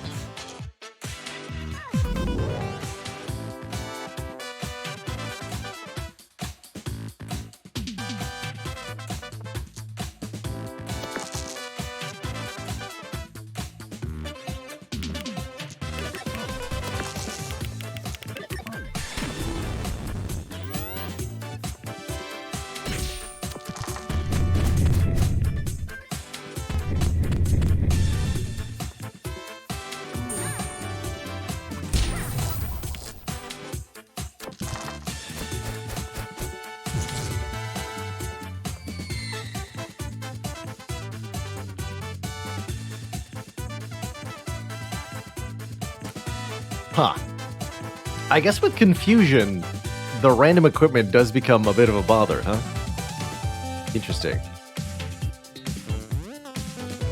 I definitely don't even remember what I had last turn, for the most part.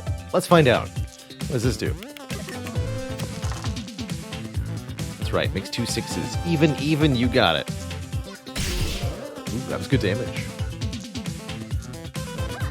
I'll take it. Sometimes you just gotta roll with it.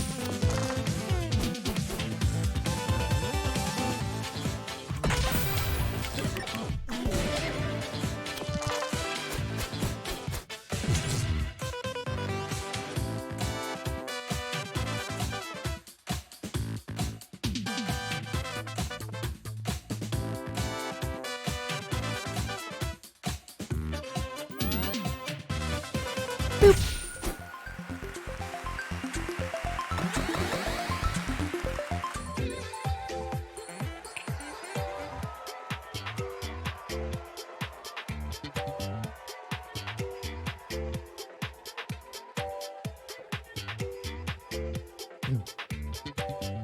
Oh, I know. It's always difficult to know whether a pun's going to be appropriate or not. It can really be a crapshoot.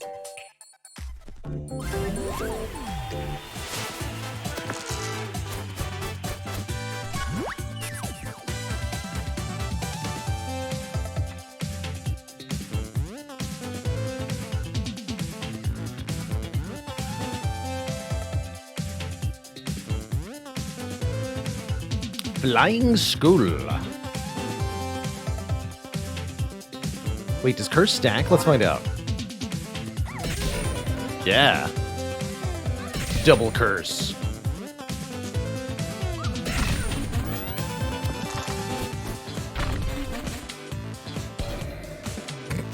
Got him.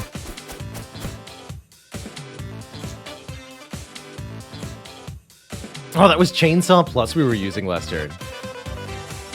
That's funny.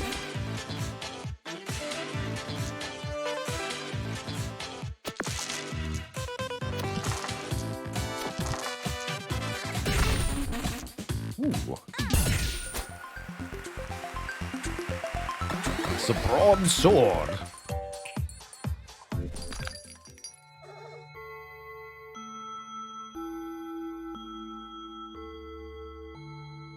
Interesting. I like the chainsaw quite a bit, though, so we'll keep that. Telephone. Do damage in 2 turns, do damage. Certainly we want to get another piece of equipment upgraded. Just have all the stuff upgraded. The wind.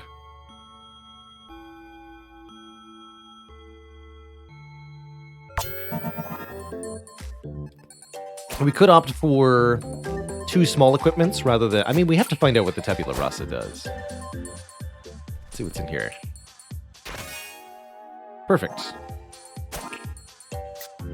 Alright, we'll swap out the skull for tabula and an empty slot.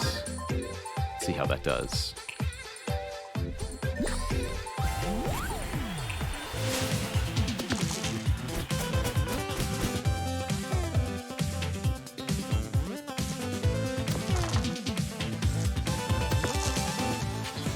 20 damage.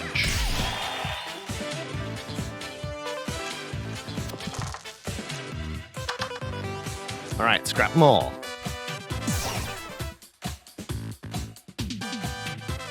If Tabula Rasa stays, everything else gets reset. That's pretty cool.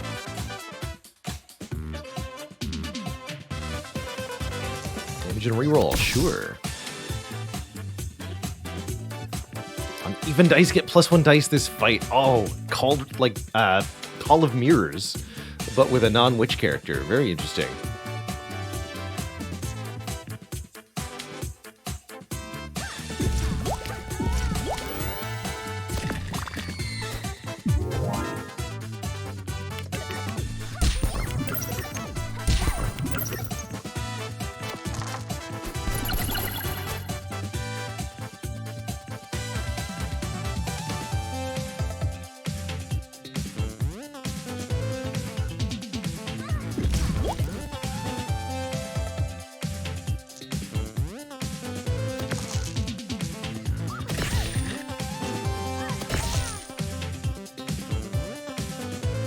Wow.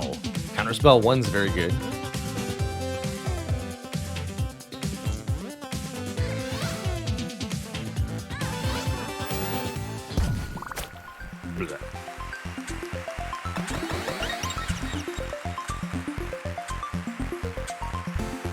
Max out the upgrades. Upgrade this.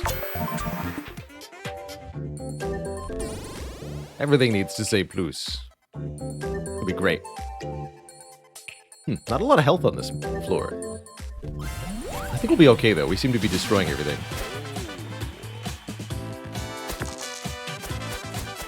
Oh, that's right. The inventor doesn't get more dice as they level up. That does make things a little bit more difficult.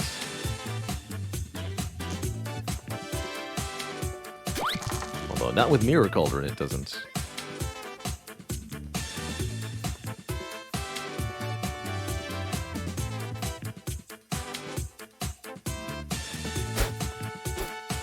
Have some curses.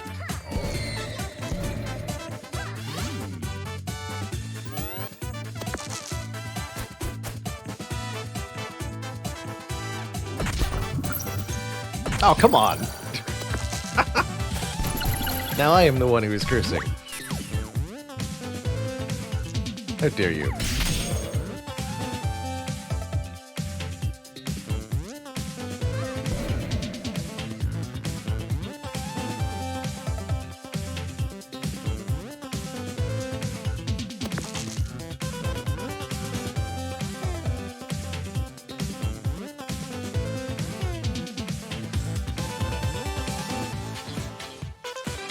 Keep rolling that.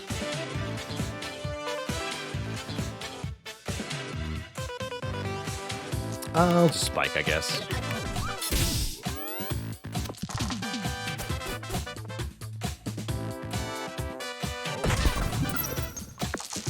He's a dodgy boy.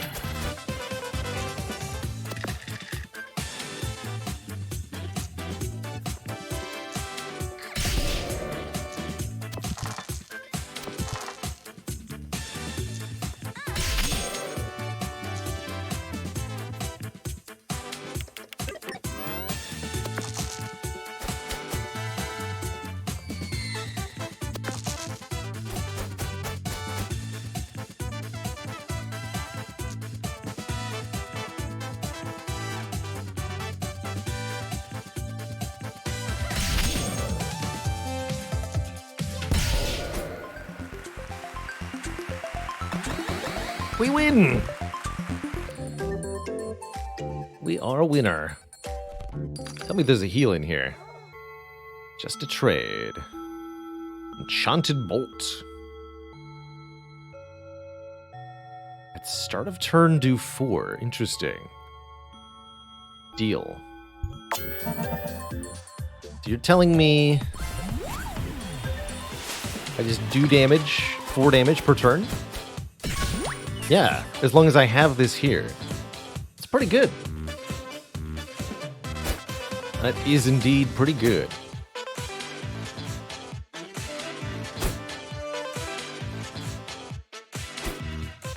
Leather armor is decent here.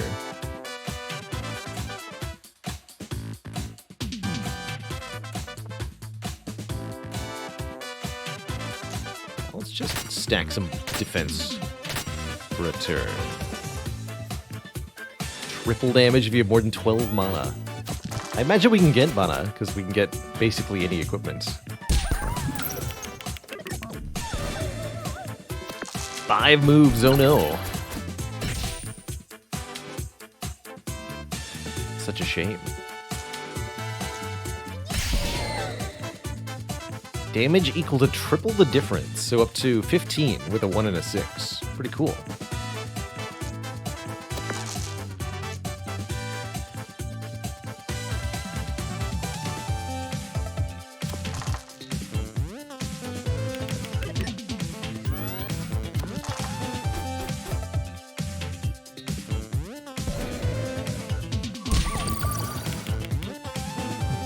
Yeah, I'll probably not use the Enchanted Bolt much unless we really do need the bonus damage for the immediate burn. Seems unlikely.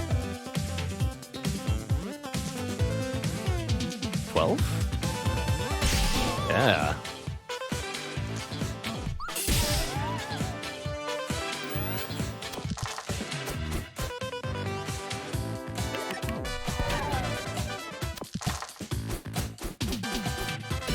Be gone, Spike.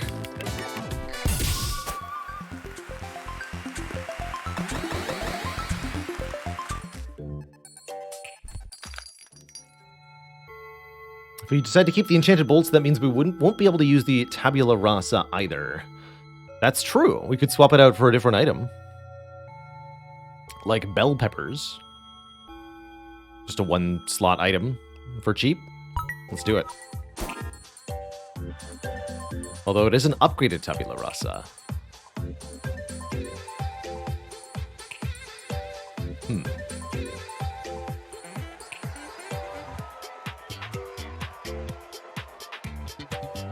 I mean, we're going to keep finding really, really good equipment, I imagine. Although this is the penultimate floor, actually, so we're very close to the boss.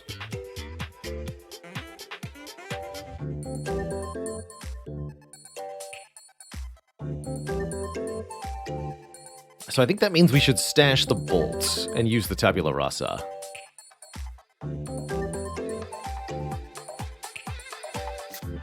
With the bell peppers. And continue to look for things that were going to be really good for our final confrontation here.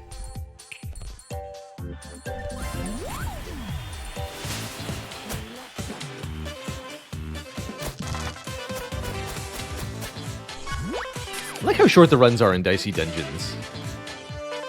It means the game never really overstays its welcome.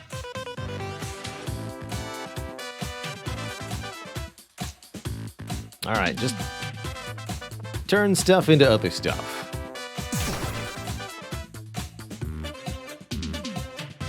Moonbeam. Claw, counterspell 2. Those are pretty good. Definitely acceptable.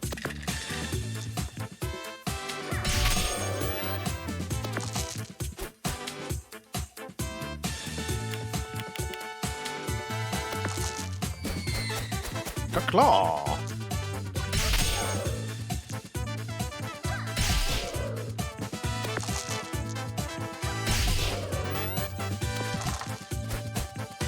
That 2-lock working really well. No bites.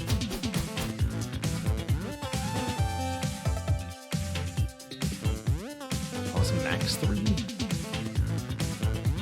Figure out if I want to use up Claw's durability a little bit here.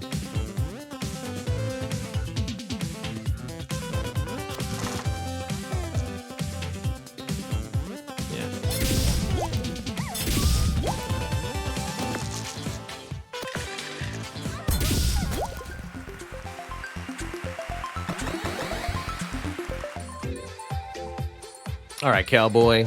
Actually, let's heal before the cowboy, just to make sure nothing goes wrong here. And we're gonna try to get good equipment, whatever that means here. Let's use this up first. Redbeard. Unless 6, inflict 2 burn. Let's scrap.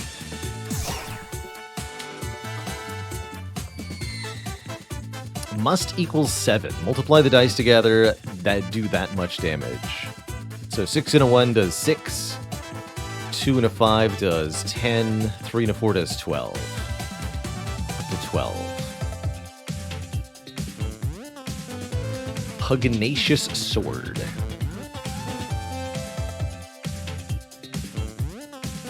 Max 5. So you can do 5, 10, 15 with 3 dice. You can get more dice. The Pugnacious Sword could be really good. D-Zoom says, do you think Dicey Dungeons or Slay the Spire has more unwinnable runs? Easily, it's Dicey Dungeons. If your enemy rolls perfectly on the first combat, there is sometimes just nothing that you can do. So it's fairly easy to find unwinnable runs in Dicey Dungeons, I think. But Slay the Spire is 1 in billions, trillions, or more than that to be unwinnable. Very, very, very, very unlikely. There's almost always something the player can do. Dicey Dungeons, by virtue of just having a lot less options for the player, even right off the bat, means that unwinnable situations do occur, for sure.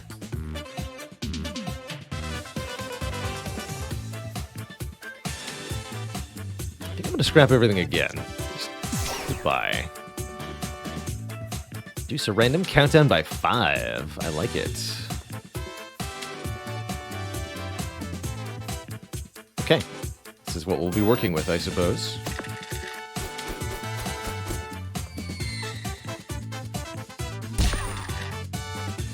Let's hope he doesn't do a full 12 every turn. No, only 6 that turn. Okay, so we have a minimum of 3 turns. That should be plenty. Direwolf Bite Plus seems very good. Base Drop does not seem very good. Burning Light is great for getting through this fight. Star Pick, split a dice in 2. And inflict random status. That's very good right now. Let's use that twice. Ooh, locked him, good. I think I want to get rid of Base Drop. But let's burn first.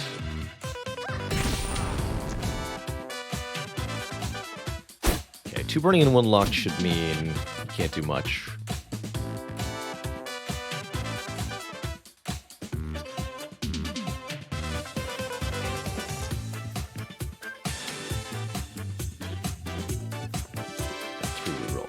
Roll this. Good. Another odd? Yeah, perfect. Let's get rid of these. So inflict 1 weaken to yourself. Trick or Treat Plus, so horrifying. I'm not willing to risk that right now, or probably ever, but we'll see. Terrifying.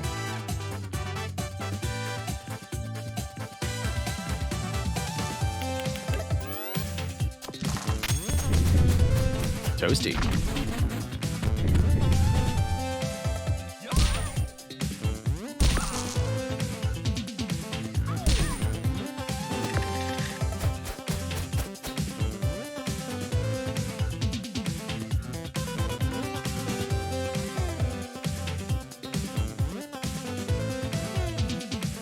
Seems like a reasonable time to focus. Yeah, let's do it now.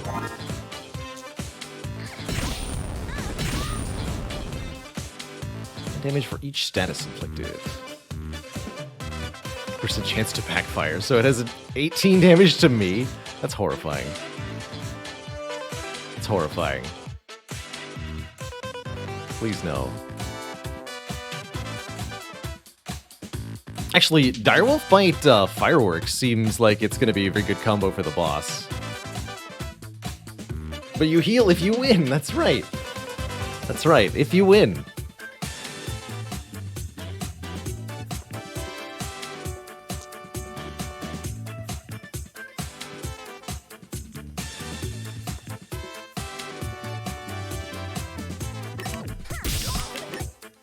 that did not work how I thought that was going to work. Cool.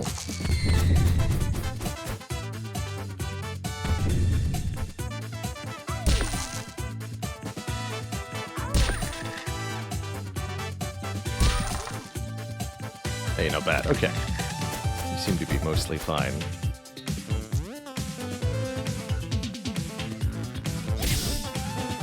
Definitely don't trust it.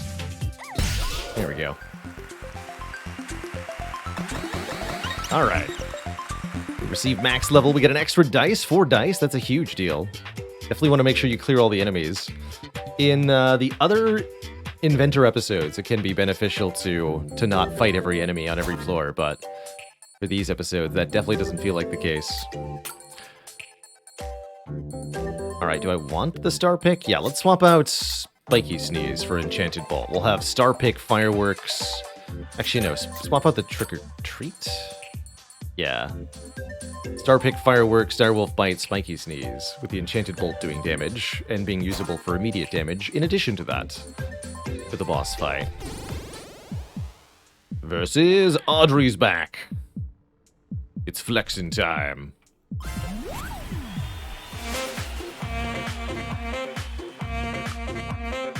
Oh hey, you made it. You're doing amazing. All limbered up and ready for a fight? Let's go.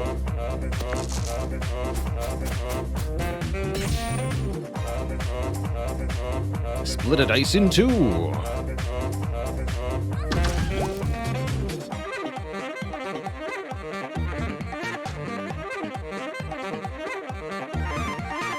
Have some statuses. 4 freeze. Audrey's gonna roll 4 ones and do nothing on her turn. Ouch. Ouch for her. Alright, let's re-roll the odd number. Try to get an even here. No luck, huh? Alright, prepare the Spiky Sneeze. Guess we'll do double fireworks then. Only 5 each. That's not too bad, though.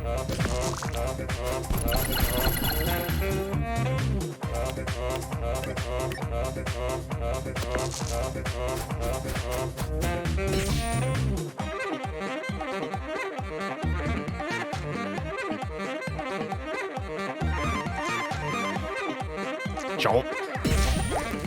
Blood suck. Can't say it like that, game.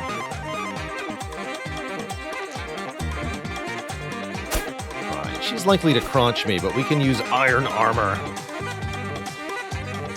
The fireworks. Weaken both fighters. Can't weaken me if I'm already weak, fool.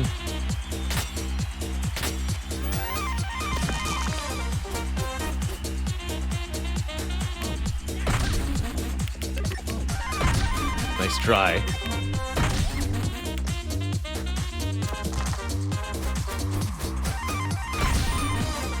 Ooh, didn't even weaken the iron armor. Perfect. And that enchanted bolt is blinking away.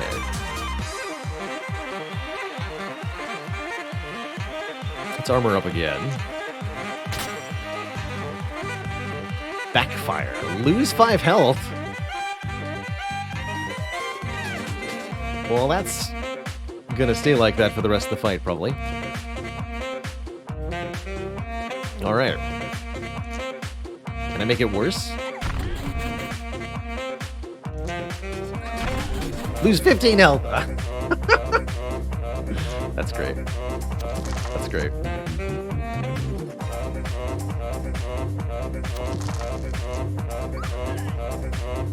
Hey, chainsaw's here. Alright.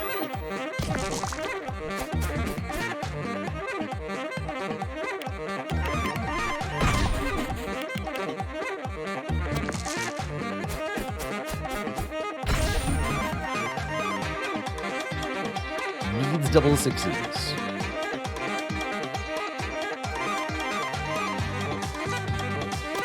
Nice.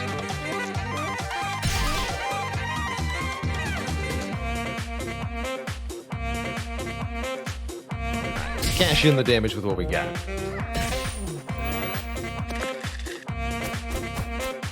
Looks Looks like a win to me, boys. And ladies. Gals and gentlemen. And anything in between. Chop that lady in half. Bang. Bravely done. How was that? Confusing. But good, I think. I might have to make a few changes to my model dungeons, though. Wait, do you have a model of me in this toy of yours? Yes, I made a doll out of toothpicks. She looms horrendously over everything. My darling, what a charming show of devotion. Would you like me to animate her with my spirit so that you have a tiny lady luck to berate you in your own home? No? No, I suppose it would make the others jealous and put a strain on your friendship. Never mind. Maybe one day I'll do it anyway, just when you're least expecting it. 5 down, just 1 to go. Let's crush it. See if we can cross Jester off the list.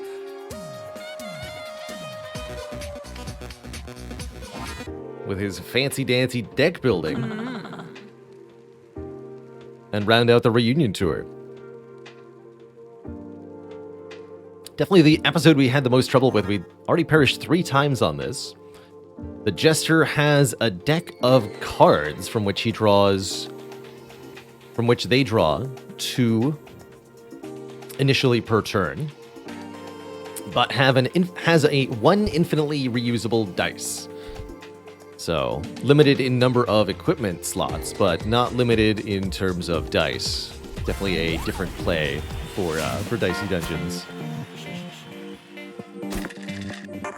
Soundtrack for this was done by the very talented Chipsoul, which has some very amazing tunes. It's a spicy meteor.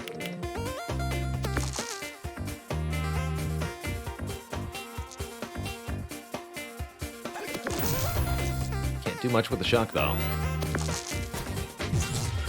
So, with only 1 dice and limited number of equipment slots, then the requirements of those equipments becomes a bit interesting. If you need an odd or an even or what have you, there's no guarantee that your 1 dice can do what you need it to do. Because if you're odd, then you don't.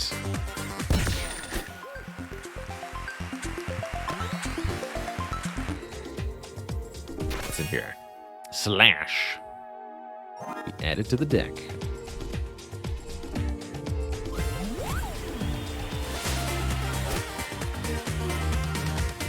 To like retrain my brain that my equipment is now going to stay the same during the fight.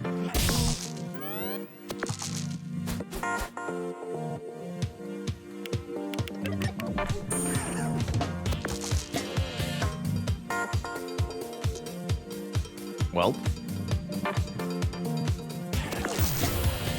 I don't know if it will or won't, so I'm just gonna not. I get to keep the card in my hand for next turn. There's a retain aspect.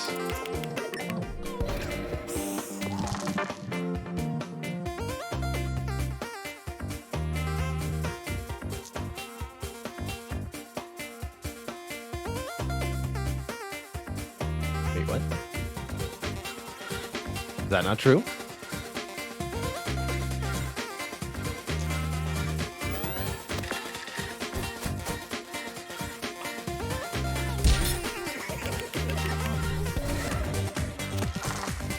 That's not true. Okay. Retain is not a thing. Got it. I could have sworn it was. Duly noted.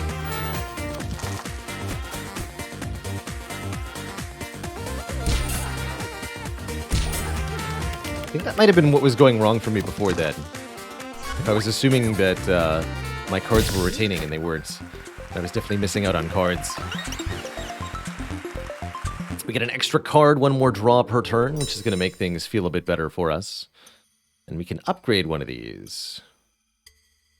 These lonks become mana spenders, which is interesting. We did find ways to gain mana eventually. Or we can make the Jarring Jolts. Now that I know how many card deletions there are, I'm probably just going to remove the Jarring Jolts entirely.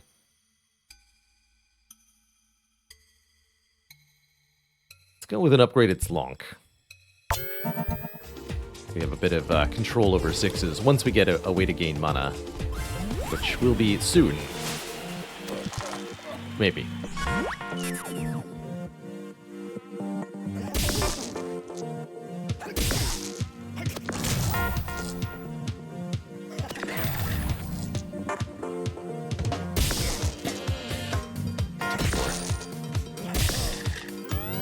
Four is good enough for me.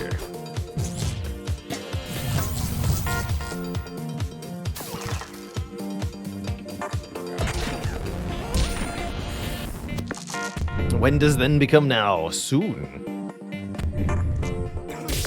Not soon enough.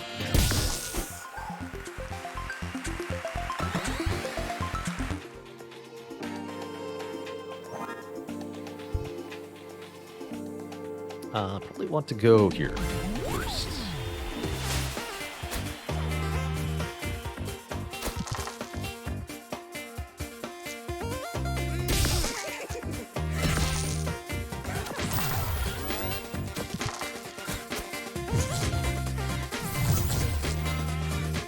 We definitely got killed by this Dryad before with that nasty 4 poison per turn.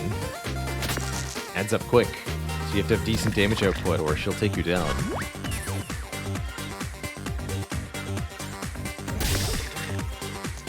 Let's just reconfirm how draw works. I should get a new card?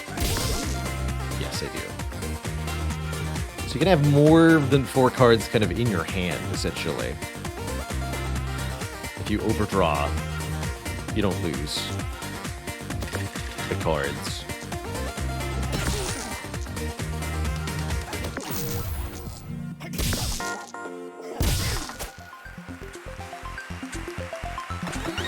Very good.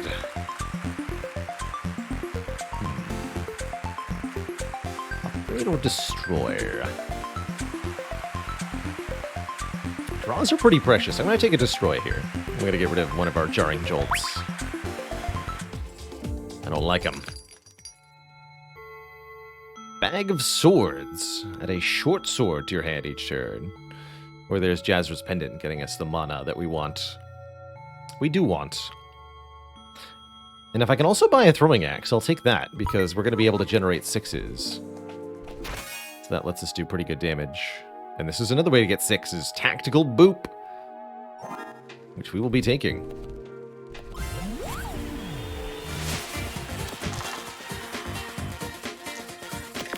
Countdown items are a little weird here, since the Jester has infinite dice. You just get to activate them whenever you want. And use them as a way to reroll your dice if you want to.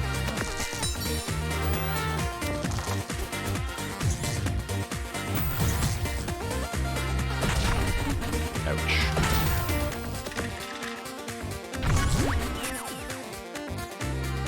Shocked and Weakened? I don't think I'm going to bother. To be very honest with you.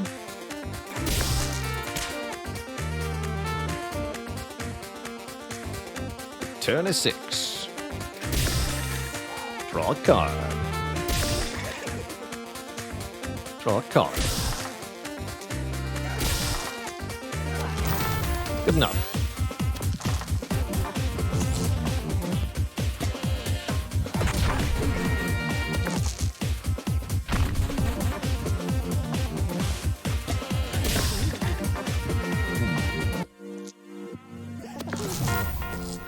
I was hoping we'd be able to finish them.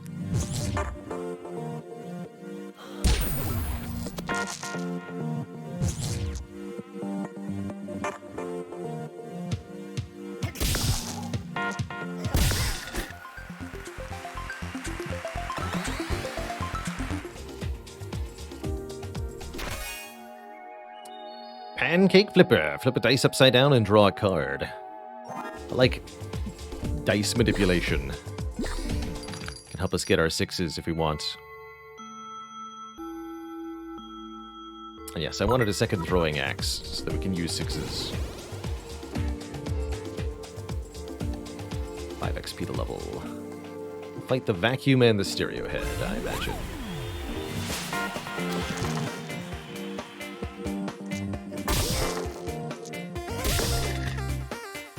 Fair enough. Should have taken the 2 that I was offered. So that's right, you can't retain those. He says, how long is a run in this game if you win? Less than an hour, generally. Dicey Dungeons is very short. 5 floors of a dungeon, then 1 boss fight. Never really overstays its welcome. Not an odd. Works.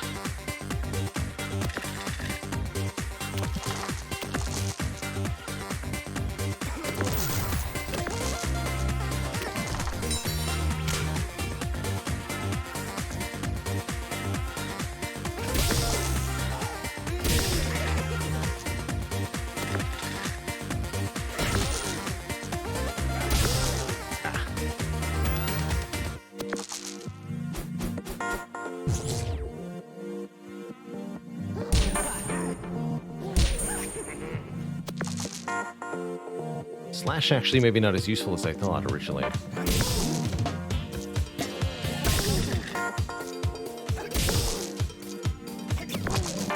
Fair enough.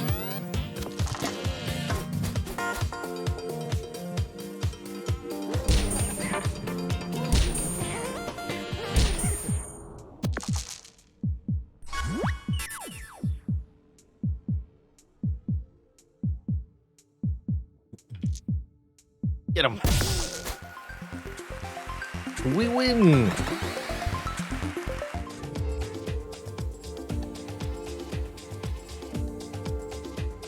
Unfortunately, we don't have a lot of health left. It's a little bit worrisome, as we do need to win another fight to level up. Card destruction for sale. Definitely a good thing. I'm going to spend our meager 1 gold on getting rid of this fairly stinky jarring jolt. And we're gonna take the heal before we fight the stereo head. Hopefully not perishing here. Thankfully we have our draw 3, so we'll use that right away. Try not to perish. 3, draw a card. Perfect. Now we want a 6. Perfect. Pendant gives us 2 mana immediately. So I can make this return a 6 here. Draw a card. Flip that to a 6. Use the throwing axe. Look at that damage output. Glorious.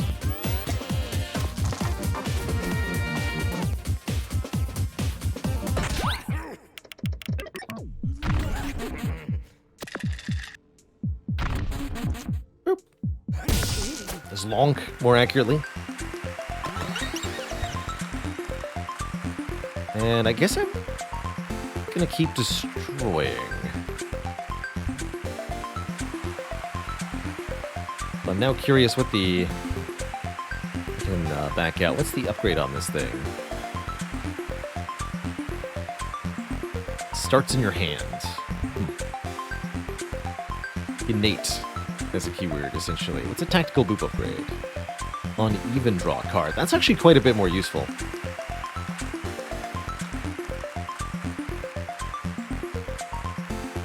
But I wanted to upgrade another Zlonk, actually. No, let's go with a Zlonk upgrade. Get me more 6. Why isn't skipping rope awful? It lets you, because you have infinite dice, and it says draw 1, so it just lets you cycle sometimes. It is possible to get stuck with it in your hand, which is annoying, but it doesn't necessarily consume one of your draws like a bad damage card does.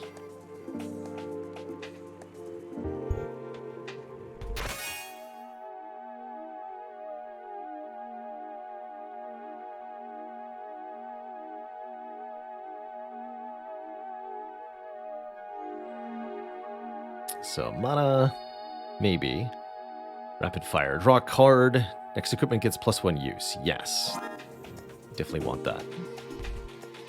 Do some fun stuff with that.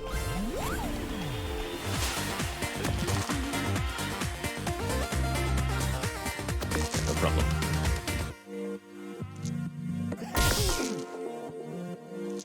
Take the 4. I know better than to question.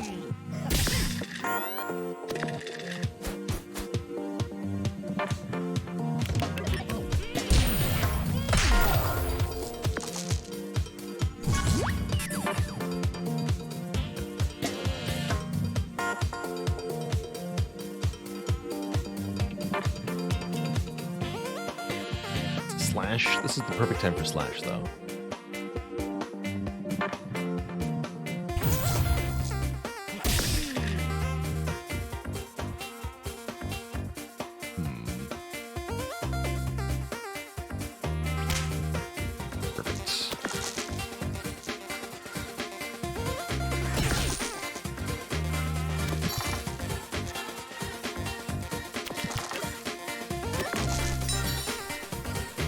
That a 6.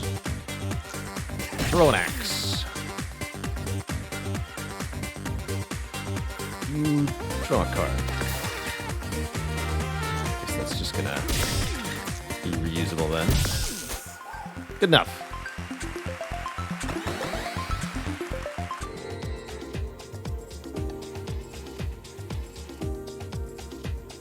Yeah, half the time it's a wound, half the time... Well, not even half the time. Definitely less than half the time, because you get to roll multiple dice per turn. So, like, maybe 80% of the time, it effectively doesn't take up a deck slot. And the other 20% of the time, it's a curse, versus a card that is a curse 100% of the time. When questioning what to remove.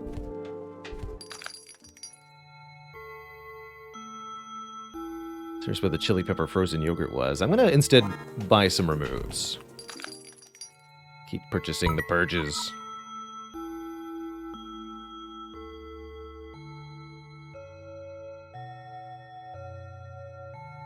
At least slash does damage. Do I take out the third's lonk? Yes.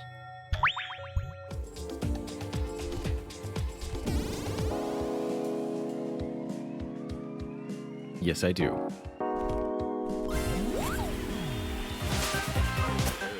Alright, Snowman. There's no chance you're gonna win this.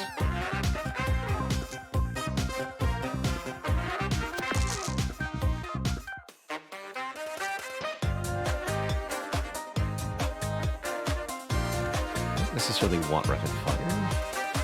Yes, I do. Plus one use is the same thing as an extra draw.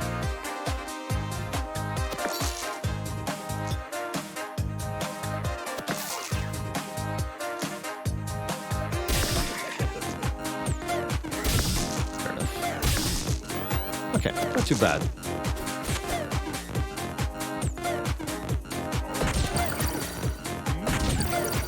I don't think freeze is too bad for the Jester either.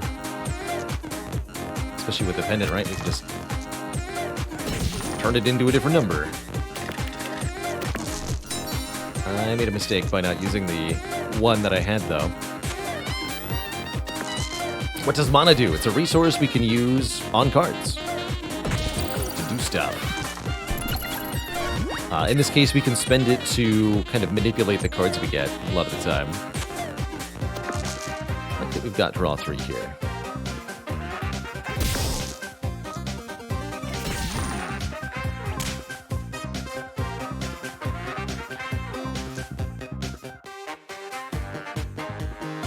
Just gonna do some next equipment.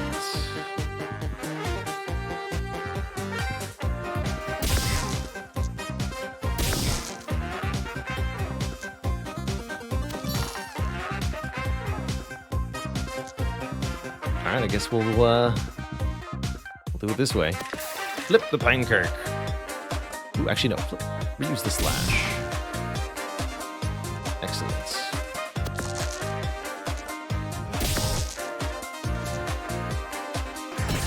Okay, not too bad. Hopefully we don't die. No, we're good. We have to do 8 damage on this turn though, or else. Or else.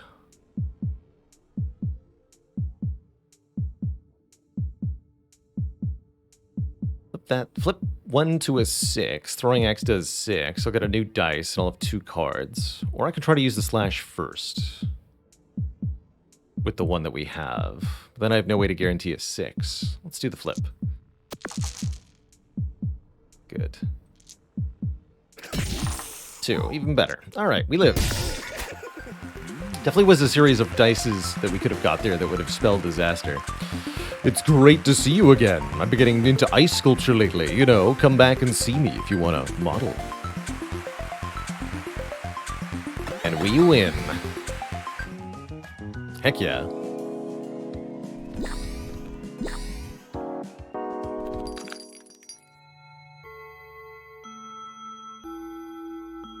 No deal.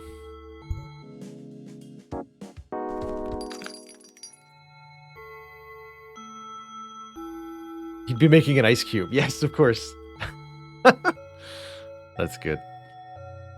Ooh, Flying Skull lets us inflict curse. That seems pretty good. I don't see why I would want base drop necessarily, but weakening the enemy can be a pretty good thing. And actually, the Jester I don't think cares that much.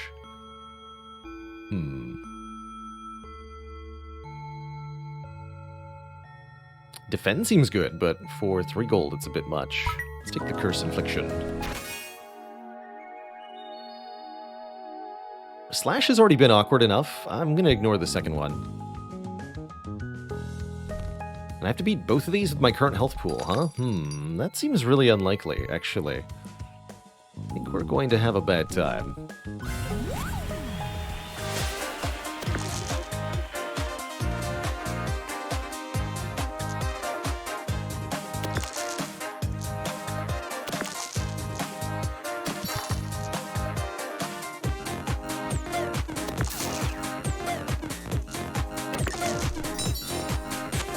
Right, whoops.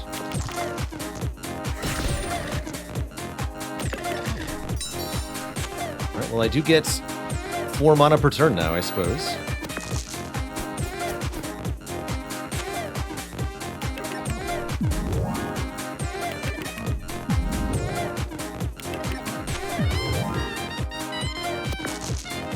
Does Curse hate me or something?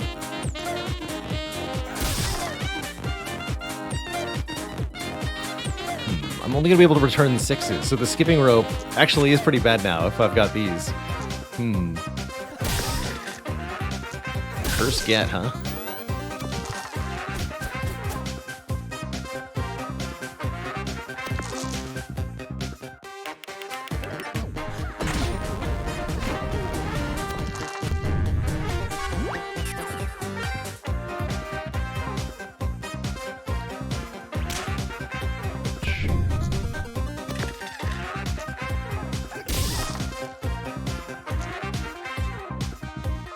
Draw card. Perfect. That reusable.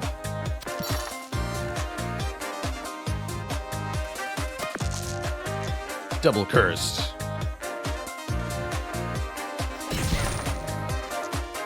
Alright, there we go. Actually, not bad. We've got 13 health left for Crystallina. We might just make it.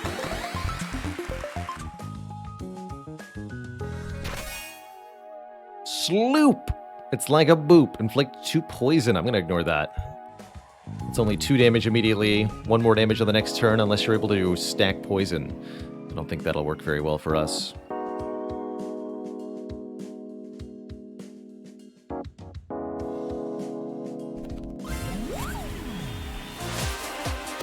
Silvardo, where does the Crystallina like to go on vacation?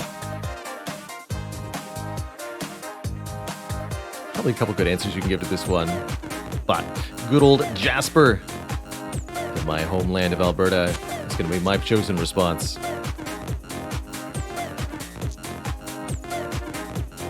But I checked the other chest first. I think we already looked in there, did we not?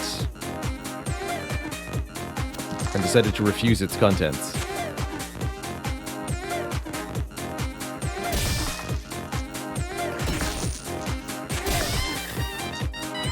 Not too bad. That's right, there was the other slash. We choose to say no to.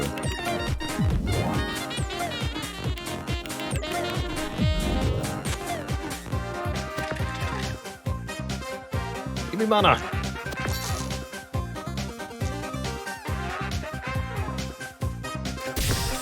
Oof. Not helpful. D&T time. Enjoy, Failey. Have a great one. See you. Farewell and enjoy.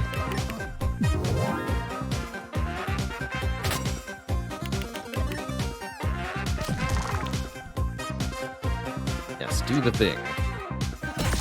Have to use the first odd on the rope here. Good. Make a 5. This matters. Okay. Good luck to us. That poison's gonna kill us pretty quick here.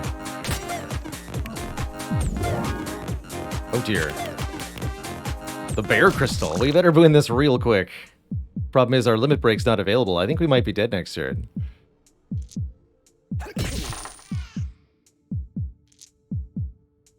I probably need to rapid fire the slash. No, I did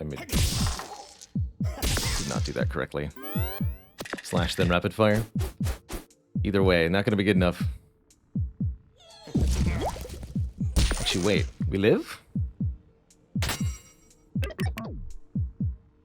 Oh no, we don't live. We get mauled to death.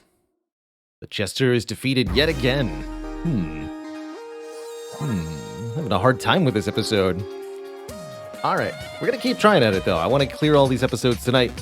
But I do need a really quick break before we try once more. Shorter break this time, just a couple quick minutes here. And then I'll be back for more BRB.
Alrighty, folks, we are back.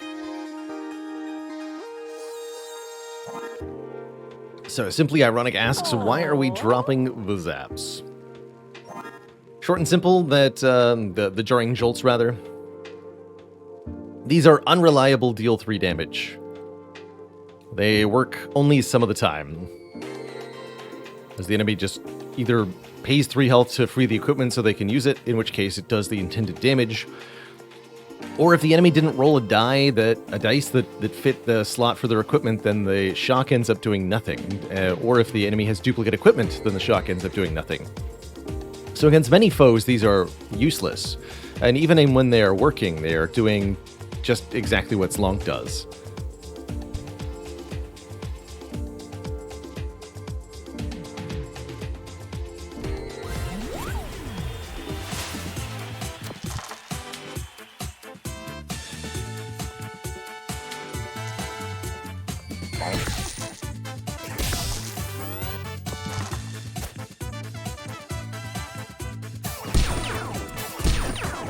Burnock says, status effects are pretty much the only defensive option you have in this game. Yes, I agree, but the shock question mark status effect is not one of them.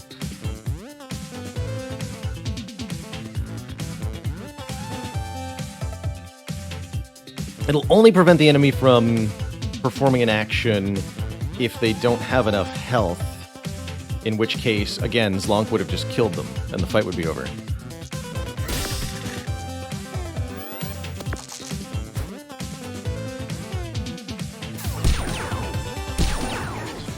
Otherwise, they just take the damage.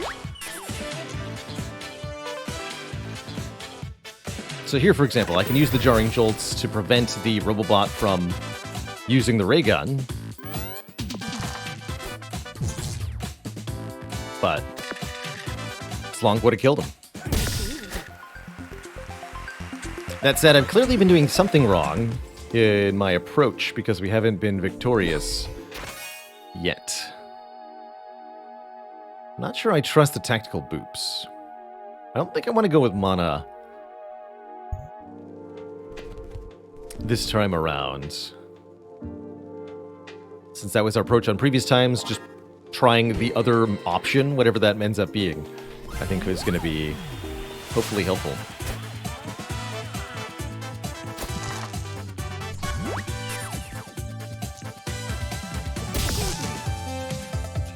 Go ahead and use that draw. Really? Okay. Rope does have its bad times.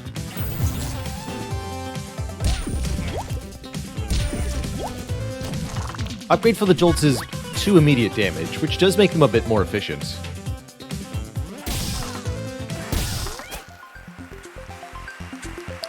Wasn't convinced that it's enough, but in this case I'll be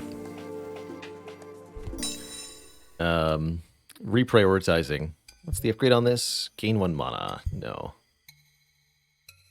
This upgrades to +2. That's worse than upgrading Jarring Jolt, assuming you're keeping the Jarring Jolts. Gonna remove the Zlonks, probably.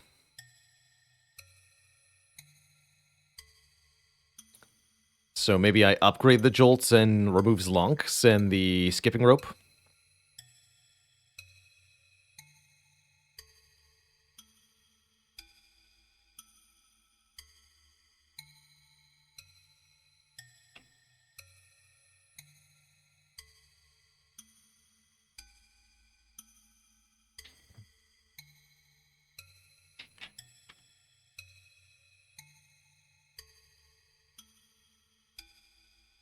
Yeah, let's try it. Let's upgrade these Jolts. That was my first approach. Didn't work out. But I also tried to do mana things. Fight Baby Squid last.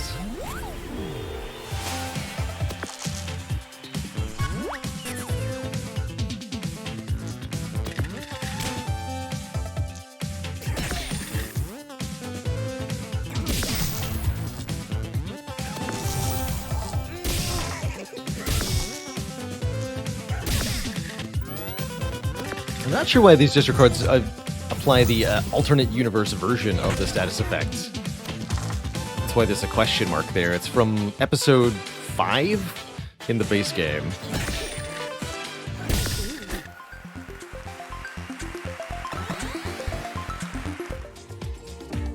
I think it's episode 5.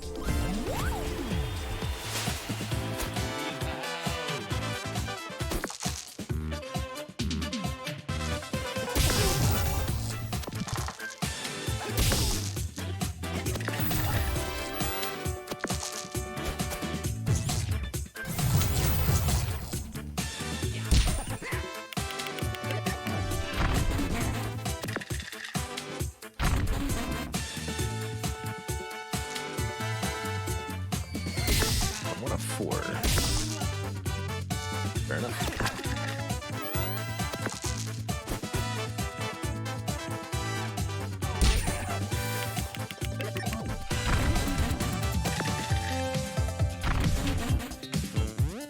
Needs a 5. Horrible.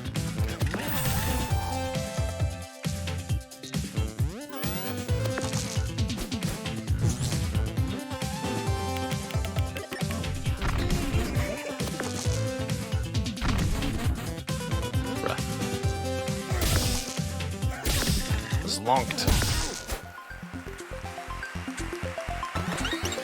I guess also the advantage to the shock cards is that they do additional damage to certain enemy types. And I think one boss is weak to shock. Beatrice? Definitely going to take removals over destroys. And I think you guys are selling me on getting rid of the skipping rope, so be gone, foul beast. Yeah, here's a good one. Defend max 4, block damage, draw a card. That one is really good, as it works with most draws. So, forget the pendant. Defensive stance is, Let's keep the deck small here. In fact, spend my money mostly on removals.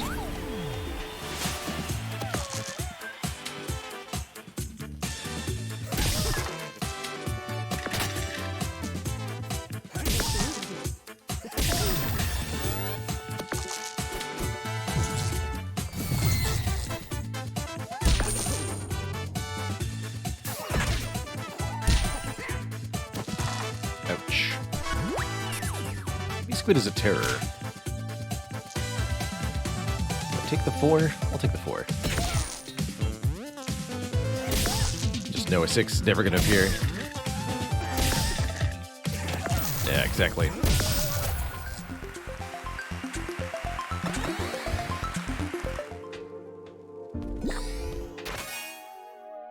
Ignore the tactical boops as well. Just ignore all the clog.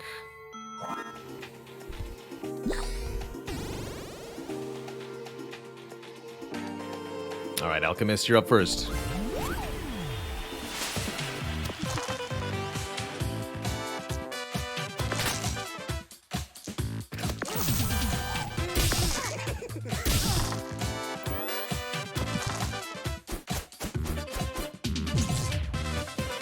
If the shock doesn't do any damage, then it's effectively like the shock card was a curse this turn. So the Jarring Jolt there was a clog too. Dang.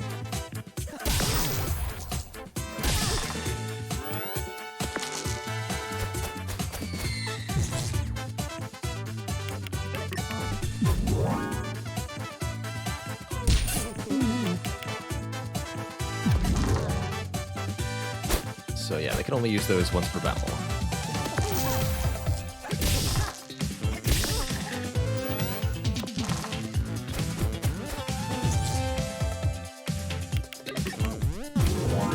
Fireman. Burn my 1 dice. Okay.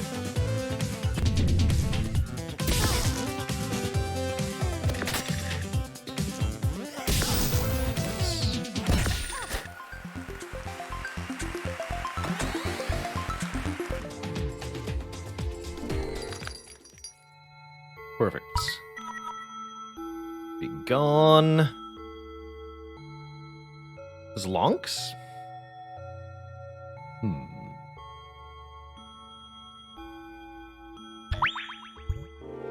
Some base damage cards.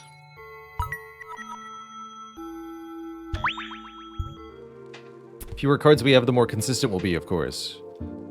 It's not clear to me if your deck can cycle through, like in Slay the Spire. Guess we'll find out.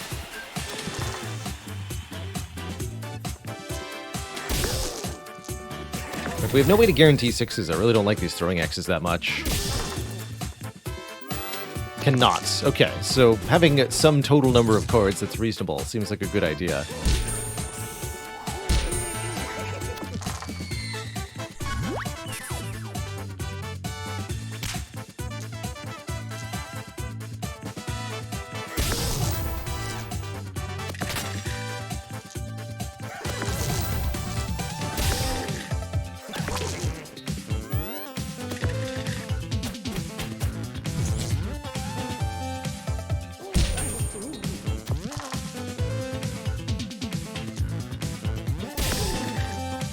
No way to know.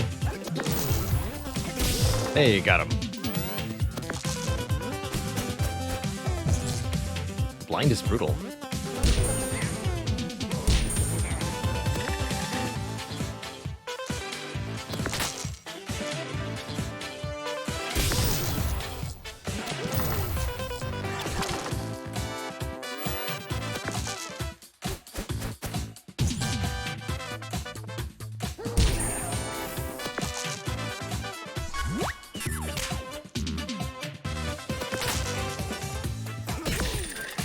Good.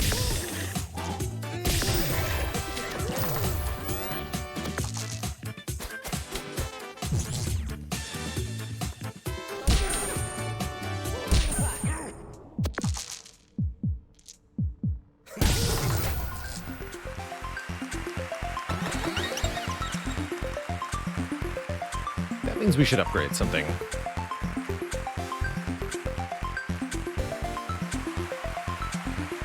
2 damage on the other Jarring Jolt sounds good.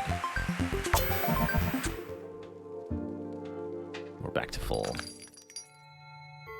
Turbo Charge. When you inflict shock, draw a card. Well now, if that doesn't fit perfectly with the upgrades I've already assigned, then I don't know what does. Thank you, and welcome. This was Jarring Jolt, number 3. I guess we do want one more if I'm going to draw on shocks, right? Add it to the deck. Shock deck, here we go. A shocking development. Get rid of Slonk, please.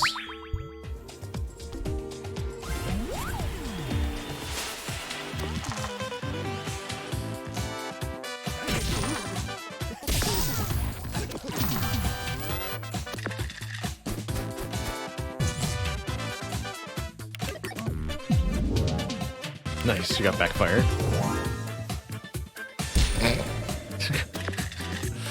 Solid choice.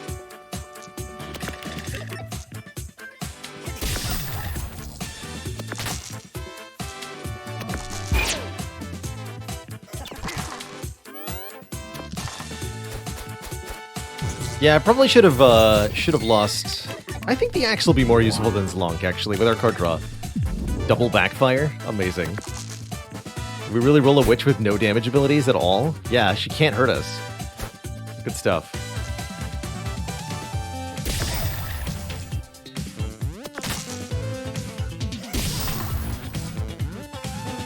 Didn't draw a card?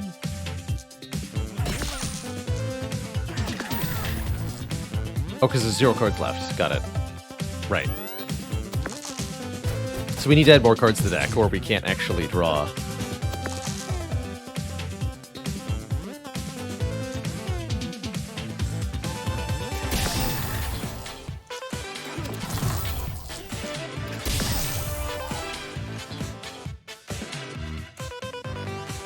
No?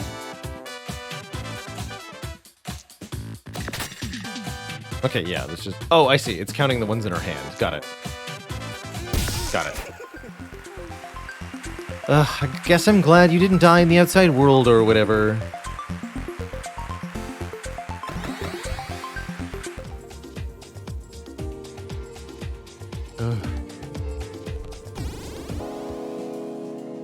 Alright, well, in that case, we'll add something new here-ish.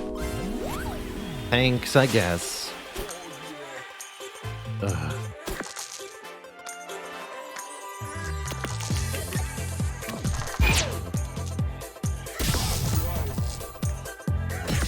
Have an axe.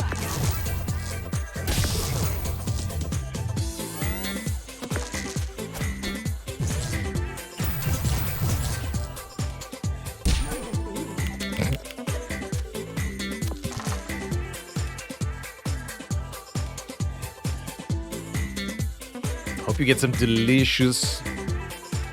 Hope the cheesecake comes out deliciously, Storm. Enjoy the sushi.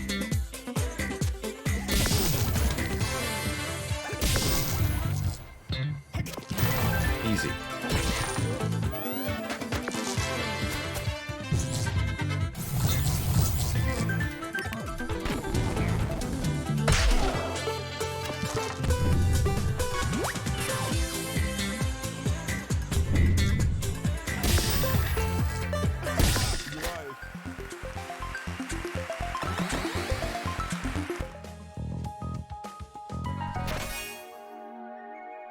Get an extra dice for this turn.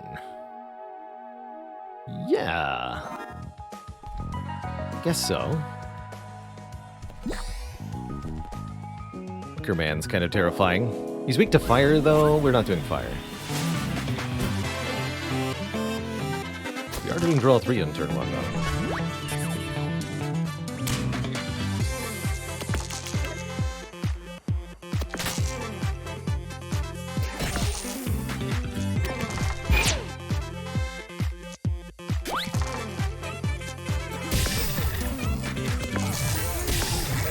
He's got... Oh, yeah. Shock should hurt him pretty bad.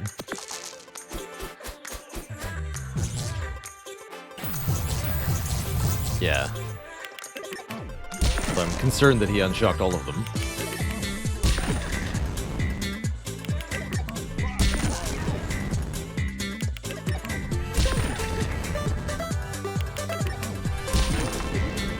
Only 10 damage, no problem.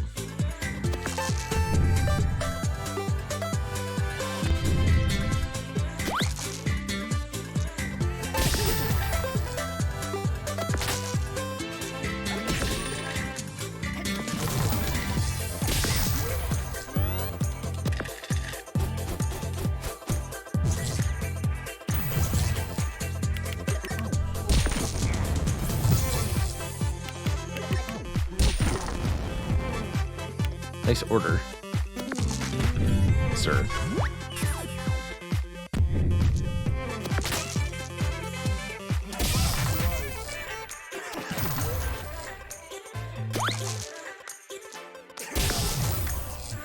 Welp. Don't, I guess.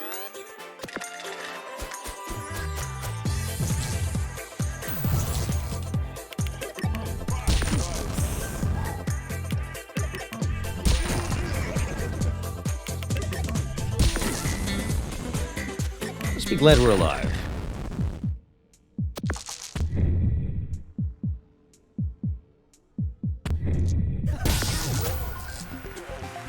Ah, you're so good at this. Maybe I should try weaving myself into a dice shape.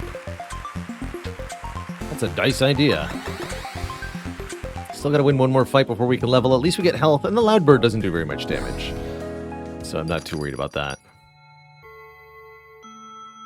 5 damage for each shock inflicted on the enemy. That is the build enabler. Wow. No question there. We're buying that. No, no deal. My turbocharge is build enabling. Get out of here. Do you hear me? Build enabling. And I can take one more shock? Yes. But I have to take the sweets. I guess that's okay. We need more shock.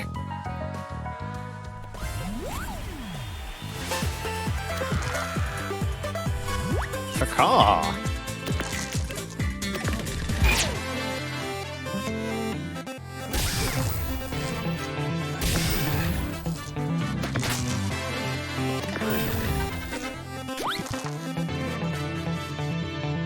Drop them. Actually, having sweets to restore our health is pretty good too. 20 damage. Nice.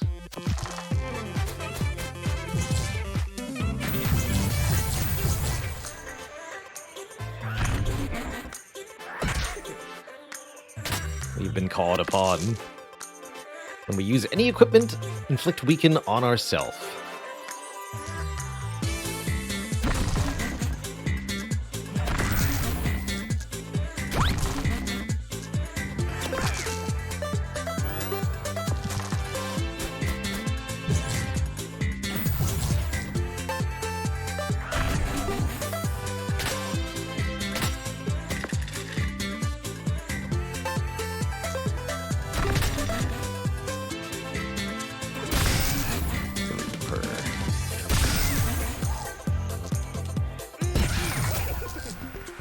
I'll take it.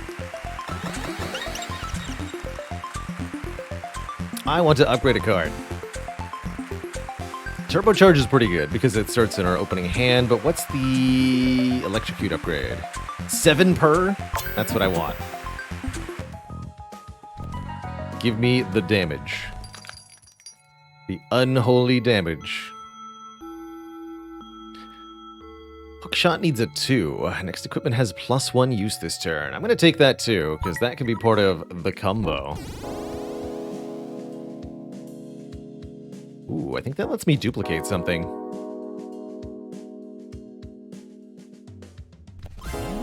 Yeah, exactly. Hookshot Electrocute would be enormous.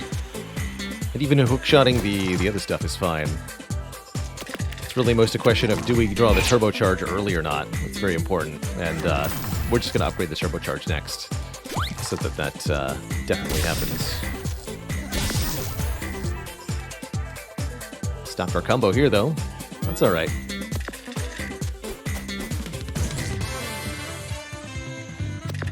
Didn't choose to unshock anything. Oh, yikes. I'd like to get rid of this throwing axe.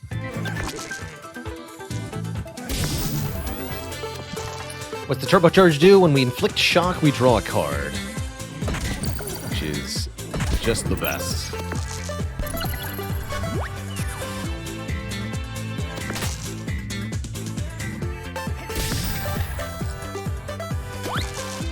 The +1 dice for this turn really isn't as good as I thought it was going to be.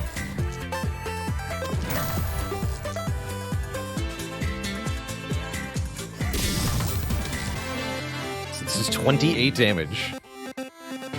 Yeah. Let's keep our limit break for the next fight.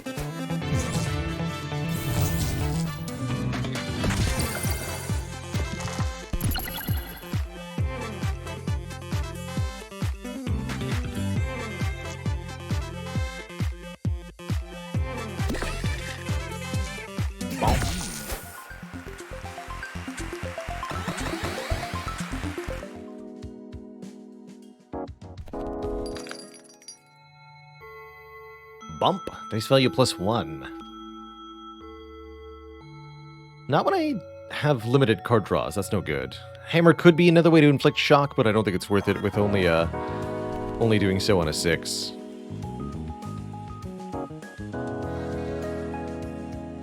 Alright, what does this do? Select a card to copy.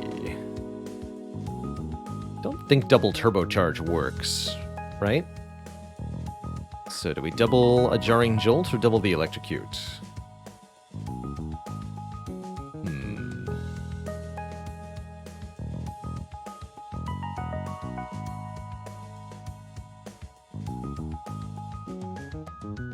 Does stack makes you draw 2, okay. In that case, I'll copy it. Let's give that a try.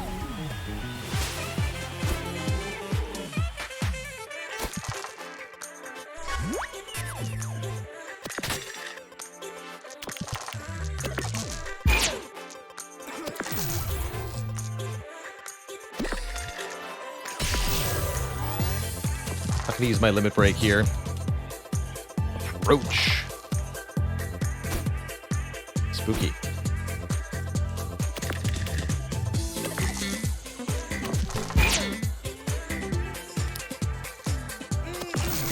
Yes, we do in fact draw 2. Amazing. Beautiful.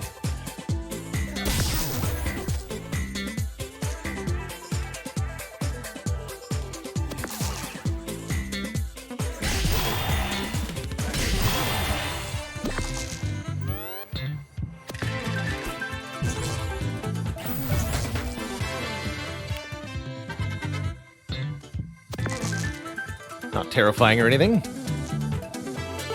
Certainly not.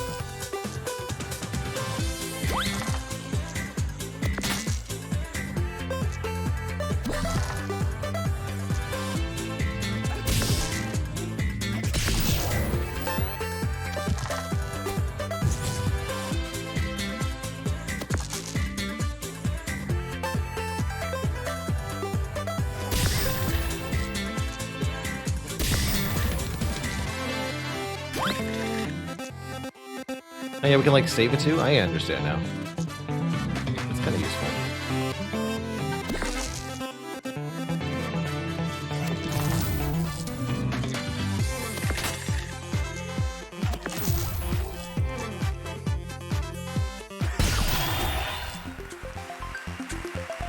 Electrocuted. Chaos Blade. Damage ranges from 0 to 7, changes each action.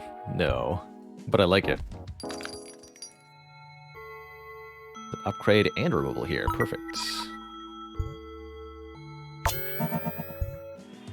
Please remove freaking throwing axe. Thank you.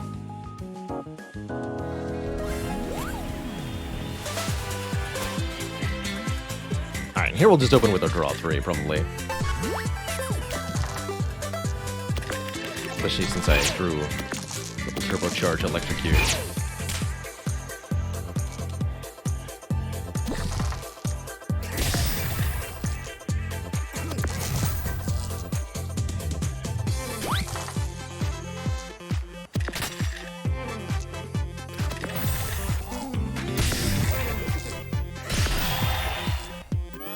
Could have actually killed on turn 1 if I'd rolled a 2.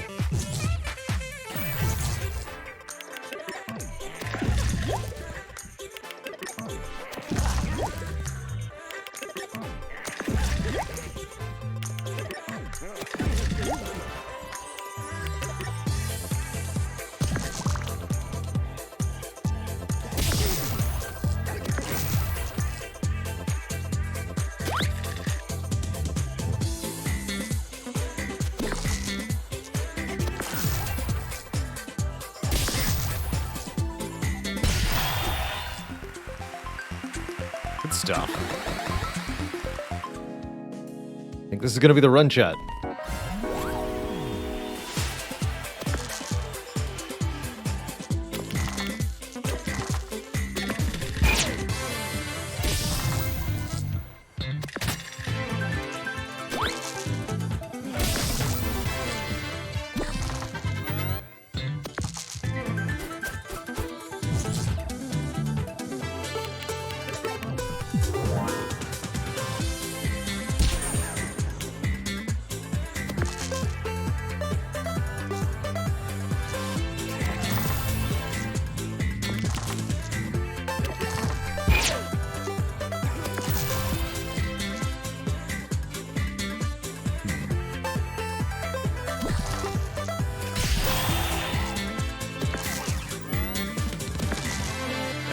Decays between turns. Bummer.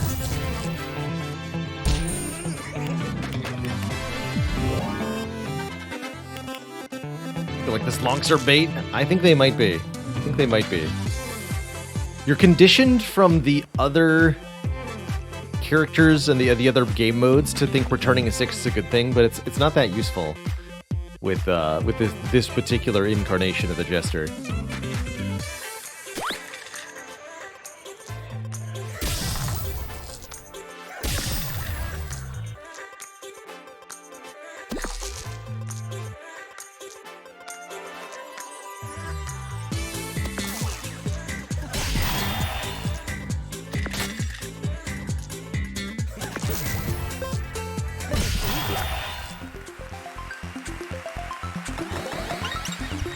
One last level up, upgrade a card or destroy a card. Let's destroy.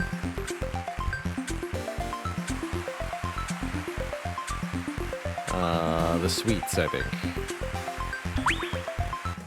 Just want to make sure the electrocute's doing its thing. Alright, any last purchases?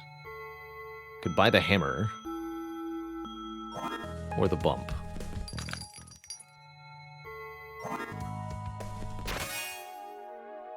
Alright, let's go full shock build. I'll take that hammer. It just fits. Versus Audrey again. We've gotten Audrey 3 times tonight, whereas some of the other bosses have not made appearances. No Drake, no Beatrice. You do fight a random boss, and sometimes that means getting the same one multiple times.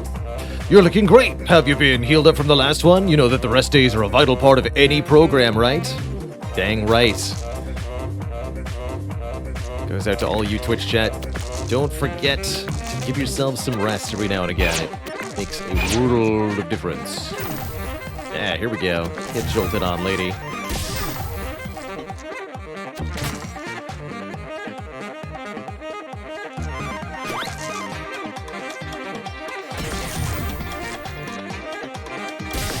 No 2, unfortunately, but we do 35 damage. Kablam. Could have even turn 1 KO'd her with a perfect draw. Wow. Wild.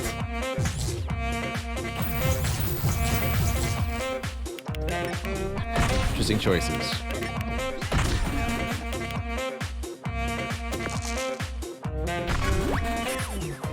Double needs 2? That's pretty tough.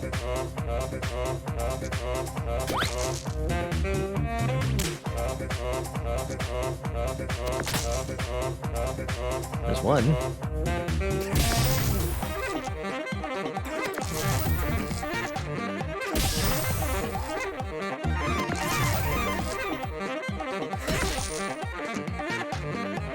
The double shock.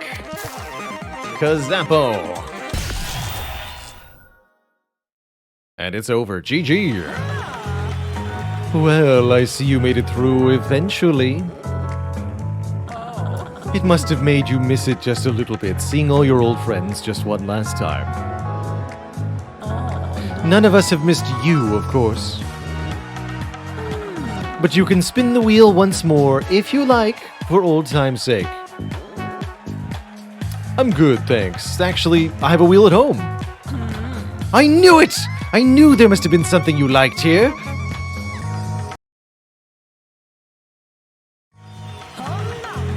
What a triumph! Of course, I made it a little easier for you, tweaked the numbers a bit. Wouldn't want you stuck here forever, not all after all the trouble you caused last time. Actually, I've been tracking the dice rolls. According to this napkin, the results show no sign of being anything other than the product of random chance. Of course, I could set up a dice rolling machine and change the chi-squared p-value to... Anyway, it's been surprisingly nice to have you round again. I've looked it up and apparently I... missed you? Is that the right phrase? And given my magnificence, I can only assume that you've missed me desperately as well. Now, are there any closing statements, things you want to say before you head back to the surface? Apologies you want to make about the state you left the place in last time?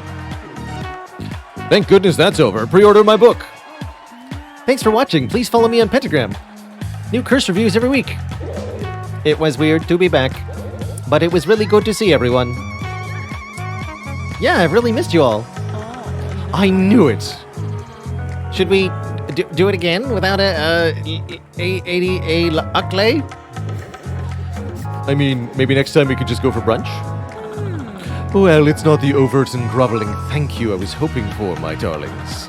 Anything else you want to say to me, specifically your omnipotent benefatrix? For example, about how much you appreciate me? Actually, I do have something to say. I noticed your accounting department consists of one easily bamboozled baby squid who has already got ink on several of my clients' invoices. Our late fees are 8% per week. So you'll probably want to use your omnipotent benefatrixing to keep on top of that situation. Aw, and I love you 8% more every week as well. Now, have a wonderful week and do pop back every now and then to say hello and refresh your experiences of harrowing defeat. Good night, everyone. Goodbye, good night. Thank you so much for tuning in. We've had such a nice time here in the Dicey Dungeons, and we hope that you've had a nice time too. GG. What a lovely little reunion tour that was. With a nice little epilogue. And that's the reunion update for Dicey Dungeons. One and done. A really enjoyable little foray into this game. Glad the devs decided to make this update. It's not quite what I would have expected necessarily, but still a very cool little update regardless. And I certainly enjoyed these 6 episodes, so I had a blast. GG. Plus, you can't exactly complain about free content being added to games that you love. Speaking of, later this month, there's going to be Into the Breach Advanced Edition hitting Steam. Anybody who's got Into the Breach will get a free update to that game, which we'll be showing off on stream when that happens too. Super excited. Got a couple hours left before our usual end time. I think we can squeeze one run of Slay the Spire into the stream today. That sounds like a good one. We'll go for number 201. I think means a watch a run. If you're headed out as we switch away from Dicey Dungeons, appreciate you joining me for this lovely revisit to a much beloved game. Absolutely jammin' tunes. Gonna have to see if I can hunt down the the soundtrack for a pre-stream roll usage. GG. GG. What a cutting hat. Thanks for 7 months of support. Just purchased Dicey Dungeons. You're so welcome. This game is a good time. Oh, and yes. Into the Breach on iOS and Android for free for Netflix subscribers. That's right. When that comes on the 19th.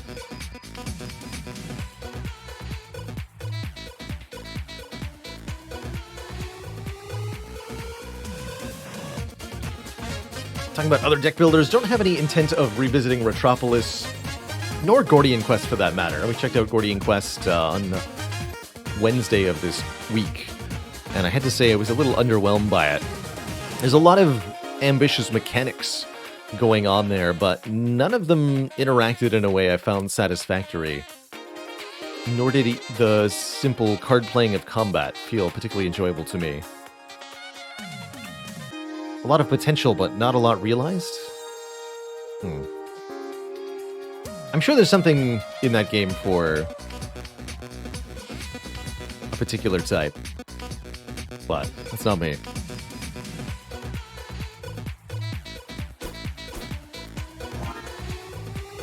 Alright, let's swap over here.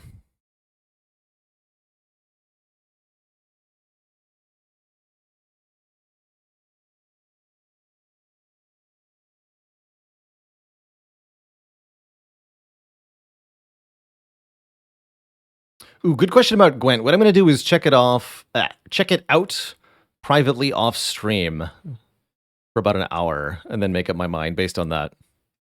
It's my usual approach for games I don't feel like I know enough about.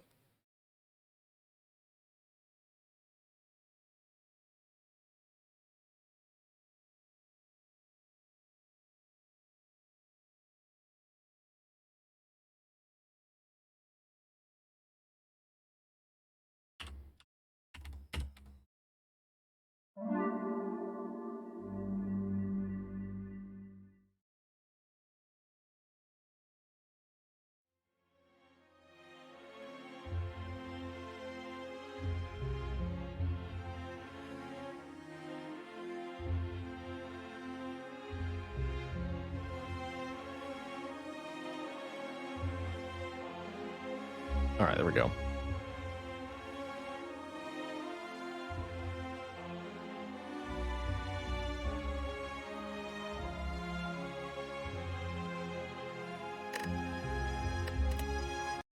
So we are at the halfway point of the year-long challenge. 200 out of 400 as of this pretty tricky Silent run. Gotta say, starting with Silent, on a whim, deciding to swap my starter relic for a random boss relic and then getting Velvet Choker, I didn't have high hopes for this run. But it worked out perfectly with us finding some really juicy poison cards, along with the Snecko Skull, Pocket Watch for card draw. This was huge. We activated it every other turn, 1.5 per turn. 267 total cards drawn. Ridiculous. Ridiculous. And that means Defect, excuse me. Defect is up to bat. Get to play with the robots in blue. My favorite character in the Spire. Oh boy, my favorite. Yes. What does that mean for us, of course? Well, it could mean anything. And it probably means I'm swapping my starter relic. Just going to be real honest with all of you. Looking at the other starting options in particular, I don't like much. Well, I guess one remove is fine. We're fighting Guardian? No. Then I want a different relic. The starter relic Crack Core. One lightning orb is pretty useful at the start of the run, but oftentimes the boss relic you get in replacement is better right away, and certainly better in the long term. What do I got? An Ectoplasm. Gain energy every turn, but we can no longer gain any dollars at all. That's a little awkward here, because money is good, And losing out on money from floor 1 is particularly painful. But that's not to say that we won't benefit from the energy, at least.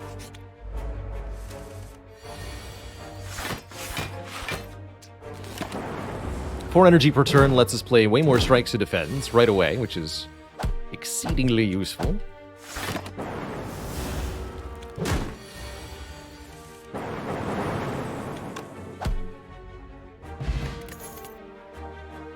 And I'm pretty happy with an early self-repair to help sustain us.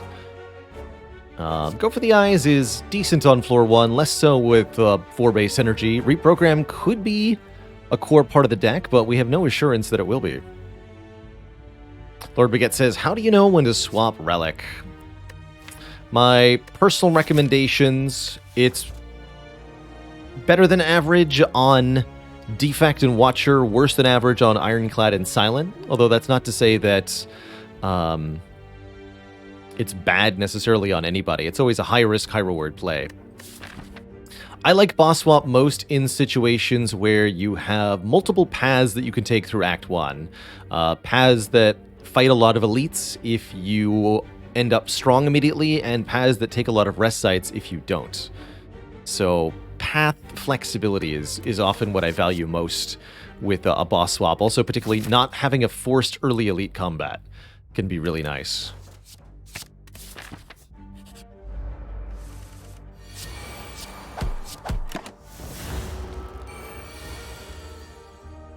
I'd also say try swapping your starting relic for a boss relic when you're looking to push yourself outside your comfort zone and learn something new. Guaranteed dual cast kills. We can block 3 times here. Starting with the different boss relics definitely means you have to really transform your playstyle. Ooh, I'll take a rebound. Rebound deals 9, puts the next card we play on top. Reprogram starting to look like it might have been okay.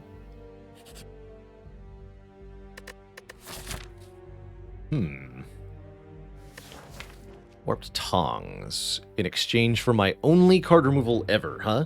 I mean, Warped Tongs are pretty sweet. Upgrading a random card in our hand every single turn of every single combat. Let's do it. I will take the Warped Tongs in exchange for a Pain Curse. And we'll remove that Pain Curse at this shop with our 99 gold, and that'll be the only thing we spend money on all run.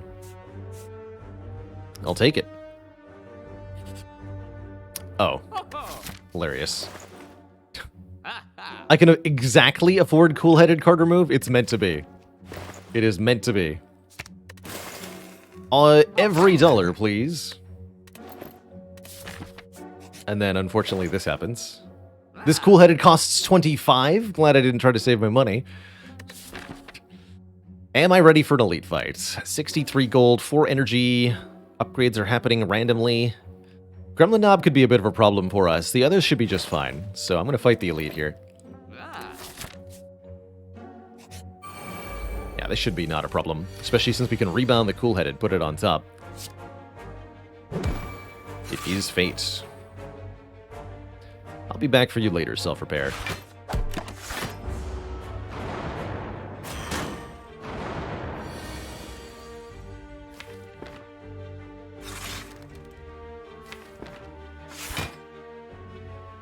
Six, that's fine.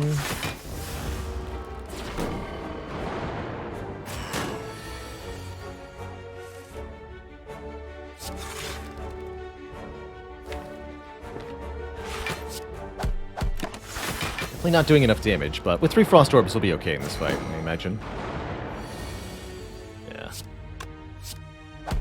Rebound the upgraded one. Let's rank you next, I guess.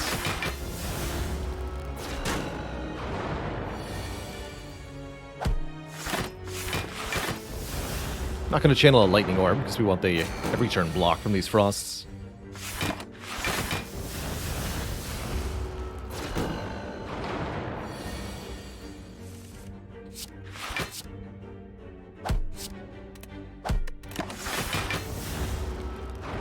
Feels a bit unearned. Spirit Sparrow, my first Ascension 20 heart kill was also with Dead Branch.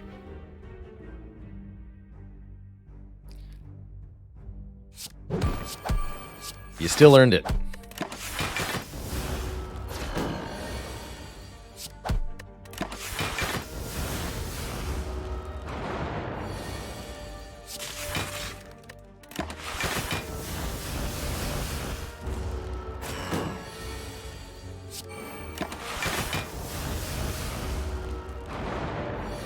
And indeed, Dead Branch is not an auto-win.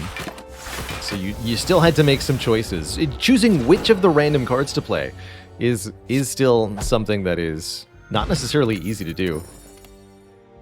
Puriapt, a little bit late, Puriapt. I would have liked to get you before the Warp Tongs. Probably not going to be taking any curses from here, since I won't have the ability to remove them. I will take a Core Surge, doing damage and giving me an artifact. Could be good to combo with Bias Cognition, and even if not, it is just really good damage for the energy at the moment.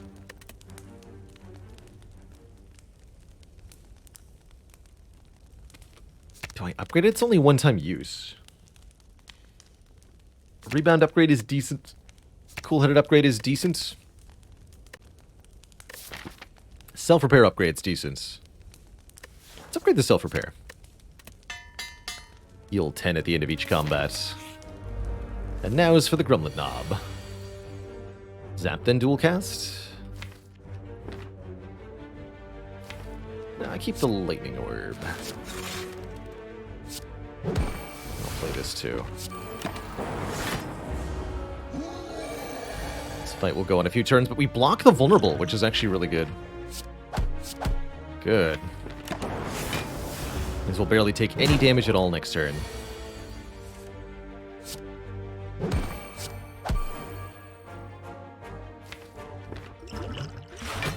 Take 2. Not even gonna bother blocking.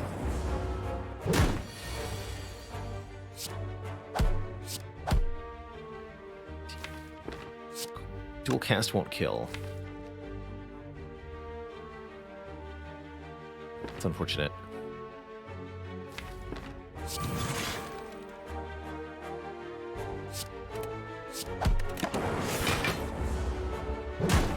Not bad, though. But the self-repair will heal plenty. Early Matryoshka is great. Especially right before the first chest. That first chest will contain 2 relics. Hello and welcome, Miss Vera. Miss Vera says, started watching your videos 2 weeks ago because I got addicted to this game, but I am terrible at it. I do still stream it almost every day. We're halfway through a year-long challenge to get 100 wins with each of the 4 characters against the Ascension 20 Heart. So we have 200 more victories to go this year. And that means it's going to be a lot of Spire.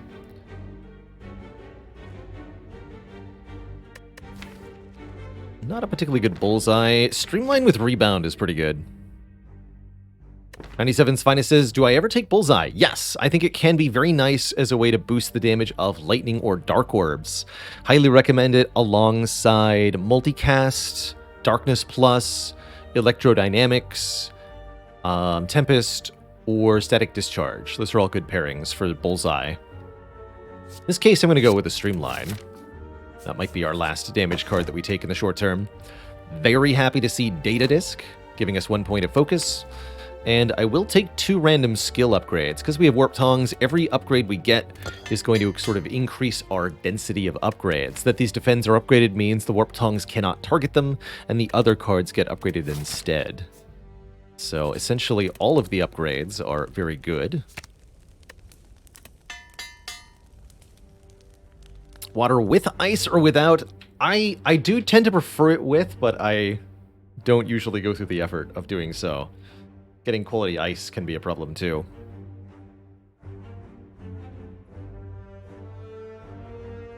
But I do like me some ice.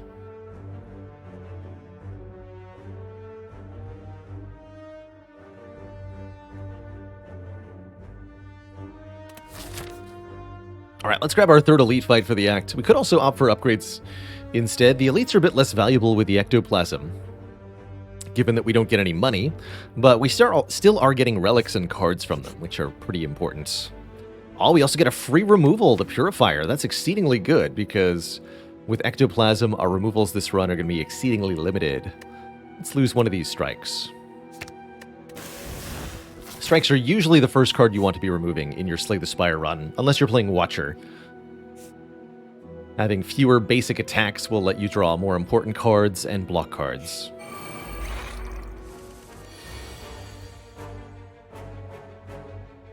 That's right, Lord Baguette. I play with the Slay the Relics extension. That means if you're watching on desktop, you can mouse over the relics on the relic bar to get descriptions of what they do, and you can also click on the deck to view all of the cards in the deck screen without me having to open them on my end. It's pretty cool. Really happy with upgraded Frost. Let's get you into streamline killing range.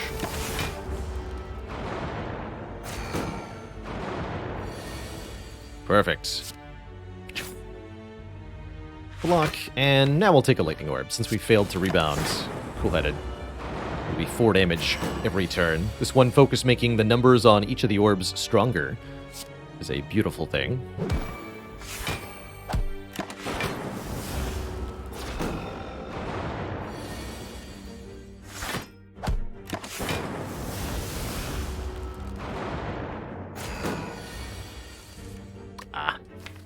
Was bound to happen. Still, the self-repair is keeping us very, very healthy. In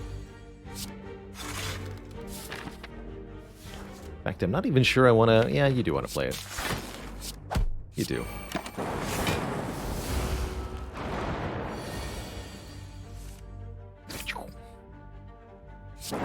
Back up to 50.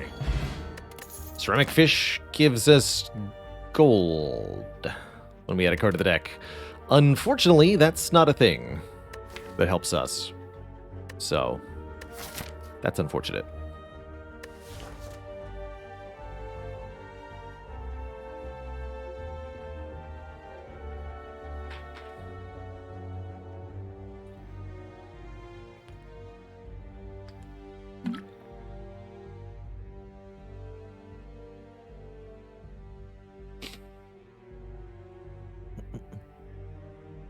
Lurking AD, asking for a dad joke. Not sure why this old math joke popped into my head, but sure, why not?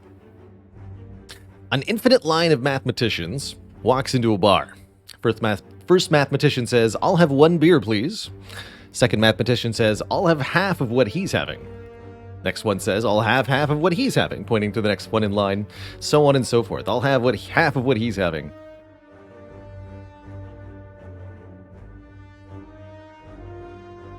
With each one ordering half of what the previous one did. The bartender sighs, says, "Know your limits, boys," and pours 2 beers.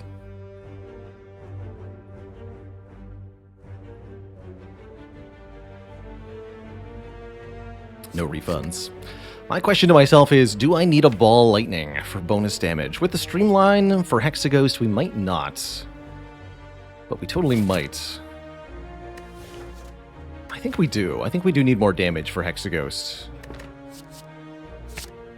Could have also reasonably taken a sweeping beam there. Easy pool, really? Oh, I understand.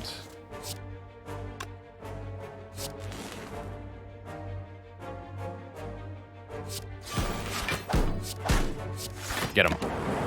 Good.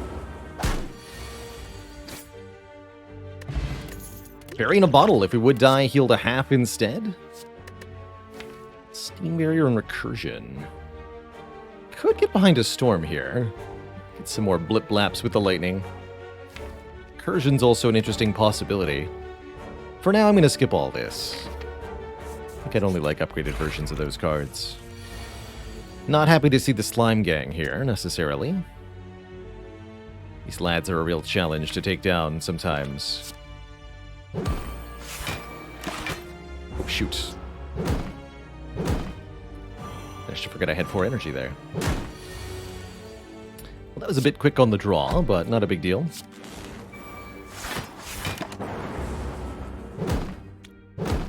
V2 Coming Soon says, what determines easy pool versus not easy pool? It's all about the number of enemy combats you've been in. You're in Act 1, your first 3 combats, whether they're from combat rooms or question mark rooms that turned out to contain a fight. Regardless of which of those is true, your first 3 combats come from the easy pool, and then all subsequent ones come from the so-called hard pool, a more difficult set of encounters. In Act 2 and 3, there are only 2 easy pool fights. And then everything else is from the hard pool. Thunderstrike, interesting. This is not a Thunderstrike deck, but don't mind a go for the eyes, necessarily. I think it's time we take a go for the eyes. And grab an upgrade on it.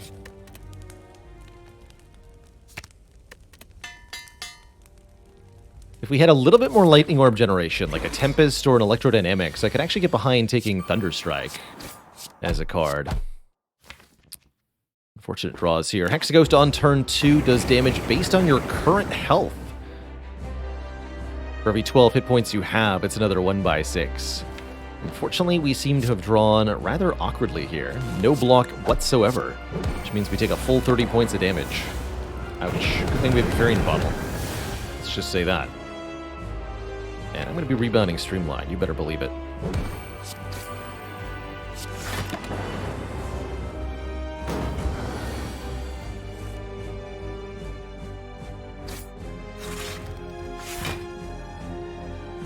Do I dual cast this? Let's do it.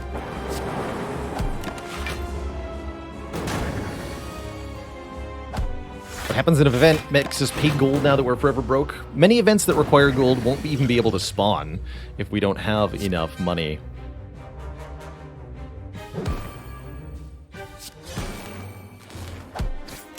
And the other ones that are like, lose all your gold, you can just lose 0 gold.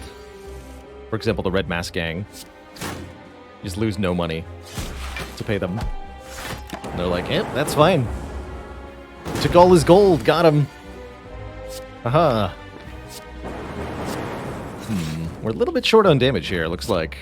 This is deeply unfortunate. Actually, no, looks like we're just there. Just barely. We'd be losing the Fairy in a Bottle if we didn't have the kill here, but like many Hexaghost fights go on this channel, we are killing just in time since we took just enough damage. I think the Ball Lightning really did make the difference here between living and not living here. So I'm glad I took it. GG.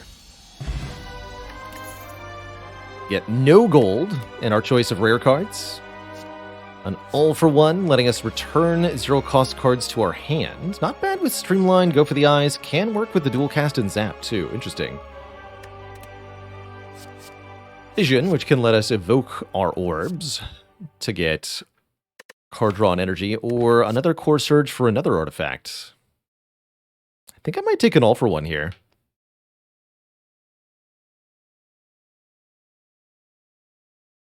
It's a little speculative, but I like it with a Streamline, I like it with Rebound, I like it with Go for the Eyes. And I would happily take a Beam Cell. Pick it up.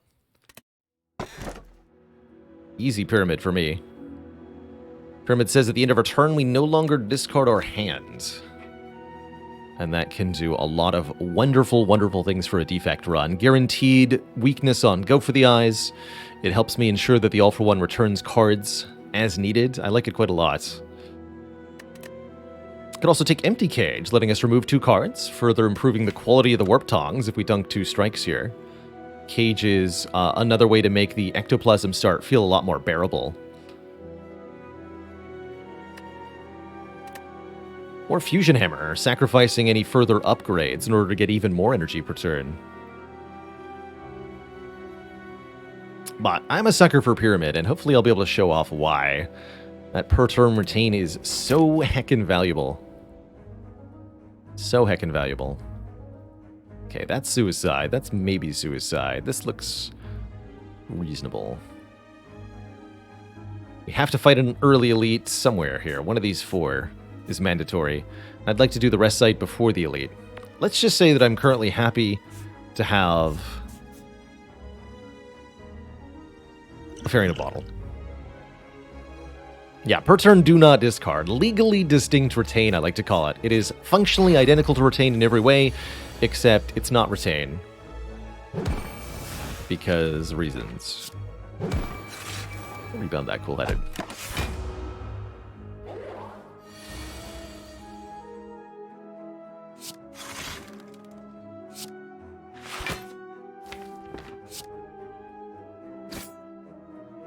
become vulnerable here, which could make blocking difficult next turn.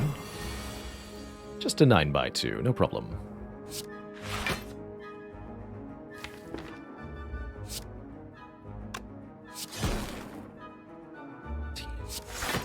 Full block. This in play.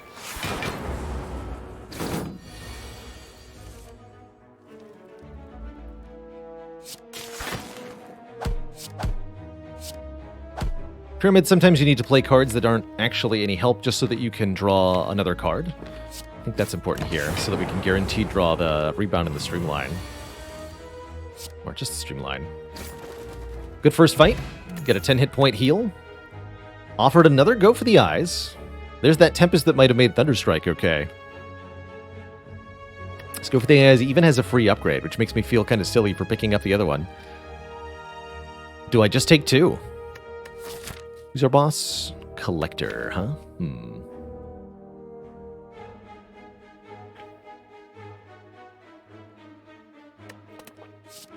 I'll take another one.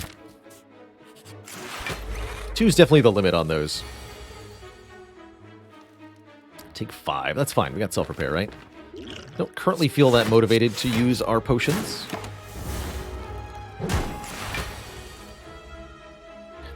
But that could always change.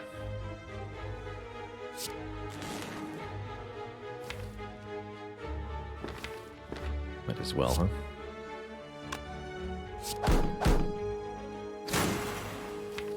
Actually, keep that for later.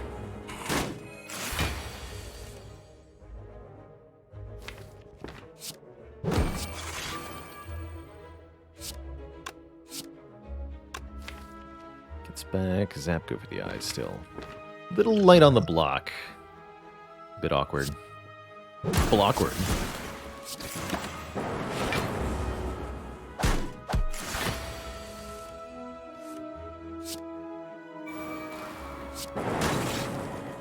Well, that's what self-repair is for.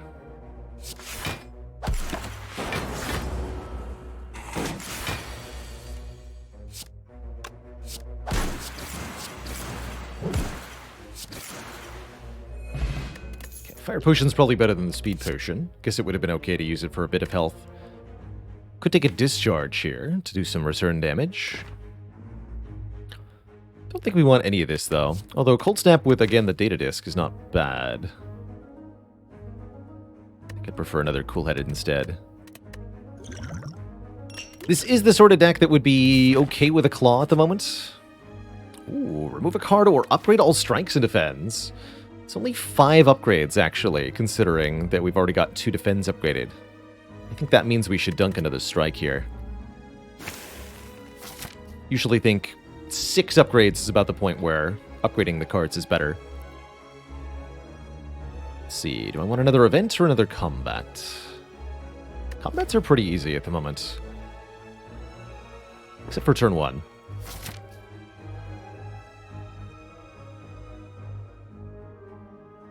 Take one more event, though. It's time to spin the wheel. Here goes. Of course, we get stabbed. Enjoy your free 10 damage. Ouch. And then enjoy your snake plant.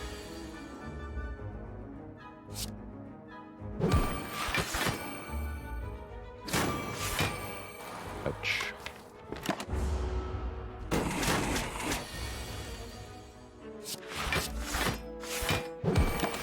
No debuffs, please.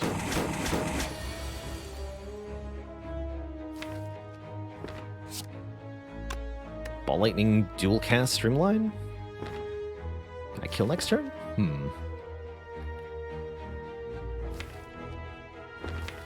I think so.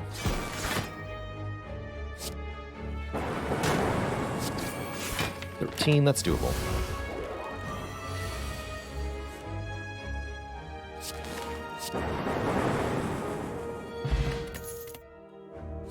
Well, chat, there it is. Recycle. Lets us exhaust a card, gaining energy equal to its cost. Upgraded Recycle costs 0, which allows us to gain it back with the All for One. There's also pretty good other card here, Hologram, letting us get any card from the discard pile, putting it back into our hand, letting us get back Streamline, or better yet, getting back All for One. Both pretty potent here. Currently lacking the card draw to really make Recycle pop, but that could change very quickly. I'll take it. And we'll even prioritize its upgrade, I think.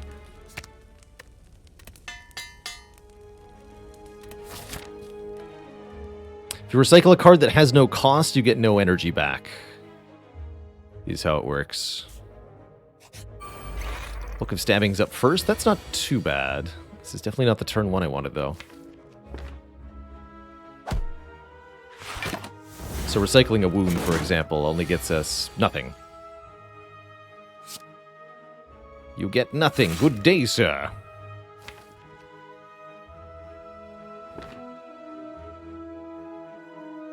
We're going to be in trouble quick here.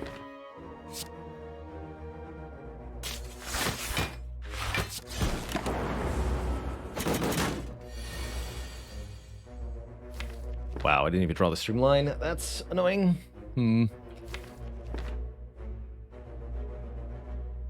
Trouble is a-comin'. Okay, let's rebound the All for One. Let's do it.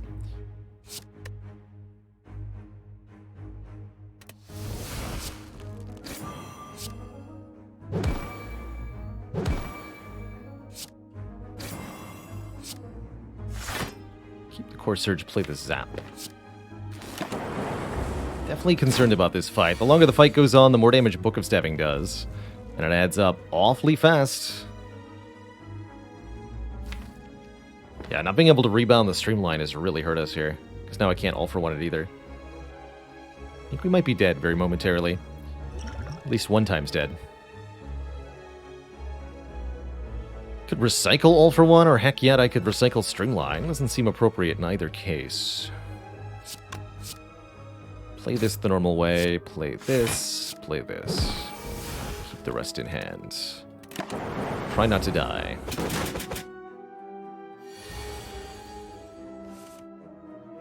Okay, there's Rebound. And Cool-Headed.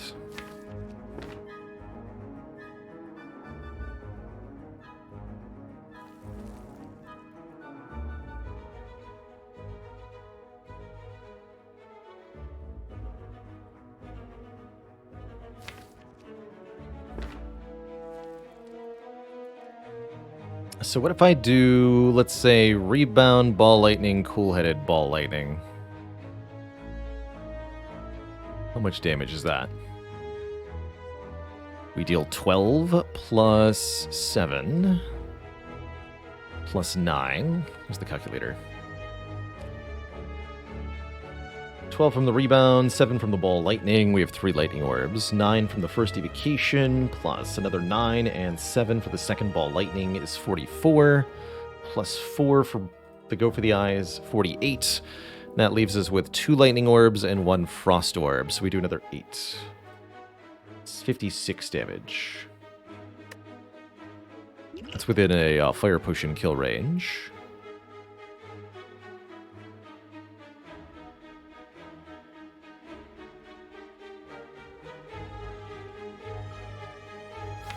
And then I can recycle the All for One to play the Self-Repair.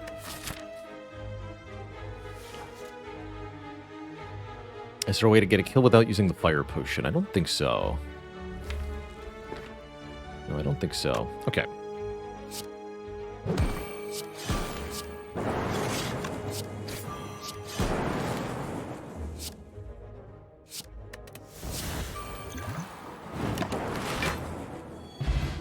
Bottled Flame lets us start with an attack in the opening hand, and that might actually be Streamline.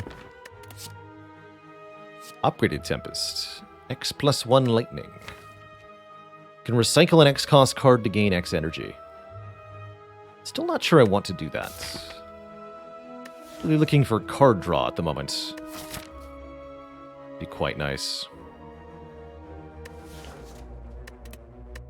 Alright, I will bottle Streamline. I should maybe even bottle Rebound, actually. That might be broadly better.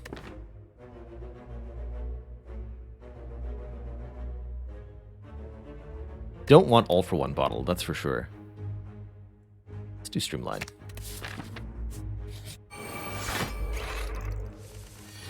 Perfect. Rebound the Streamline. Kill this guy in 2 clean hits here.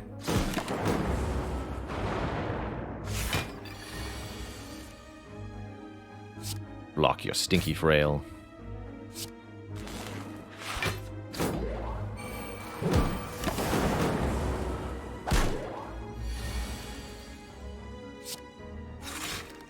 Nice. Very clean fight. Not perfect, but pretty clean. And there it is. Bias Cognition gives us 4 points of focus, and then at the end of the turn, we lose focus. If you have an artifact... I should have bottled the Core Surge. I knew it. If you have an artifact charge when you play the Bias Cog, you get no debuff at all, and that means you lose no focus per turn. Symbiotic Virus means we'll start with a Dark Orb. That's excellent. I'm going to take the Sapphire Key over Tiny Chest. Beautiful. That's right, the Dark Orb goes in our only slot, too. Really good for dual casting.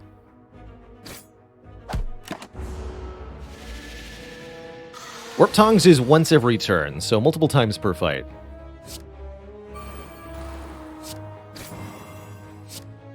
So all randomly zero-cost stuff will return to our hand here.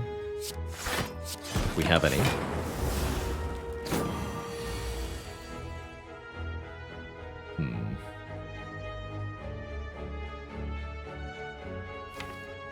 Well, that's awkward.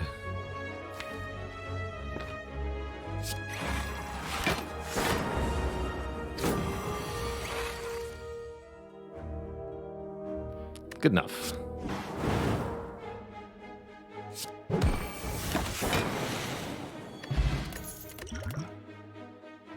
There's another dark card. Darkness Plus, not bad with the virus. I'm also somewhat tempted by a turbo. But again, we need more card draw. Card draw is the most important thing at this point. Skipping. Transform 2 cards.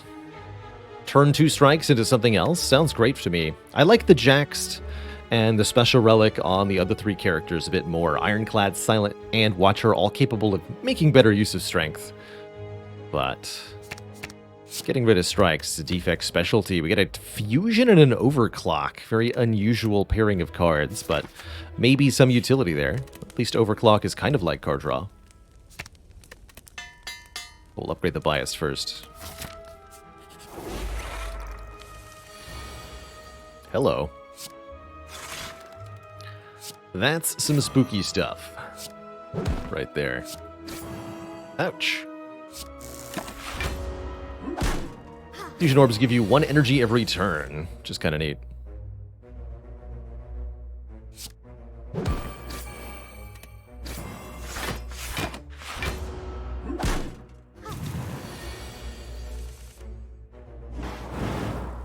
Get him.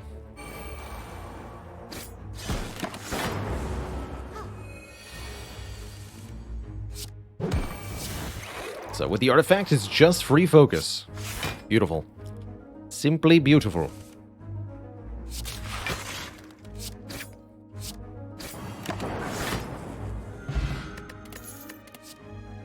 More focus. Defragment.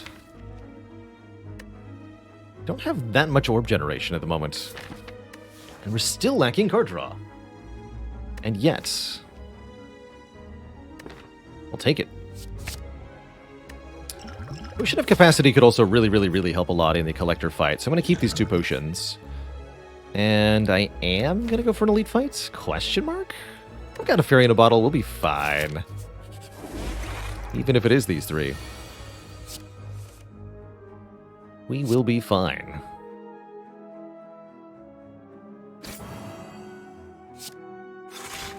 Perfect. Let's actually do the Ball Lightning this turn. Take a lot of damage this turn. It's okay. We'll get some back. Oh, I didn't think about how the overclock comes back with all for one. That's pretty juicy.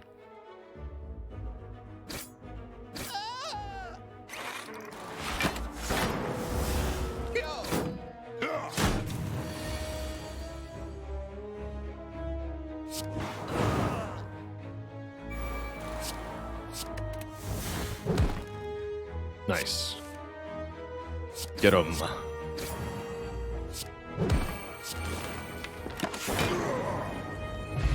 We get wing boots, letting us ignore paths when choosing the next room to travel to up to 3 times. Oblox, thanks for 23 months. Warmer Better says, does All for One return status cards if you have medkit? No, because they still don't have a printed cost of 0. Not going to take a third go for the eyes. 18 health and fairy going into collector? Certainly wouldn't mind another upgrade, let's just say that. Particularly on the cool-headed. Or the defragment. Let's upgrade the defrag. Plan on using the potion of capacity for this fight. We might get into some serious trouble here.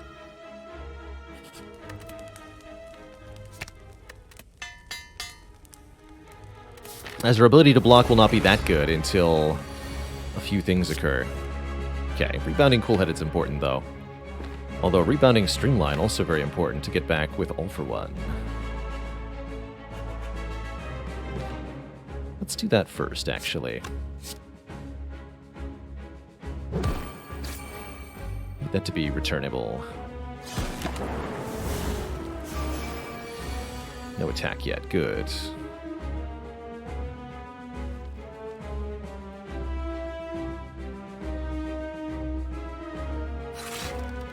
Perfect.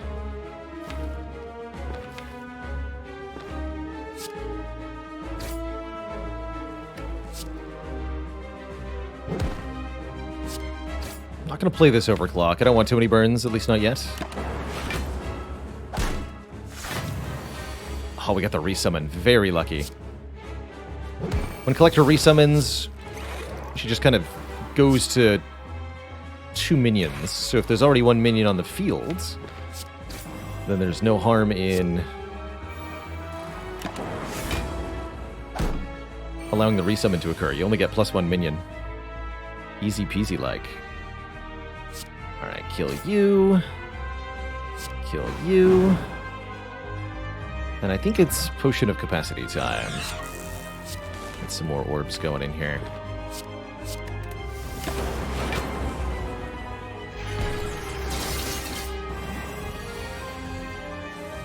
Have not been attacked 1 time by the Collector yet.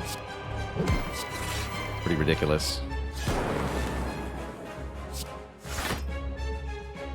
Want 2 Frost Orbs next turn. There it is, 46, no prob. Here we go. I'm gonna recycle this fusion. Go for the eyes, zap, cool-headed. Draw a 0-cost card. Get her all back with all for one. Go for the eyes, streamline, zap. Block. Easy.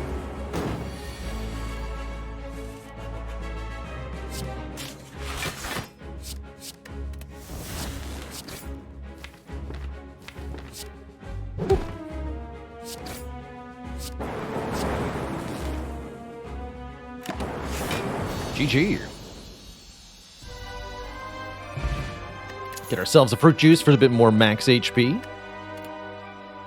Thunderstrike is back. Multicast is here to use with our symbiotic virus, maybe. Potentially useful with fusion too, but something to be careful about. I'm reasonably happy skipping all of these.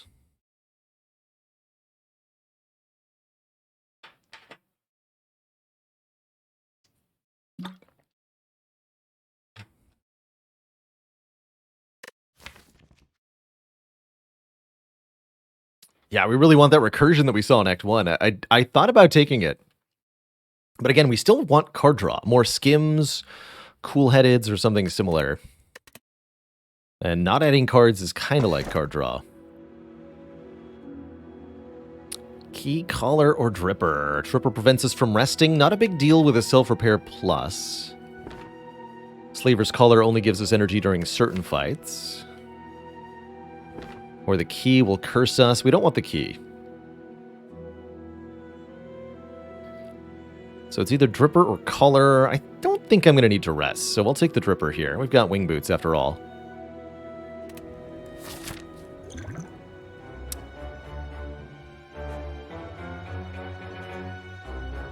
And that means I can fight many, many, many elites if I wish. If I wish.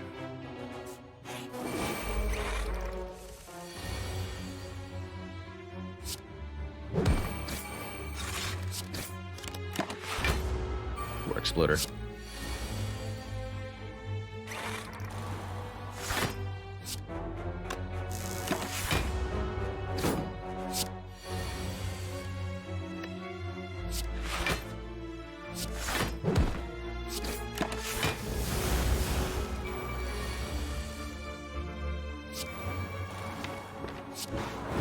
Easy fight. Still not card draw, but I can't believe how many upgraded Go for the Eyes we've seen this run. It's ridiculous. Don't think I want 4 events. Let's take another combat here.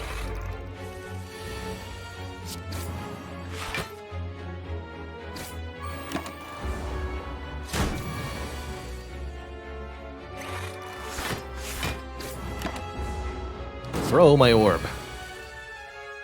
We must become stronger.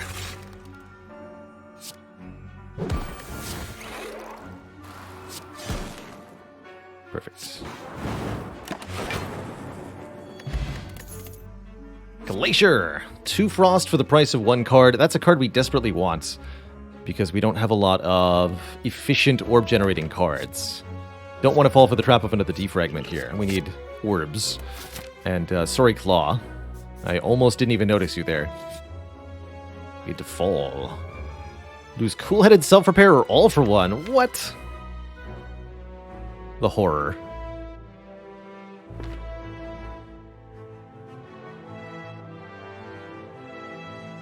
The horror. Guess I will lose the Cool-Headed. Can maybe get another one of those. Oh boy, 999 gold and 12 max health. No, don't fall for the trap. Can no longer heal. Maybe if I didn't have 2 healing potions. But we'll fight a boss for a rare relic. That seems acceptable. On some kind of bare minimum level.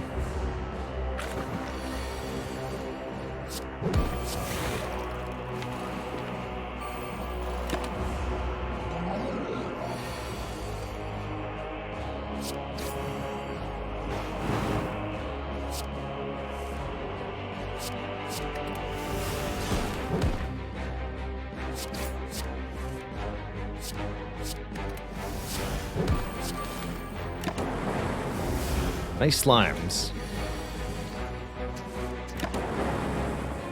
GG nerds. Gambling chip, here we go. Start of each combat, we can discard any number of cards and then draw that many. That's card draw. That's card draw. Duke Pot's pretty good too.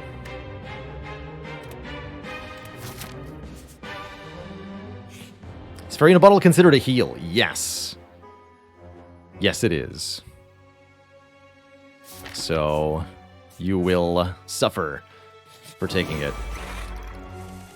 Anything that would increase your current health for any reason is a heal.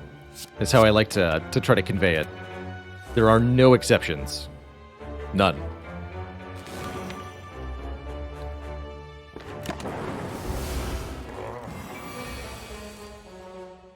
Not a 1.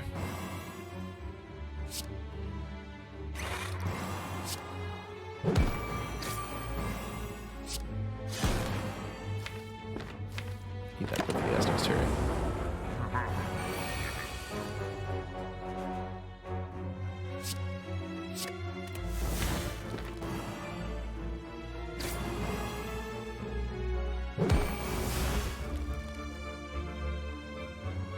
Cast that. Like Glacier next turn. Defend, Streamline. All for one. Actually, wait, I can do more.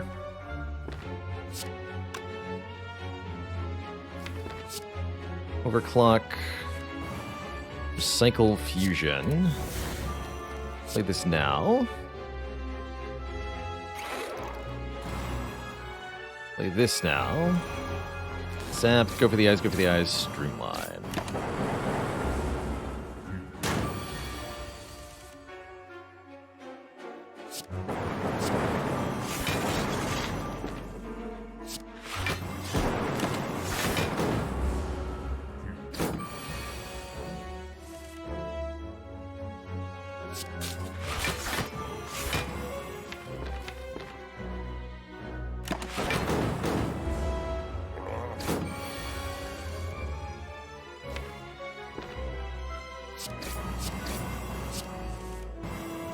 No recycle, huh?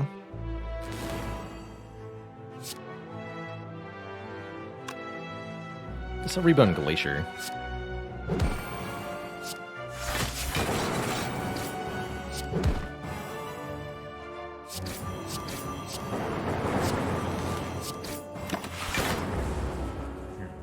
Seems like we're doing just fine.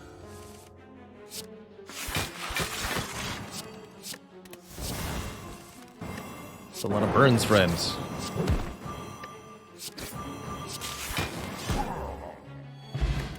Here we go. Pillow with Coffee Dripper. Not going to be doing anything for us. Consume would be nice if we had more orb slots. Double Energy would be nice if I had more card draw. Wow. These cards are potentially good, but I really don't feel like I want them. That's sad.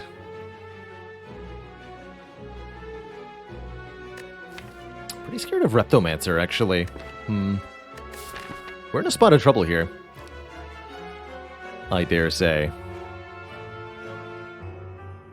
We are in a spot of trouble.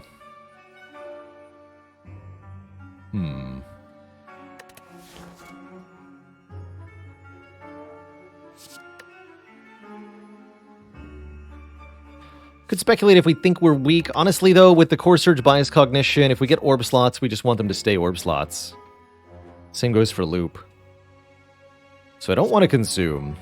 Just wondering about the double energy, maybe. I don't think I can sacrifice card draws to that right now. I am going to jump over here and take another Elite, I think.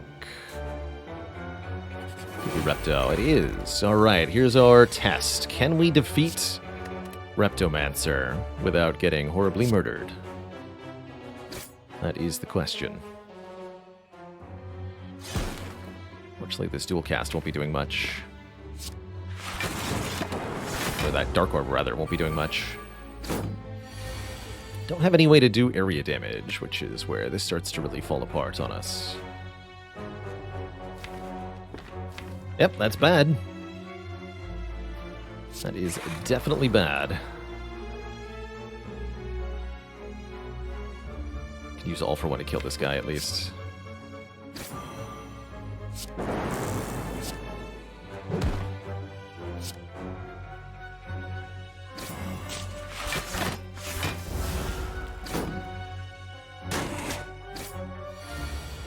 Oof, they're all attacking. Spooky. Spooky.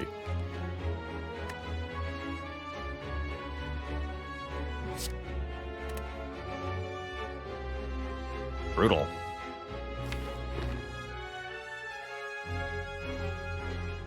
I think I'm gonna have to dupe pot the bias cog. Feels right.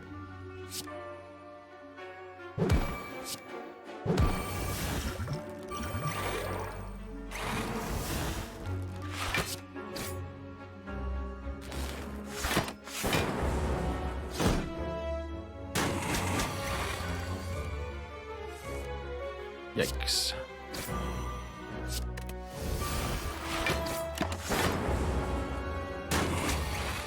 Okay, you gotta die now, lady. Please. Please perish.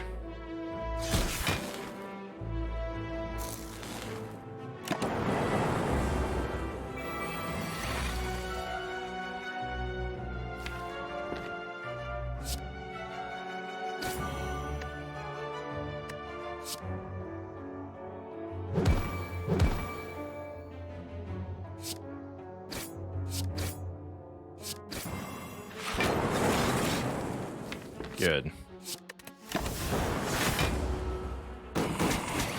Alright, managed to recover. Got a Bottled Tornado, allowing us to have a power in the opening hand. Probably defrag. It's a real shame we didn't bottle the Core Surge, because then we could have had a bottled Core Surge, bottled Bias Cog, but I messed that up. Could put Self-Repair in the opening hand so that I can Gambling Chip it away during later battles. Actually, that seems pretty reasonable. Beam Cell is a possibility for some damage. Still no card draw being offered. It is a painful thing. It is a painful thing. First boss is going to be what? Donu Deca, huh? Alright, I'll take it, but I don't think I'm going to like it. Why not still Bottle Bias with Pyramid?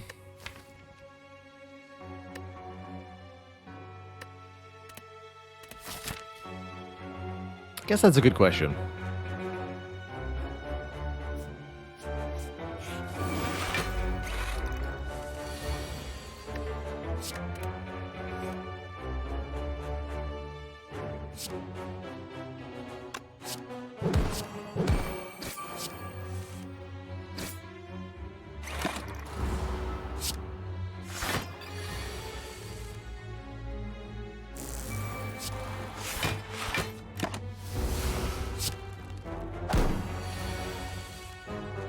Perfect.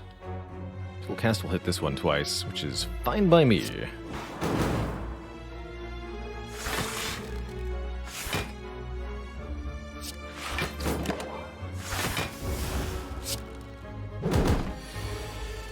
Need to get both the Core Surge and the Bias together. I suppose having Bias guaranteed early is going to help that. It's not as much as I want it to.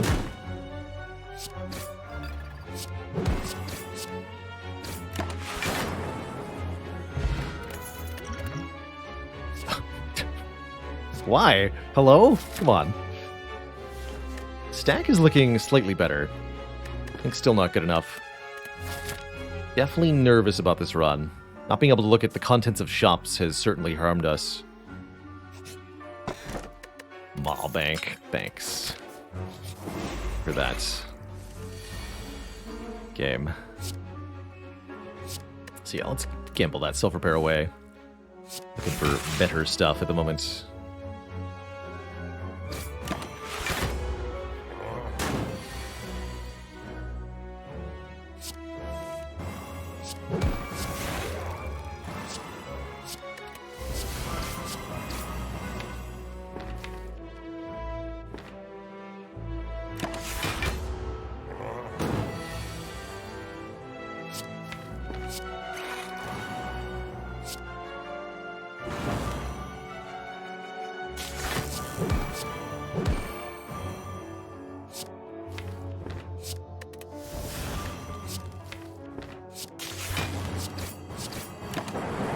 Should've kept the 2 go for the eyes. At a minimum.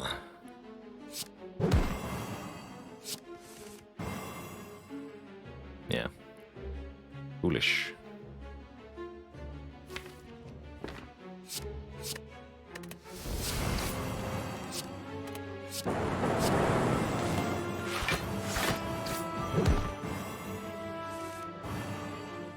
Still foolish.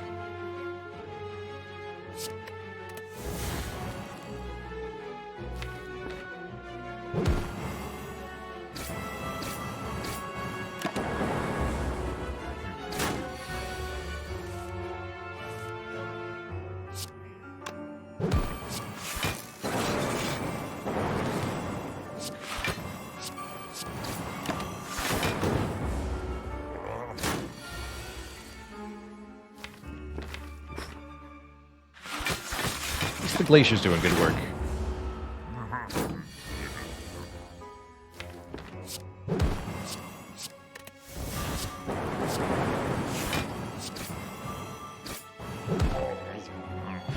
Get the Eternal Feather healing us at rest sites. That could help a bit. And another Bias Cognition. Okay. That could help too. Though again, I'd still rather see card draw.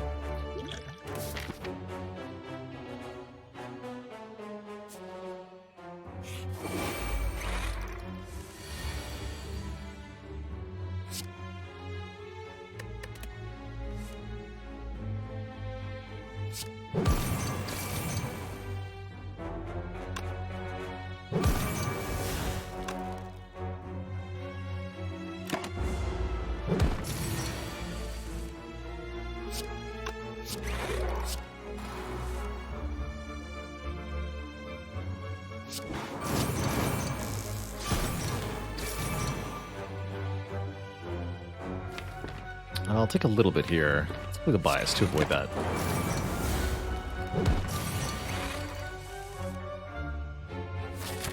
We probably... Well, I don't want to jump over to Reptomancer, huh? I don't think we'll be using the rest of the wing boots much. Unfortunate.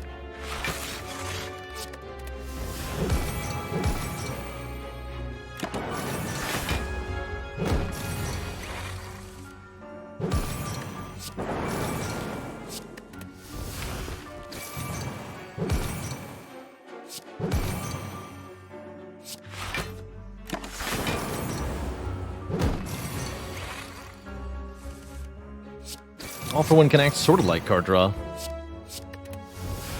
Rather nice, at least.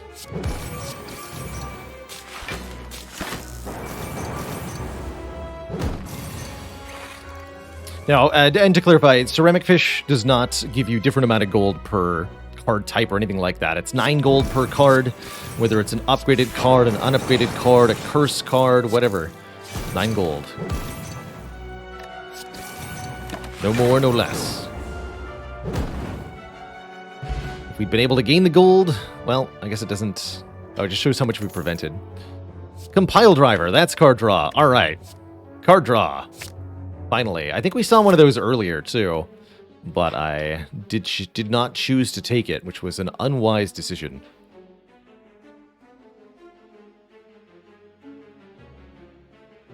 Right now, I think we're just looking for more card rewards.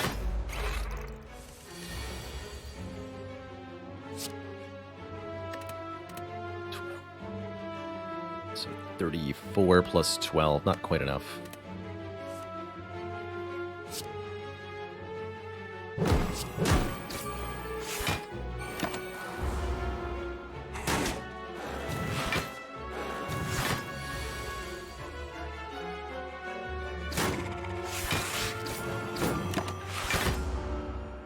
Please stop.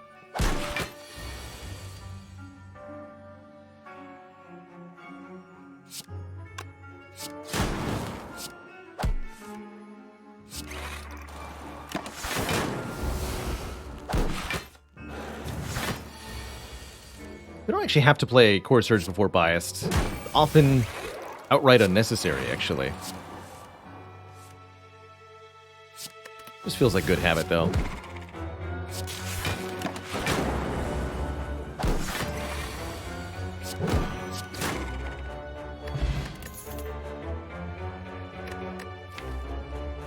Recursion? Upgrades to come back with all for one? I'll do it. I'll do it. I actually want to go back over here now. Upgrade that recursion guaranteed. One less card reward? Yeah, I do. The heal, too. Okay. Last fight, last card reward, last self-repair. Yikes.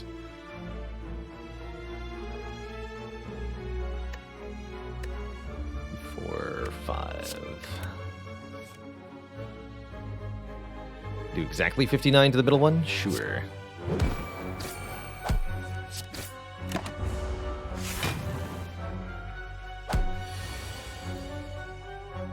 Oof. Losing health, though, not gaining it.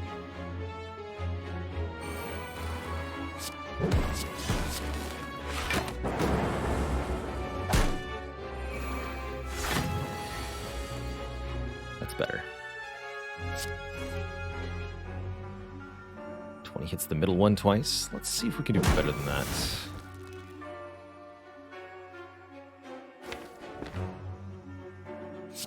Not exactly.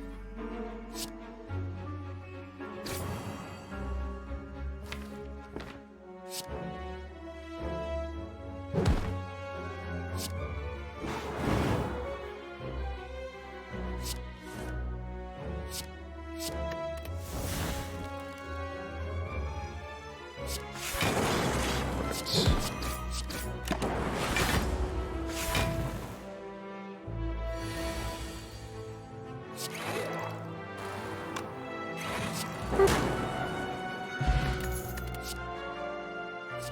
I would like another Frost Orb. Old Snap looks okay. The defrag's probably too much. Pretty tough run overall. We really haven't found a lot of tools to work with. I'm curious to see how we're going to do in these last couple of boss battles. Against, first up, Donu and Dekka, followed by the Awakened one. Okay, that's decent.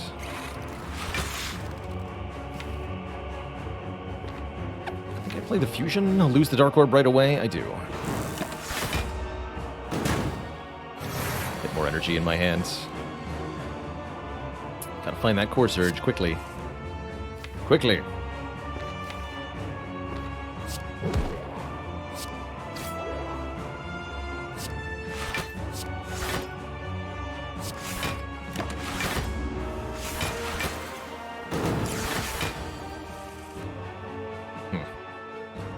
That's a bit unfortunate. Let's block the next one. I think we're good for one more turn, though.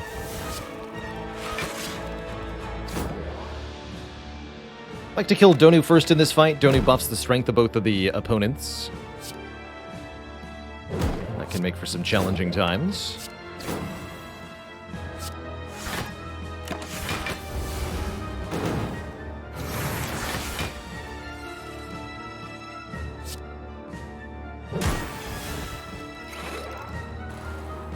Rebound the Compal River.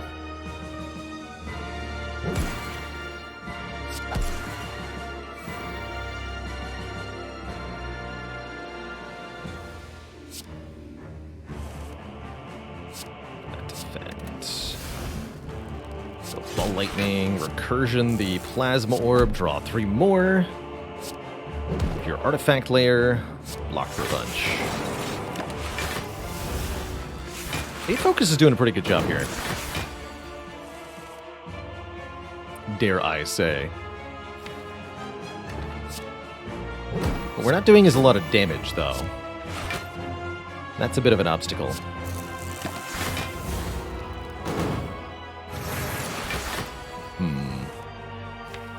I haven't even played Streamline yet. Draw order's been very awkward. Worrisome.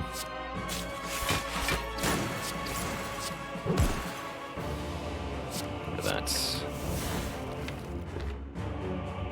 Alright, I'll try and play the Streamline right now. And the Self-Repair, get that out of the way, and play that too. Can always use the second Bias Cognition when we need a little bit more oomph, which will be when we're very close to killing Donu, I imagine.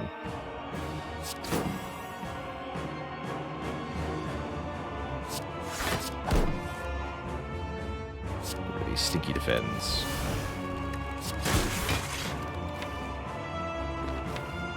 Okay, I want to get back Streamline, ideally.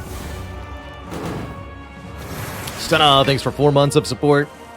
How's it going, Logi? This will be the last run of the stream, so there won't be any more runs after this.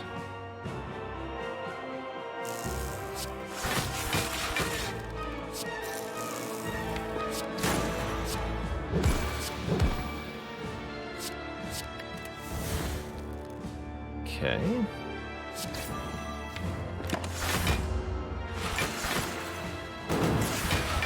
Definitely worried about our very low damage output.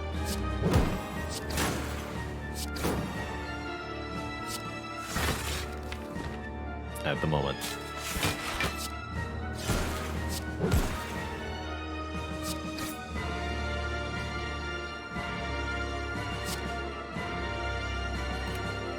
Don't get to use the recursion yet. Help!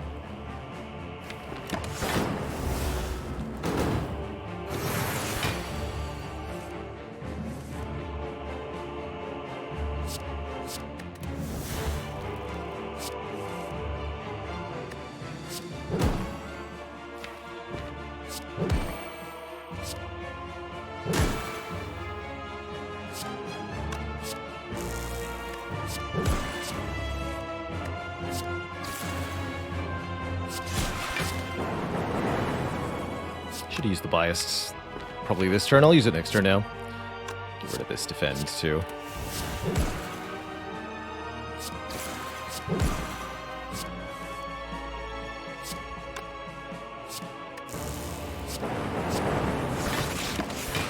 Easy.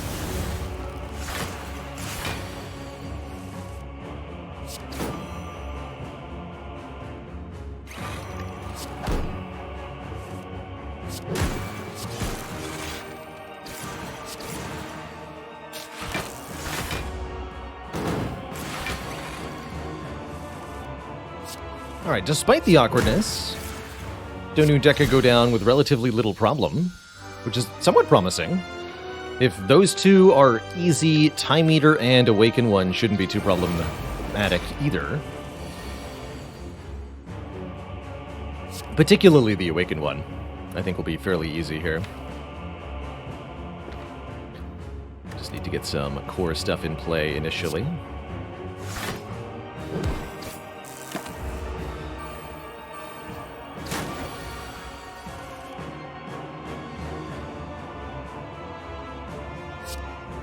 Ouch. I have no money. Alright, I'll use a weak potion here, but I'm not going to like it.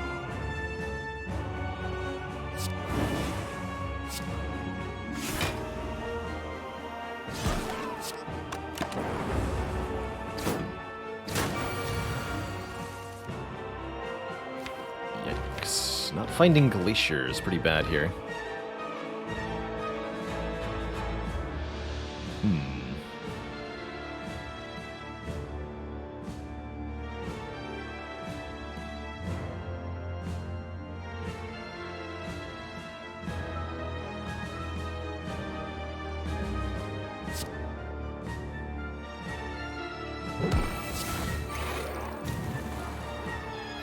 Water rebound. All for one itself, probably.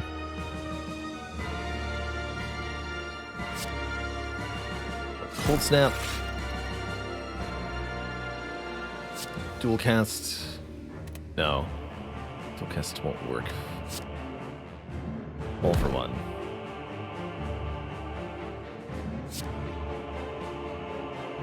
Zap. Recursion. Dual cast. Okay, not too bad. Bird's taken care of. Boss kind of taken care of. Please give me the Glacier. Just please. Can't handle this. I'm gonna just delete the other bias cognition. This fight will go on long enough that I really don't want to deal with playing that. Let's just delete it now. Play the other defrag. Try to subsist on 3 Frost Orbs, more or less.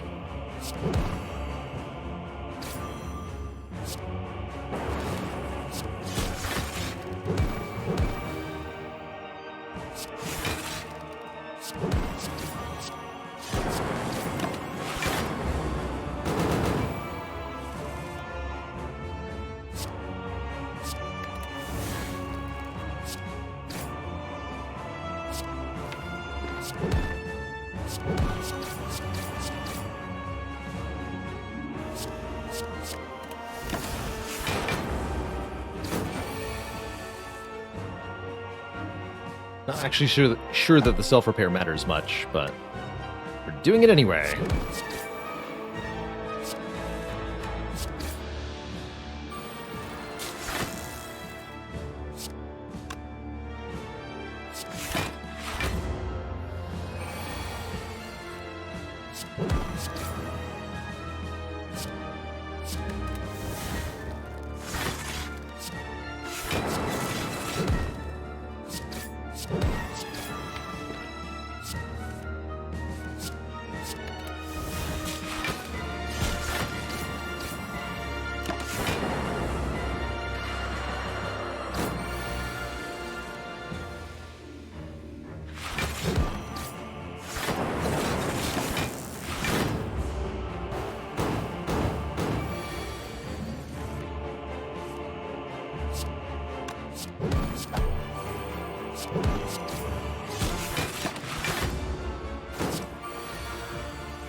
We're on to Act 4.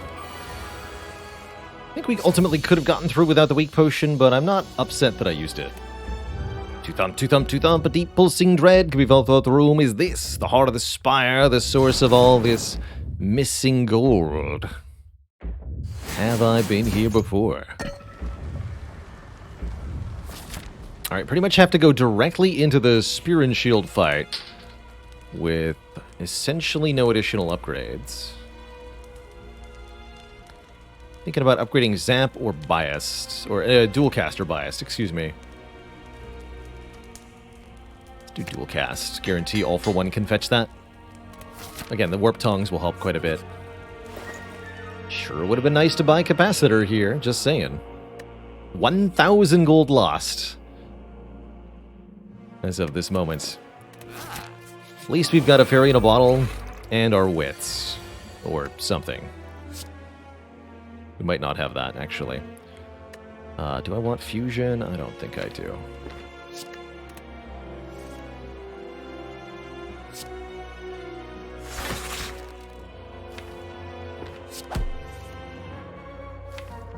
Noted.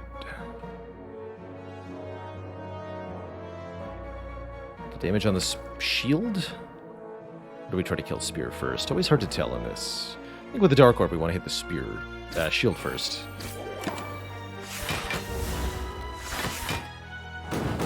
So I should have compelled over there, but I didn't know what I was going to draw. Alright, we're going to be using Bias Cog on this turn. Shame about the focus loss, but what can you do? All for one to return the other recycle? With the other burn? Not worth it with no other zero-cost cards in the discard pile.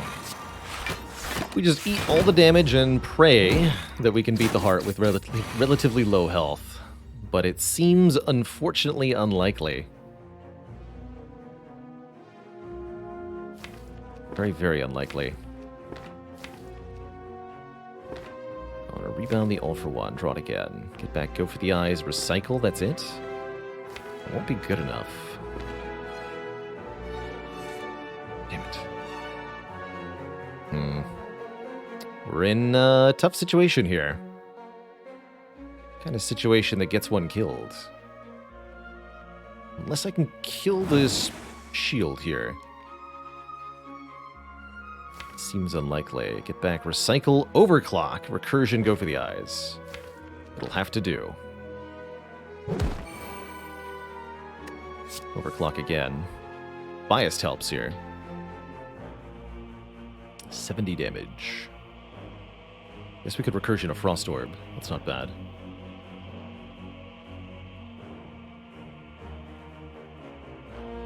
Okay. Core Surge first? Yes. Definitely.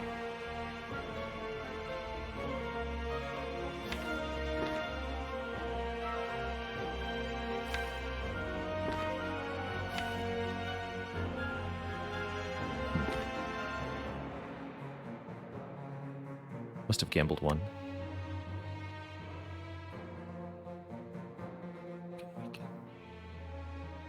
Lightning Zap, recursion, do 25 more, but I don't think I can get a kill here. Dang. Okay, let's give it a Zap then.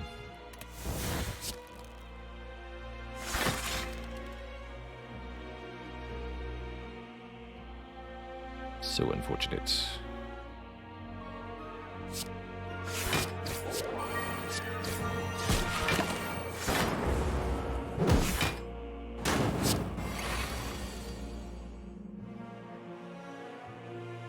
Pyramid.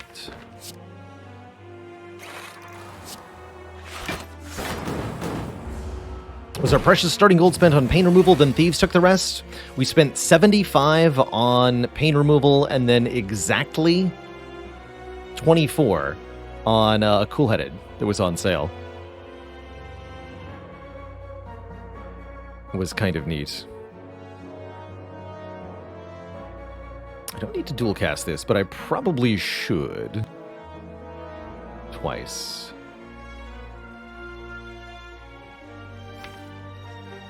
We'll have to do.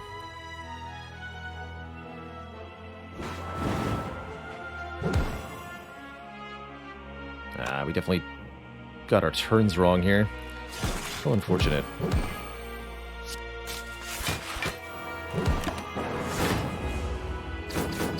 Could have maybe saved another 20 health. Oh well, 28 health, Toy Ornithopter, which does literally nothing. Since I have Smoke Bomb, Fairy in a Bottle, and neither of those work. Hilarious. Not hilarious at all. I'd say our odds of winning are exceedingly low. This run really needed to see card draw, a skim, more than one copy of Cool Headed, more than one copy of Compile River, in order to have a reasonable chance here. I can't believe how little we've seen.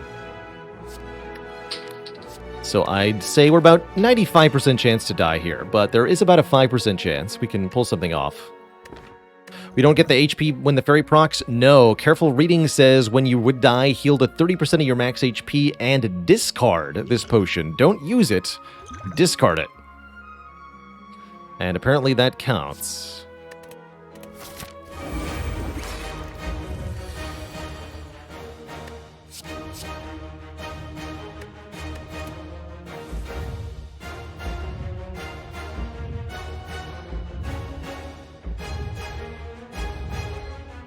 Defend Fusion Streamline, maybe?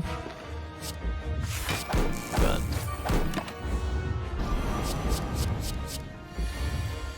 This first is bad, unless I can block it, which I can barely do. Good. And then we'll use the fairy next turn. Perfect. Perfect.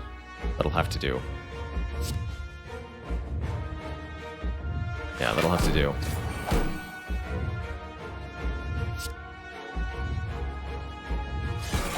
Currently I live on 1. Which means I really can't play anything here. We just have to perish.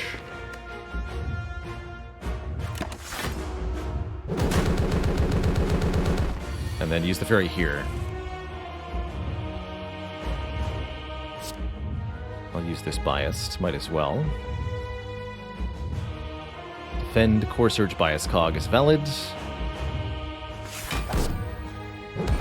The burn will get blocked by the frost. Don't worry. That means I can't play any more cards.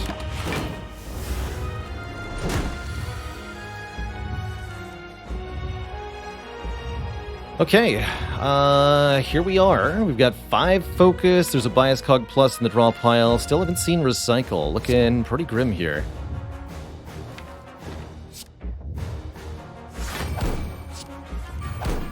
Okay, there's Recycle at least. Let's get rid of that. And this. And next turn's gonna be tough. Let's just say that. Get rid of this too. Play Zap. Keep the damage. Okay. 4 by 15. Alderaz 3.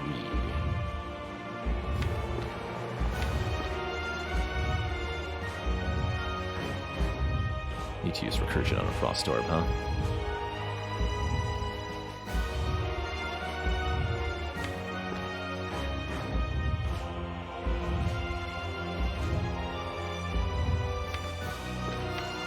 Okay.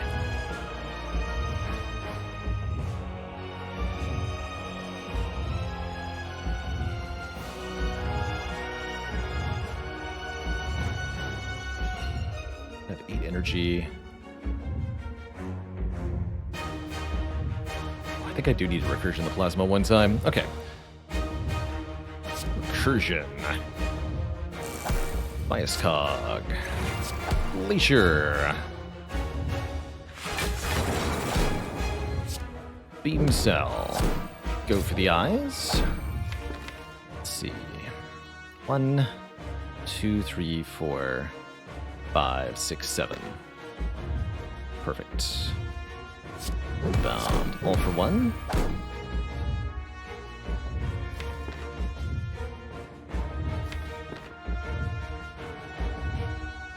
dual cast the plasma. After I draw, though. Can you? Drawing gets me go for the eyes again. Don't want to have no stuff.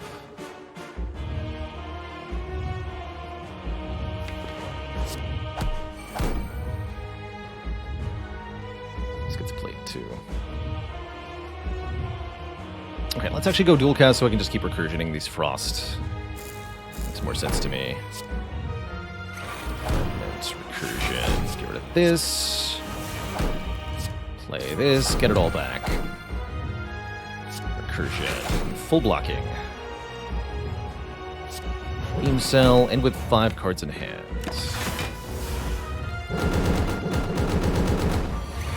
Losing 1 focus per turn, but we have a while before it's a problem.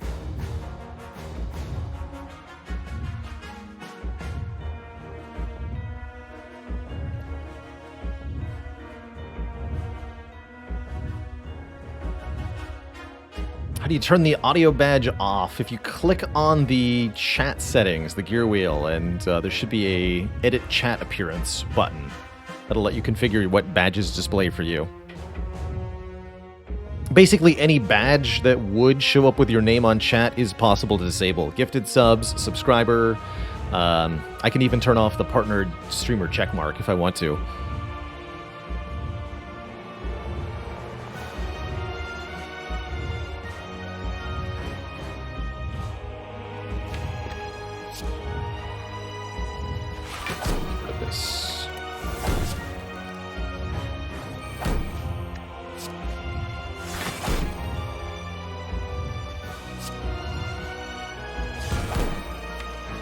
Frost next turn, huh?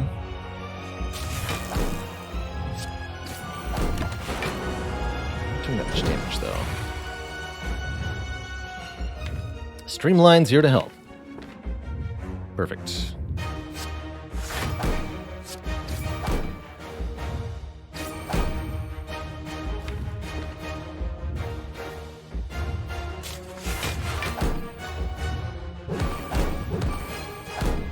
Rebounding all for one. You'll get there.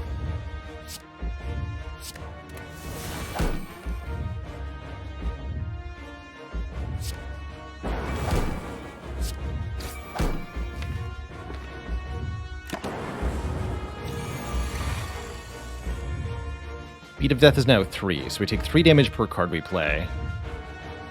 This is starting to look pretty sketchy here. Next turn's the real trouble. We have to block 4 times 15 with only 8 focus. That's going to be the hard part.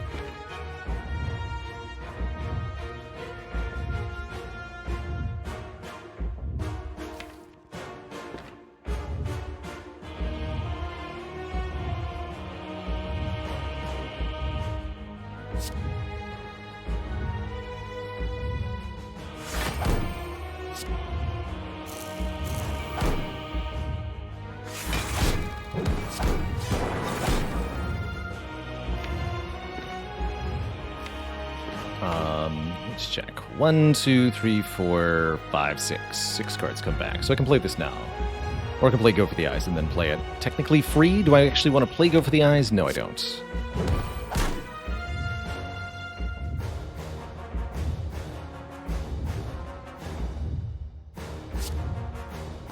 I can recycle self-repairs. There's absolutely no purpose for it. Or I could recycle a non-exhausting card. I can actually draw and then the burn. Recycle. That seems kind of reasonable.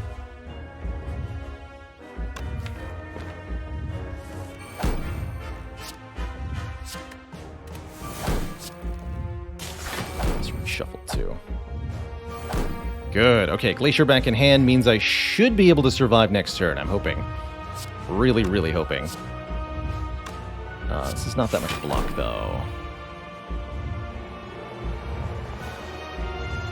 Need to get rid of one more card. This one. Take 2.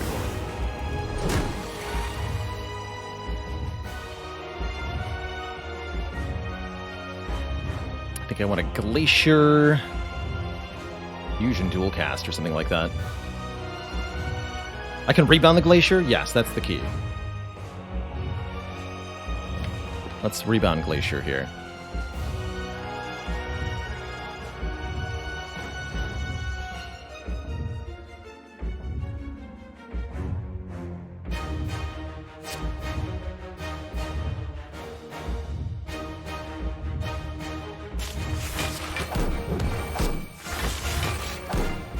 So that's 60 block already.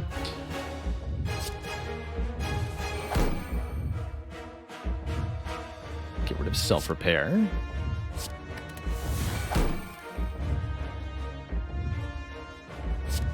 Fusion, recursion.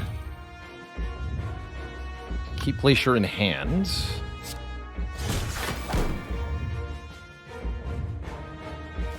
Streamline. Take 2 more. All right, 221 damage to go. Can we do it? That is the question. Gonna need every iota of health that we can get.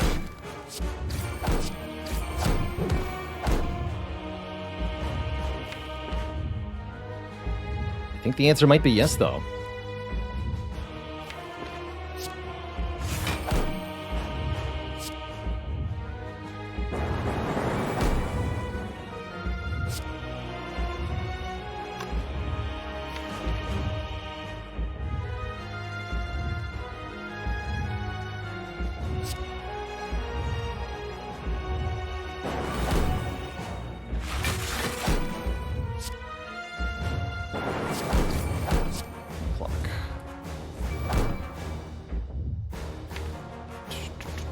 Please don't kill me, Mr. Hart.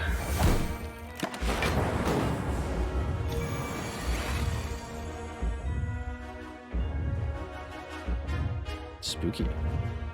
Okay, I think we get to live this turn with dual casts on Frost Orb. If this was the multi-hit, I think we'd be dead here.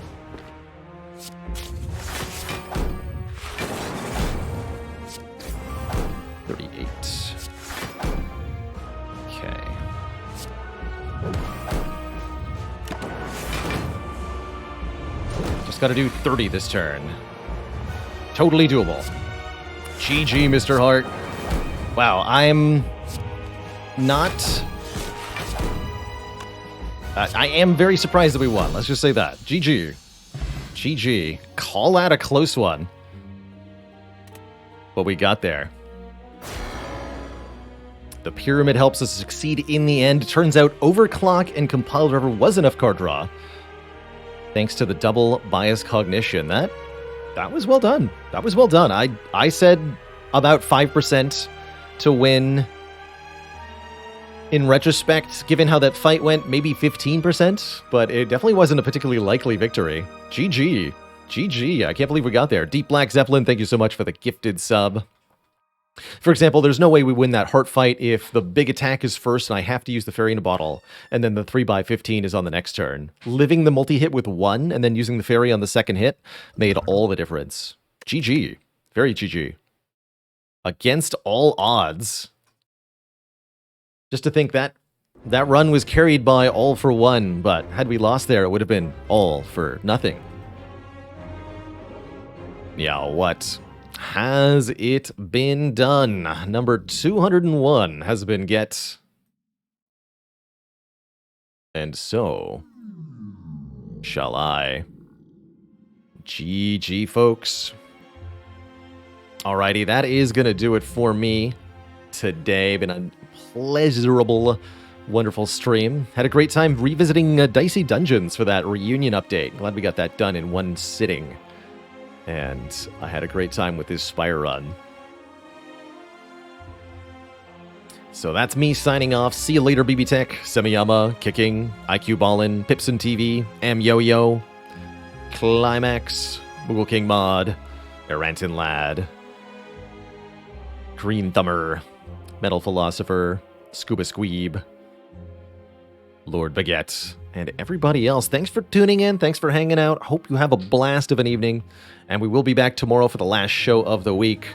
more Spire, and I'm thinking another XCOM stream tomorrow as well. So look for those two in hand tomorrow. All right, folks, thanks for watching. Ta-ta for now. And I'll see y'all next time. Till then, toodaloo, good night, stay cozy, and be kind to one another, will ya? Thanks for watching. Bye-bye.